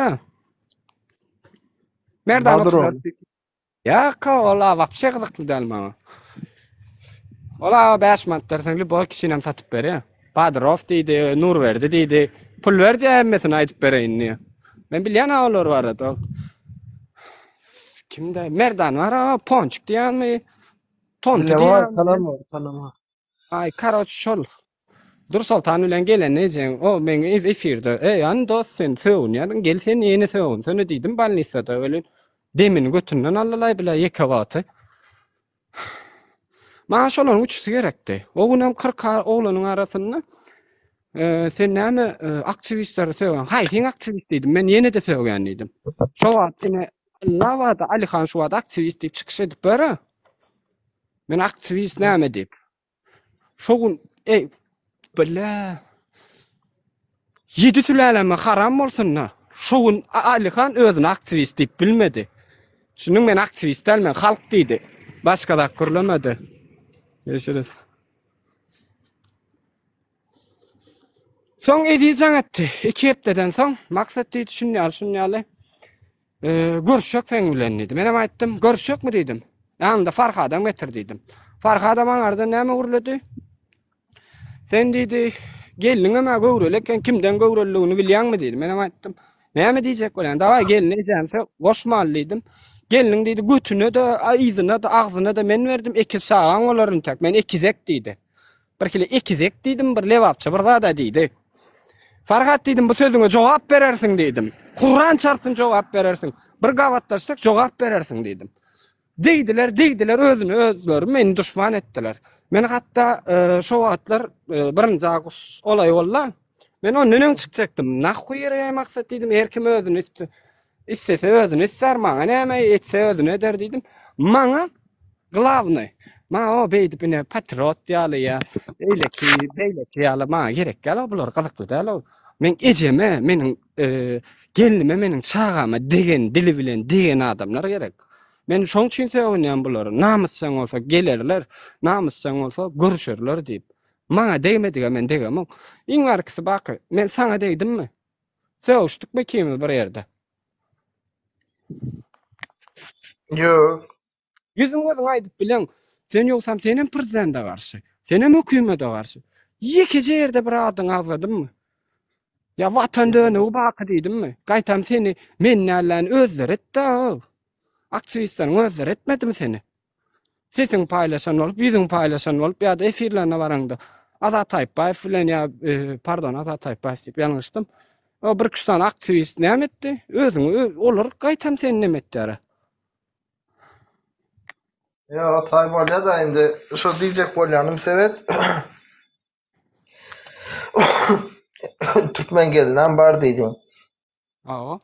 Nujelne şo taýda mesele sen çağına, doğmadık çağına, öyle dünya gelmedik çağına dil yetirene neme edip bileniz o hazırsız. Tapıp bilemiz o, kaçıp ötüyorlar bular. Men Yok, Lüboy'un sen bir adam tapma önemli, hazır dövrde adam tapmayansa neme mi? Yani Seret Nur Muhammed Annaif var ayna. Mesela men Nur Muhammed kaç bros görmen ýigrenýän. Görsem mola diýip berdim diňe. Ýöne prosto kaç bros öz adyny öz ýerini aýtmaga gorky. Ama da Nur Muhammed aýtsak diýdi. Menem näme üçin diýdim? Nur Muhammed Annaif diýdi. Men diýdi, suratym mertdir şatlyga diýdi. Düşündiň? Maksat onu soramok, olar geç. Yine şolar mesele sen doğmadık çağına hakikaten am aydanlar hakkında özlerinin bir özleren paylaşarlar eden efirler şolar ya da sen bir paylaşan efirinde zaten varmış o tayını mesela men alacak da şu tayını alıp bilýärmiş o tayını. Ya brat ol badysy men şolar çünkü men ondan soň Redmi Note 8, Redmi K30 ulandım. Ne de şu adam Redmi 12 Pro ulanýatyn. Yani başdaki telefonum da esasy men Redmi Note 8'imde şonda hemme zat bady mene ýan kowlan aýtdy pena Türkmenistanyň täze baýdagyna çalışmaly näme etmeli hemme zat şonda gitdi. Mesela ha? Neme Türkmen gelini kefil bolup bilýärmi? O şunýal gep aýdyldy men bartym diýip. Ya da ýene bir iki kişi barmışım ya da eşiden zaten. Gelaýsyn Lüboýam aýdyp bile. Hatta men Azat Tayyipbayew sen başyny kesjek, näme etjek. Ondan soň men köçä gatykän çykyp başladym. Azat Tayyipbayewiň öýüne gitdim. Türkmen elinden mady şo wagt Azat Tayyipbayew çykmady. Men ýeke gözledim bulary. Gelip bile Lüboý beremi. Türkmen gelini sen aýdyp otursun men kefil diýip seret. Yani ne diýeyim size? Bir maşgalan nemesi de çağa hiçkili günäsi yok. Aýdylan zat, aýdylmadyk zady owa men kefil diýsen, oňa da sen soň neme bolup bilersiň ýani. Men sana bara bak. Menem asyetimne halamak şunňa zatlary da ýylyň üstüne tökme datma. Ýani real men sana ine ak ýollar bar ýani. Ine gözüm garpylsyn, ejem tutuş sülalama, ine sülalam diýemde men çagam hemme adam ýere dogrudan, ejem kakam dogrudan. Ýani aýtma, şunňa zatlar garşdyrmaň. Düşünmedim, dinleýin bir mut. Bular ine şogundan soň men gyzym bolýan habaryny bildiler, köp kişi bilýär. Şuňaň efirdedim men o wagt. Şonu efirden soň Dursultan bir efirde maňa ýazanam bady. Onu men ýaýynladym. Näme diýdi? Allah jannydy sen şu wada çenni diýdi. Men o Dursultanyň ogly badyny bilip otyn men ogluny hiç ele. Ýekece şikesem diýmedim ha, gaharma sebäp bilen näme diýipdi. O türkmenleriň bir moda sözi bar, ejen plany deýin, näme deýin. Nerwa deýse söwýärdim. Meni näme diýdi? Allah jannydy sen maňa watan döni diýdiň de tutuş aktivistleriň elinden geçsin seňem gyzyň jelep bolup geçsin diýip. Ýazgysy bardy, men onu paýlaşdym. Şuňaň ondan soň men Türkiýe men eýem sekinjan ketammy. Şuňaň bilýän adyň o ejen blog bolup otyra men kanalmy. Onda Serhat Türkmen geldi, men kefil diýdi, connection diýdi. Onda aktivistler özleri hem ne edipdirler, yani men bu tarafta doğulmadık çağa bolan üçin men connection taraf tutamak ýöne bir çağını günahkar edip neme etjek bolsaňyz aktivistler özünde de günah barda onda. Özleri Serhat nimede sen sutdan men sana aýdyp berýärler, ýani dogry aýtsaň oldu. Men başda efir listede edip berdim. Gulşat denece men o da şundan ýani ji doganyalyk görýärsa o şu tanışdan soň görýär, tanışdykdan sonra. Gulşat denece hatta men şu ýazyşýardyk, näle ýazyşýardyk, men videolarym görüp men diýdi, birinji gezek gördüm diýdi. Şunýaly nemäň gelneje diýdim, siz efir açyp bilýäňiz, efiriňizi beräň diýip men Gulşat denejeň özünden öz efirini aldım. Çünki menki 600 näçedi. Başta şu zatlary goşulmaka men Dursultana aýtdym, videolary koydum. Dursultany jejem diýemokdym. Ine Allah wada meselem jelep diýerler, Dursultana kommentariýada ýazýarlar, bilýärmi? Men aýtdym, jelep diýmän o, näme etmän o, gaýtam men şu jelep diýilmesine de sözüne de garşydym men başda. Şunuň şeýdi video çekişýärdik bolin. Başda şoň anketasyna bardım, Dursultan men alle, men aýtdym Dursultan diýdim, sen diýdim, bir zada diýdi, Türkmenistan sanksiýa berjek diýdi. Menem girdimden sen diýdim, Türkmenistan sanksiýa berilýän sözüň manysini bilýärmi diýdim, diňe diýen sözüm. Biz diýdim, näme o diýdim, näme başga işiňiz ýokmu diýdim. Diýen sözüm ne? O Türkmenistan soň bularyň firmanyň sözü bar, bilýärmi? Bak, ýüzüň aç. Bilýän? Menem allymdan ýüzüm açdym. O ine men ýüzüm açdym. Näme edip bilýän diýdim. Soň ay sen näme? Eneňem bir Dursultanyň bir firmanyň sözü bardy. Näme diýýärdi? Çurbangula eneňem bir bar eneňem aşany taşşagyny ýalat diýdi. Näme üçin men onu diýär? Halamadym çykaryp goýbersin meni. O 2-3 tane birini daşodan, birini lewapdan alypdan dogan men ejeme wajyma näme söwdürýär? Çykar goýber. Men şoňa düşmanam bolmaýardym bulara, maňa näme diýip öz işime bakyp berýän oglannym. Men prosta bar ya. Maksat men soramamyň sebäbi Türkmen geldi mene bu Gülşah gelineceğim aýtdy. O men şaýat diýdi. Berde indi men soramamyň sebäbi az şu taýda oturup adamla dinläp otyra. Hazır şol dinle ertibirün şol haýsy efir bolsa bilemok, men habarym ýok. Şo efirlerden sen oturan efirini mesela çıkarsalar, o taýda da olan şonýaly gep aýtmady, orta çyksa, soň halk karar berýär bu zada. Düşündüm, men ýa-da sen ýa-da bir başga karar berýär. Halk özü, ýani halkyň namyndan özüňiz düşýäňiz, öz awraýyňyzy özüňiz çizip atýarsyňyz. Ya men hiç saatda bir muçuk, hiç saat öz awraýymy men bolmadyk zada, boldy diýmeýän. Gulşat denece hayranım maliyadi. Näde sen bu kadar sabırly, hatta şu sözlerim diýdi, maksat diýdi. Gorkup bolmaşdy şulardan. Ýadyňyz şam Gulşat denece, ay bular känlik maksat. Bular ýaman kän biziň efirimize gelýänem ýok diýdi. Men sana şo näme diýdim genece bir aýdyp goýar, aýda kynalmasaň. Men eşten aldım maksat ne dedi? Başta efir açsan vaatlarımız, efirimiz adam gelen ok maksat bular kenlik näme buram diýdiň hemmesi bile garşy. Näme diýdim şonu men size. Biz vara benim kıskacık geçin maksat bilen şu sanksiya verecekten söz için maksadın bir videosuna doğru geldim ben. Benim şu sanksiyanın vara nemesini bilenim için bir içimde hopukdum benim korktum. Son maksadının videosuna denk geldiğinde sen onun liçkasına yazdım. Ben numaraları alıştıkta canlaşıyorduk maksat bilen. Maksadım kakraşovat Dur Sultan'a eyle beledi video çekip öğren ekenim. Osan burun efir açtık oyun aydıç bir birinci oyuna gelmedim kan. Sonra bir hezek 900 bin adama kolay geldiler. Her gelenden sen bakı sen pikir edeceksin. Maksat bilen men dine yaman mı? Biz mi provokasiya edeceğiz ya da biz mi adamlar özümüzü düşman ettik? Yok maksat inanay pakamen bilen bile efir edeceğin vaktları daha ondan sonra yankı şirnevlerine mesela çelle söğünmeyet. Ansa söğünmeyet şlu olan. Bunu çileden çıkarttılar.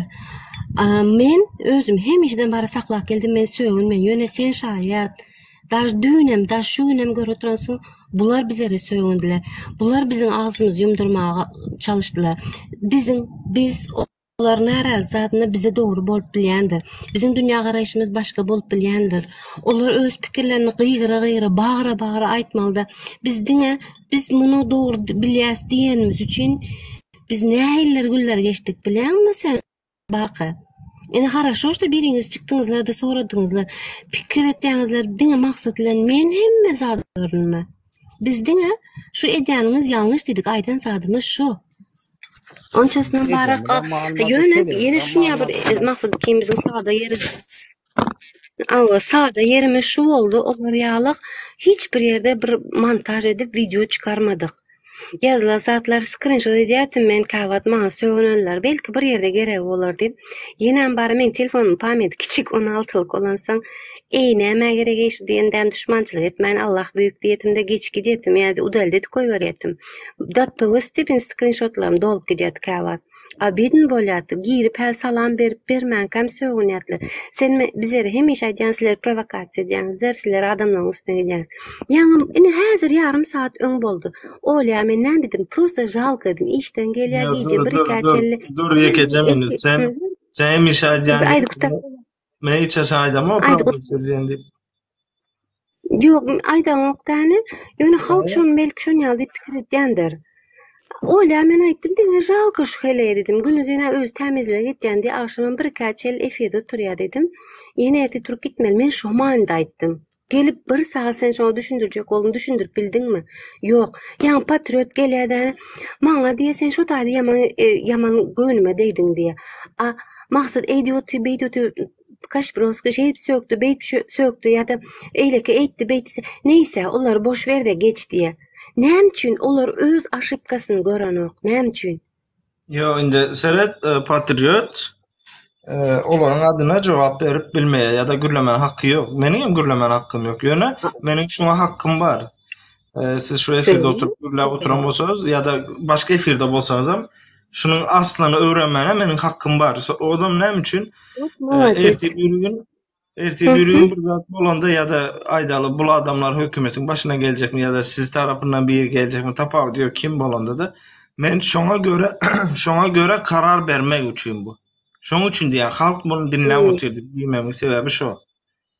Seret bakacağım. Bu senin araştırman katı uzat. Keşke her kimin ağzına näme çık oturan gep analiz etmeye bilse keşke. Soňam hükman bir başa gelmekden. Ine bu köpçülük orta bir yere denk gelersin, bir yerde işçi olarsın, bir yerde komşu olup düşersin, bir yerde kuda olarsın, bir yerde çaknaşarsın. İlla Türkmen bir sofrada bir yerde olmasa bir toyda märekede görüşer. Sen şol adam kimligini bilmeň üçin dogry diýen araştyr. Bilinler kim nähilek. Uşu käbir adam bari araştırmasaň bir ýarymja saat oturup dinlesen şo hakda wywit çykarp bolýar şonuň yalanlaryndan şonuň näme goldaýar näme goldanok bilýär. Ular uşu bir çete ýalak bolup bir-birini goldamağa başladylar. Ýöne sen öz ýelde soň ýene kim aýdy Röşen Gylyç bardy. Olaram aktivist. Ýöne sizler adam ýaly gürleşmäge bilen üçin näme sizler agent diýerler. Agent Men verme. aktivist değilim, men aktivist değilim. Ha, Neyse neme ya benim gurbaktan kısa etme. besiyim de. Heh, Mümkün Soktu. olsa. Neme bakay Roshan Kılıç filan aran gowan sen kaktikak. Aa. Sen tutmama istedin ha doğru mu? Aha. Roshan Kılıç fazan ettane maksat di sana zapis dinletti mi di şu maksadın çağasına söwnenlerini aktivistlerin dip sorayda şonu. Rövşen Kılıç. Atan Yo. tutmam.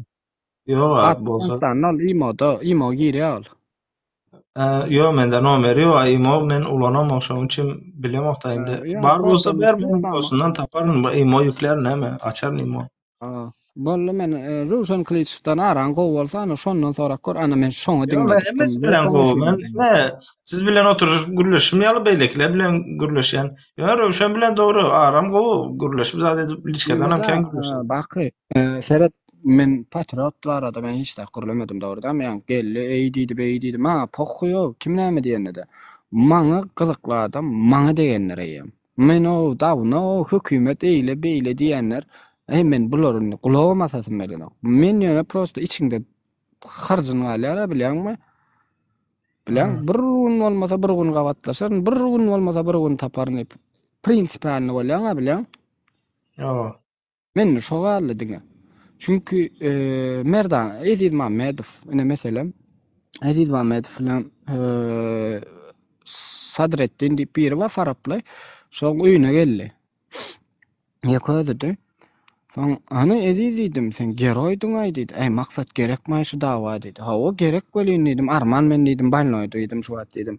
Näme alyp gidip barýan? Han sen aktivistleriň diýdim men. Aktivistleriň ejesini plan edýän doganyň keýinler diýip görledi. Düşündiň? Ondan sonra diýmedim diye. Neyle adam olar götünden başga da turlaya soňam ýanlaryna bile oturýan adam. Neyle adam olar?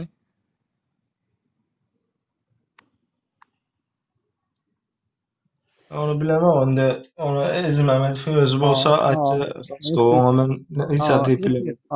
Efirde men tutsam etjekde 100% gele o görüşelýärmizde. Ya 100% gelen wagtlary yok onyalyk nihoya o bir hay yok. Näme o bilen men ýa Petroda men ejesine söwasym bilmedi ýöne men bolla sen git ilk men özüne aýtdym ejesine söwmäkem. Diňle otyrdyň baky dogrydymy? Yo taýda ýokdur men son geldim. Git diýdim saatlyk nämetde seni nämetde eýle beýle men hem aýtdym. Patriot dedim, bolla dedim senki dogry dedim. Sen dedim git däne dedim. Özüň edaşan şatlyga dedim, şatlyk dedim. Türkiýede türkmenleriň dik guruldy. Sen hem Türkiýede gelip barsyň git däne şonu edaý dedim men näme diýe? Ay men näme sen näme etmediň Türkmenistana gidip diýe. Şunaň ondan soň ýöne şol temany gaýtarap durdum men ejesine söwmeli bolýan. Awa sen onu Türkmenistana gidip bilmesen gel Türkiýe diýip. Şun bilen efir yapalım maksat sen hem gayret et. Söyleme kim bolsam edip bilsen bir men söwmek. Men bilen söýüşem ama oturup gürleşen men sen dinleýärsin men dinleýär. Ene meselem Abdullah efirine var yani meselem aýtdy. Diňle oturyň öz şahar men efirine. Menem bar ýandan diňle Abdullah diýen. Men palibam çykarýan. Söwüp galýan diýen. Arkamdan söwünýär. Sebäbi ben bir gede efirine bardym. Şagyrdy menem girdim gurleşdik ýalňyşyna aýdyp başladym men bar şatlygy ejen şatlygyň nemesini ejen agzyny alsyn nämesinlik gurlady bilen çykaryp goýup berip ondan soň arkamdan gurlady ýakyn. Ondan soň menem girip söwgen. Şunan çykarjak bolsaň indi çykaray diýip. Soň düşünüp başlaýan zadetten söz oturup başlaýarlar. Kemsetmä başlaýarlar. Demokratiýa diýip gurlaýarlar. Men iňgirenýän zadym demokratiýamy? Dogrydan meselem sen çilim itsen çilim al. Gidip de mahor kalma da orada mı? Bak. Çilim diýdim çilim al, mahor kalma. Ay iki semti sewer diýip. Diýdim mi bir sözüňde dur da ejen demokratiýa. Ine bu Demokratiýa zadama inanamak ýöne şuňa bir zat aýdaýyn. Sana söýseler maksat. Söýmeýine maňa söýýärler jogap beremem. Näme üçin? O onun minusu bolýar. Erti bir gün illaki biri çykýardan ýüzüne basýar sen şol adama söýdüň ya sana jogap berdim şu adam söýdüm sana diýip. Men aýdýam mesela men görmedim Serhat görmedik zatlar. Allah kim ne Serhat birmçyk mümkin bolsa men ýene düşünürsem kam. Ine barýan aýna mesela bular pikir etdi. Ay bizi ýok etse mene mesela Sen sevme, ay barma zat yani mesela internete çıkmadım hemen bir hepdeýärlik. Türkmenistana gidip geldim ha. Talibam sen men videomu öğrensin. Maksat gitti türmeye basırlı deyip. Gördün mü şu videonu? Gavat delenler palibam. O Hudaý saklasyn o bir hepde isseň bolly edi. Maksat gitti hökümet ýygnady deyip. Men üstüm bilen PR gazanmak gerek gela hiç kime doğrumu? Doğrudan? Doğru. Doğru. Sen men issemeýän olsaň men barada agzama. Men issemeýän olsaň men efiriň alma, meni blok et. Doğrudanmı? Hemen Ene şonu ýaly, o normal zada. ayo bular. Ene Dur Sultan itti gitti. Näme ola o? Bayram Prost Sivito'ya dil getirmediği bir an aytdım mı? sevilmedi ben hiç kim. Yo bayrama diyen ne? Özleri gelýär asysýarlar o. Ejayt Meni hiç kim halaýynda tanamam oğlunlar. men de. Oğlunlar cemle ejayt halaýynda baqa senem yapjak bolsaň efirim. Hepsi maksat doğru. Hazır bir yerde sen goldudum men sebäbi sen başga hil düşündürip bilmedim. Sen aýtdyň ha ejeme söýgene men näme bilýän dediň. Aýsa da men bilmeýän. Ol özüniň kemçiligi.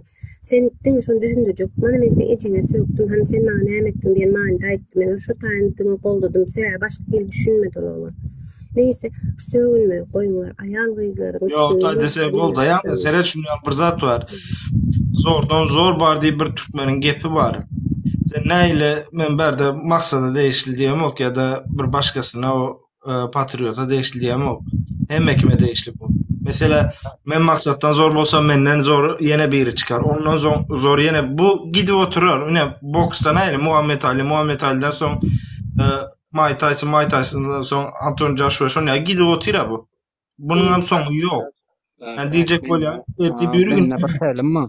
Seret men bir selim mi? Ağzımdan çıktaýyn mesela erkek maşgala yok ben erkek sudurda bolan çynnalan erkek başgala her bir sözüne jogap berjek bolsa erkek diýilýär doğrudanmı? Ayalym erkek bolsa Cevap vermem. doğrudanmı? Ine diýerler hem erkek ýaly senem şunu boýnuňa alýan birat. Ine diýerler hem men baryp beýtde başda ýadyňyz şen bolsa ýollar açylsa biz gitdiýäs näme diýip guruladylar ýadyňyz şenmi? Düşler. Bak birem gitmedi. Eýen beýdip halky allap gelip ondan soň başga ýerine bar günen başga ýerine atmak näle bolýar?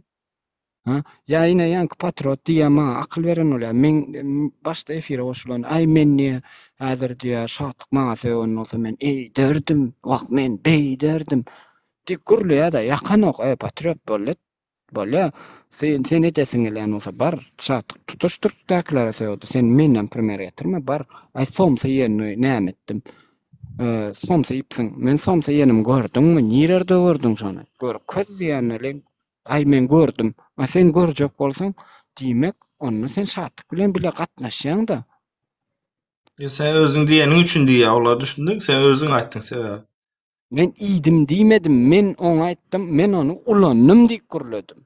Tamam sen ulandyň diýip guruladyň ýöne somsa da iýdik. Bile oturup, yok somsa iýdim diýemok, bile otur nahar iýemok, men iýdim, onuň puluny ulanynym diýdim. Düşündiň? Bolýa her neyse işte şonu olaram näme diýerler de sen öz gepini özüňe jogap diýip berýärler. Ýöne men indi sen öz pikiriň, öz minini, öz kelen özünde diýjek bolýaram. Danymam etdiňle bir munçuk.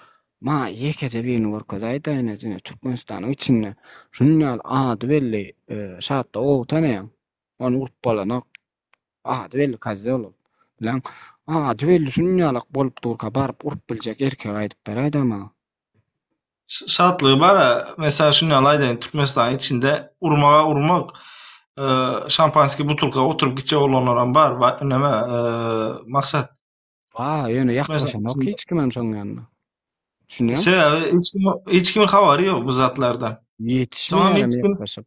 Doğan zamanlar ne için aterle oturuyor. Sebebi öýüne gelip bambi dedip bolýar doğrudan mı Liboyna? Doğrudan mı? Otele bardılar. Akitrovka olanlar 2 senesini bir yaşlı uğradan da bastırıp koyverdi olanlar 15 sutka. Bilýän ana şonu. Şonu üçün men hiç kim edip bilmeýär dedim da sana. Düşündüň da? Manisini çıkarar. Ben diyeceğim. Seret hazır men naprimer kalkıp da senin için ya da bir başkası için gidip şatlık bilen tartılaşıp öz nasreýän bozmana nem etmeýän mesela. Alada da etmeýän, pikrem etmeýän, öz nasreýän bozaýyn diýip. O şatlyga boş, o gürler oturar. Onu dinlemem oturan bolsalar, olan yanlışı. Ýöne meniň sana mesela aýdyp biljek zatym şu. Bu sana galypdyr. Ister dinle, ister dinleme. Şu. Her bir adamı efirde söýüp, konumuňa at ýa-da konum berjek gel zat diýip çağırmaň ýalňyş bir zat. Sebebi bilemok, indi gördüňmi ýokmy? Adam öldürmeye birinciden aksat zat däl, ikinciden hem şunu ýaly bir zat sekund. Şark. Gözüň açyp yumdyňmy sen ýok uju. Ine şonu ýaly zat. Sen diýende bu sana değişilýär maksat. Liboy bir adama diýen. Gözüň açyp yummaňda sen uju bu dünýäde bolmanan bilersiň. Ine onu ýaly adamlara bar. Sebäme öz görenim üçin diýende bir yekece ağzına palan edeyin diyen üçün oğlan boğazını kesen oğlanlar bilýän. Sen berde switch oyna dilli ýetirýän, çağırýan, zat edýän, konum atýan. Ne tolka o sen çağıran adamın däl, başka bir aşağıda oturup dinläp oturan her hil adam bu. Psikopatın biri çıkar barar bir zat eder. Men şoň üçin diýen.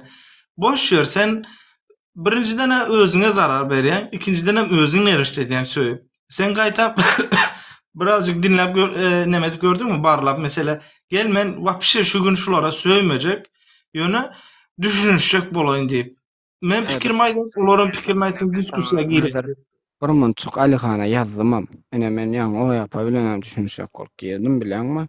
Gel men şuň bilen düşünşeýin. Bir zat diýeýin. He, efir açdym, o ýapa diýdim.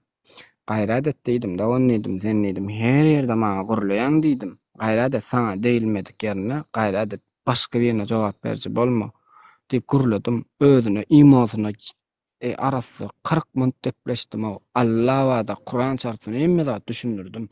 Gene de diýdim, problema şunňal düşündirýän bolýan. Gilýärden ýene men intak efire girýän, meselem girenim görkezler aşakda. Ana maksat samsygam geldi. Ana maksadam hökümet o watan näme halk düşmany geldi. Näme o? Sen özüň düşman adamyň. Soňa mertesi gün başga ýylyň efirine baryp ana maksat men surat. Men başga näme aýal maşgalana urma bilen. Maksat men hem sana şonu düşündirip otyryn. Näme Murat Gurbanow bilen iki gezek diskussiýa etdik. İki gezekde de o maňa men onuň jogabyny bilip oturan zatlarmy soradym. O maňa jogap bermedi. Gaýtam aşağıda oturan halky men üstüme püşkürtdi. Soňam Döwlet Baýkanyň köpeği zincirini kim tutýa, mehememi tutýa, şu agent, terörist diýip gep çykardy. Şondan soň şu hal büýünem aýdýanlar bar. Ýöne men näme diýen şolar jogap berýärmi ýok. Howa diýen, men şol diýen geçýän. Näme üçin soň häzir indi şolar aýdyp bilmeýär. Sebäbi näme üçin birinciden ol adamyň kimligi orta çykdymy? İkinciden hem men ýalňyşamok, men bilen zadymy aýdanym üçin ýalňyşamok. Soňa men özümiň mesele kalibrany bilýändirin, indi sen gulluk etdiň bilýändirin. Avtomatyň okunyň ýa-da pistoletiň okunyň çägi nemesi. Ululuğu, kiçiliği de razmeri. Yine 50'lik kalibra var, 9 milimlik kalibra var, 9-19 var. Indi bir adam, mesela men bir adam bilen gürleşip oturan bolsam, men özümü pasyany 50'lik kalibra diýip iştat edýän. Näme üçin? Men onu karşımdakyny pes etmek üçin zat üçin däl. Eger karşımdaky meniň pes bolup meni özünün kalibrasyna 9 milimliğe çekjek bolsa, men ona düşjek gel. O maňa agent diýsin, terörist diýsin. Men on deňine düşsem, uje menem şoň hataryna girýän bolýan, bilýärmi? On nemesinde, futbolun sahasında top oynayan bolýan. Goý o gelsin uluslararası ligde oynasın. Näme üçin mahallede, köçede oynap ýören adamyň ýanyna gidip men futbol oynayyn. Şo manada diýjek boldum sen. Onu düşündüm. Mesela düýün bir adam elde sen kän görýän ony Seljuk Türkmen diýip kän görensiň birazjyk konuşmasyna nemerak we bir etkurlaýar biri. O bilýän men filmede gelýär. Gowa adam. Gowa adam da ýöne öz uly ýaşly bilen kiçi ýaşly bilen deň gitişmäge öwrýär da adam kendisine öwrýär. Men ona düşünürdim. Sen men tanamagam. Sylanşykly görleşeli. Daway pravda diýip dogry diýip bilen sana sonra o diýen men o geografiýa sokan bolýar. Men o suda sokan bolýar, suda algy bergi näme etmeliň bolýar. Ondan soň ertirdiýär zapis edip goýjak diýip hökümete berjek diýip seni. Düşmanlygyň bolsa bar git ber diýär. Yani Cevap şu. Bari bir berdi yani. Boldu. Hiç adam edip Aa. bilmeyeli. Maksat hazır Aa. hiç kim isat edip bilmeye. Ne sen bana edip bilen, ne men sana edip bilen, ne başkasını edip bilen. Düşünmedim bak ben ayetil sana bir zat etmek niyetim yok da yöne prosto. Yo. Hudaý Şu saklasın. hüküm verecek, suda verecek diyenlere diyende. Şolara isat edip bilmeye. Ay. Yani prosto gahar melen zady var. İnternete çıkarıp men adam maksat Mamet, İlker Mamet diýip tanaýardylar. Men çünki özüme strahavat etdim de öz familiýama aýtmaýan jalba berilen ýagdaýynda da pakka maksadyma ýetdiňçe ondan soň maksadyma ýetdim men. Ýetmel maksadyma köp kişi hakyky gizi ortaga çykdy. Indi bir-birini ýamanlap berler bilen. Hudaý saklasyn. Yine de gurulaýarlar, halky nakarlaýarlar. Halk agzy ýerde. Yapalmaya olanlar gat görmem. Şöyle bir Arslana cevap berem, mümkin olsa çıkıp gidecek benim. Arslan, dinle brat, yine sizin yanılmışsınız ne şöyle. Siz bizi çok kıymetli görüyorsunuz. Yine yanılmışsınız siz. Siz bizi iş ýar adam, özüňiz ýaly iş ýar adam görüňiz okdan, özüňizden bizi beýik görýäňiz. Yine sizin yanılmışsınız. Siz bizi agent görýäňiz. Yine sizin yanılmışsınız. Kelläňiz işlemeýän ýeri. Hi agent öz yüzünü açıp ortaya çıkan agenti gördüňiz mi? Ho, kitapda, kinoda, realizmde gördüňiz mi? Agent bildirmän, o ada agent diýär. Agent hiç zat özüni bildirtmeýär. Agent kim bolup biler? Men size aýdaýyn, agent size garşy giden bolmaz. Agent sizin içiňizde bolar. Agent sizi gollanýarlyk bolar. Ana şoňa agent diýilir. O size o Allah'ınızdan o size karşı çıkan agent deyip börsünüz. Agentin nämedigini öğrenin. Agent sizin içinize elip bör. Sizin dostum deyip börünüz, çörek deyip börünüz. Ana şol agent olup bilýär. Yalan mı vakay? Doğru. Yani bular agent hükümetin işleri. Öz içlilerini öz börüvelin yok başka birinden tutýar. Mümkin şol agent diýen adam öz agent olamasyn häzir bolun. Çünkü bir adam ýerenirjek bolup, ünsüni bölüp, sizin ünsüňizi bize bölýärler. Ondan soň etjek işini turup etip gitýärler, ondan soň bir gün äkerleýär. Sizin Murat Gurbanowyňyz bar, Arslan Senken orýan şotaýdy.